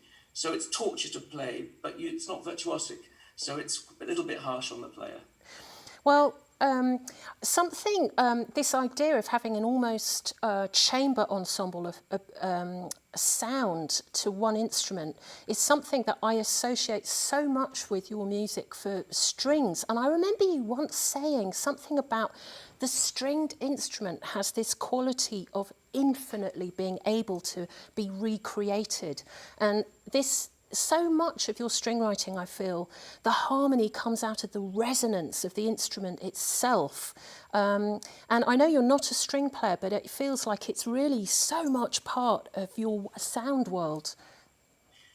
When I was a child, I was a pianist, but I was also a percussionist. And for a few months, I learnt the flute very badly, and I played for 5 years extremely badly the oboe. So I know what it is to play a wind instrument and percussion and piano. I've never, ever learned how to play a string instrument. So they have a complete mystique for me. They're a mystery for me. I also love that, as you said the word resonance, how there's this waves of sound come from these empty blocks of wood, and they just have 4 strings. And I can barely understand how they can do so much with so little, and yet the centuries go by and they're constantly able to be reinvented. So for me, they're objects of real mystery, and I love the sound that they make. I love the idea of bowing as well. So yes, they do hold a lot of mystery for me, and I also love their capacity to resonate and make harmony. Yeah. Now, thinking of you as a pianist, I know that you're not out there performing as a pianist, but it seems so integral to you as a musician. And I'm thinking of you as a conductor, actually. That thing that you said to Jonathan just now when he said, I hope the lesson was all right. And you said, just a few little things. And I know from having experienced you conducting with a group that it is absolutely precise to an incredible degree. I've heard you say to Ensemble Moderne, if you can't find the harmonic, get a friend to help.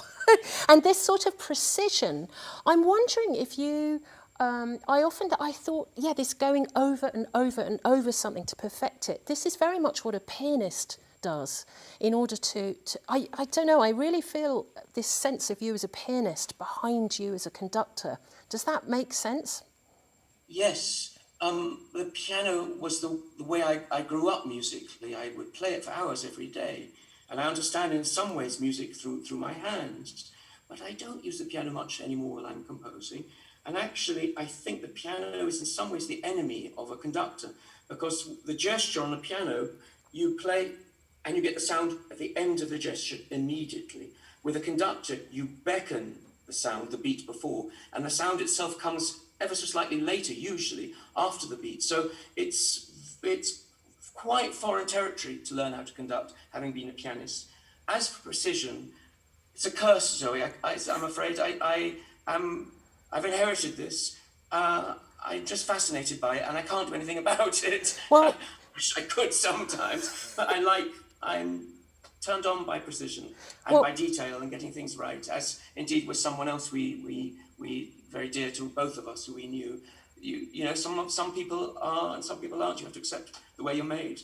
Yeah, we're talking about Ollie Nusson, who has, again, had your kind of laser ears. And the thing with your music is that you pay so much attention to these details that actually this word resonance, in order to create that very sound, that very world that you have so painstakingly and fastidiously put together, it does actually need to be right. You can't sort of busk Benjamin. Well, I do prefer it when it's right. It doesn't mean that you can't interpret it and try different forms of expression, different phrasing, and even quite considerably different tempi. But I do like the details. It's what I imagine in my head. And the big form in everything comes from those details. It's not filling in a form.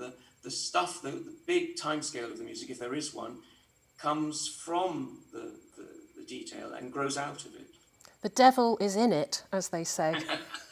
So just onto you as curator, because earlier this year, in that happy time when none of us understood Zoom, you curated a really big portrait concert at a very posh festival in France, didn't you? You put together a beautiful programme of music. Is that something that you like to do, to put together a programme? Yes, this was quite a big thing in France. It was about a dozen concerts, and it was the biggest thing of its kind that I'd done for a long time. When I was in my 30s and 40s, I did a lot of programming and I did a lot of conducting, and I was really interested and excited about bringing what I thought was the best international new music and bringing it here to London and sometimes traveling with it. In the last 20 years, life, it doesn't go on forever, and I decided that I wanted to spend much more time composing and write some much bigger pieces.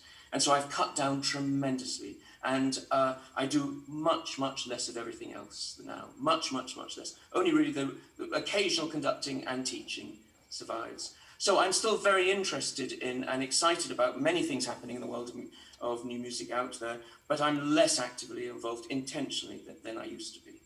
So speaking of the world out there, of course, we've moved into a new space as musicians. And, you know, we have been seeing earlier today, I've been speaking to a few of the players on this incredible festival of pieces, and all of them are saying pretty much the same thing, that it's been very, very hard to go for long periods of time without performing. And when they do perform, it's this sudden cranking back up into the adrenaline space that's needed to work, and nobody knows where it's going. What do you feel about this present situation, other than the obvious calamity for all of us as musicians, this lack of performance space?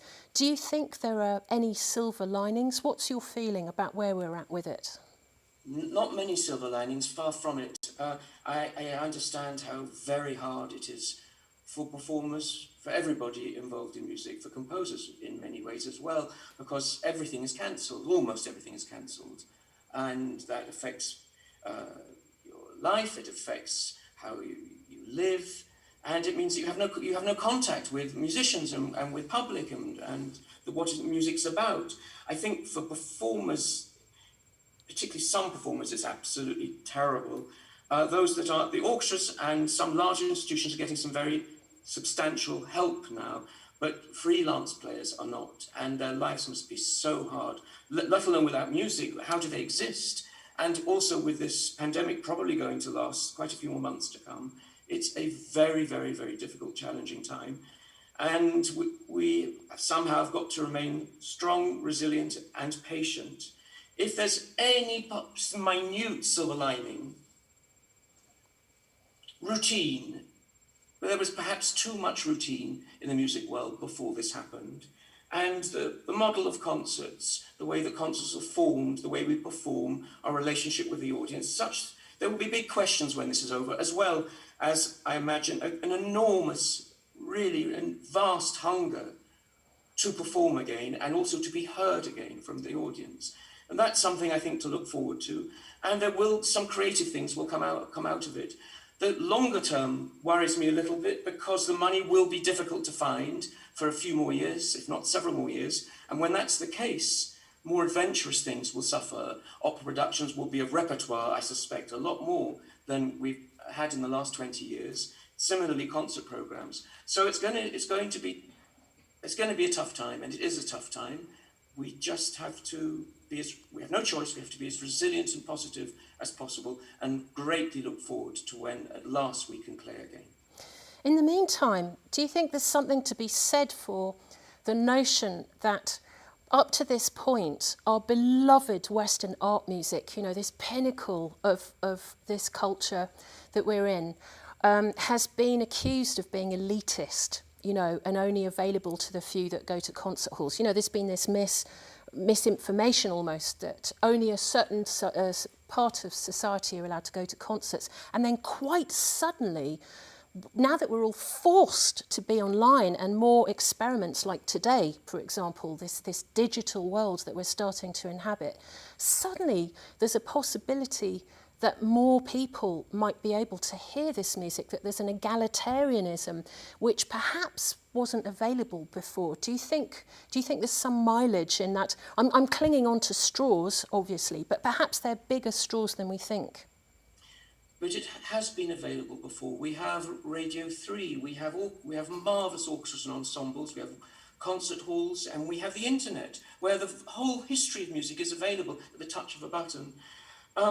No, I don't think the absolute glory, sensational, unbroken glory of 1,000 years of Western music is anything at all for us to apologise for a second. If there's something to apologise for, it's our educational system, which doesn't open this complete wonder, this absolute glory that we've produced over the centuries and still are producing. There are not more people who find it something that they can easily access and feel curious and comfortable and joyful when approaching it and exploring it. Zoe, what was it? Carry on. There was one other question, one other point I haven't addressed. What was it?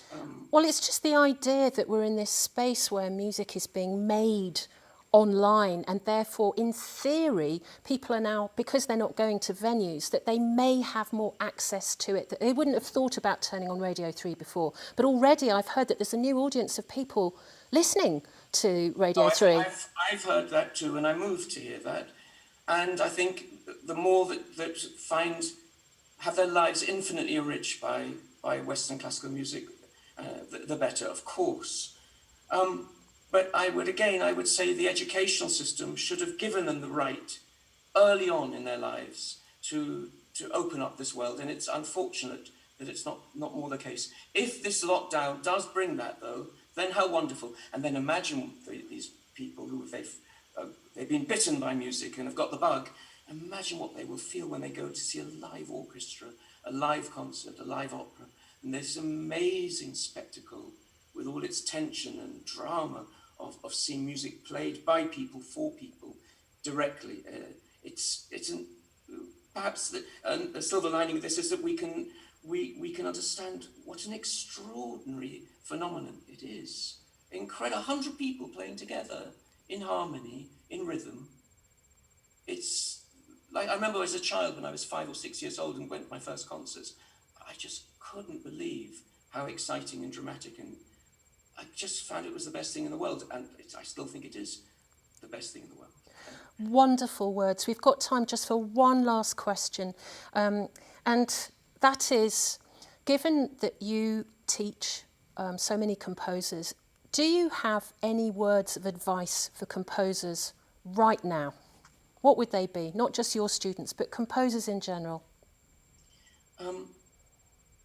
I think it's quite hard, particularly for young composers starting their careers or before their careers get going, because everything is stopped, so they have no performances to look forward to. Very few commissions going around.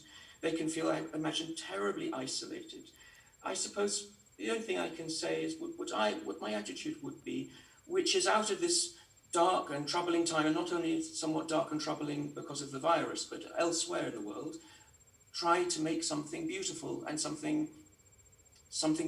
create some beauty in a challenging and difficult time. And otherwise, imagine and hear in your head and imagine. And it will get better. It will get better. There will be a world of music after this, without question, and good things, maybe wonderful things will come. Wonderful words. George Benjamin, thank you so much for joining us today on Zoom. It's been wonderful to have you here and very, very inspiring. Good luck with all the music that you're writing now. Long may it be performed. Looking forward very much to the new pieces. So, everybody at home, this brings our extraordinary day of live online performances and discussions to a close. Thank you so much for listening. It's so important that you're here. And before we sign off, London Sinfonietta want to thank all of you that underpin this organisation, especially right now, not least the Arts Council of England and the trusts and sponsors that support their work. And a particular thank you to the Ernst von Siemens Music Foundation for their generous support of this season, to the Garfield Western Foundation, and also to all those individuals who believe in what the ensemble does and believe in the power of music and culture to the society. A huge thank you to them, and to the Southbank for giving us this space and this wonderful view that is behind.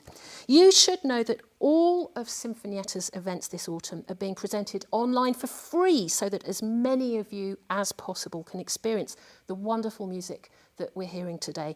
If you can possibly afford it, whether it's the price of a coffee or what you might have paid to attend a live concert, please do consider giving at whatever level suits you to support the London Sinfonietta's work, both now and in the future, in schools, on the concert platform and in the community. Any money that you can give will also support our wonderful players who perform for the group by giving them more opportunities to do what they do best, make extraordinary music that brings the wonderful ideas of living composers to life, as well as support composers to write new music.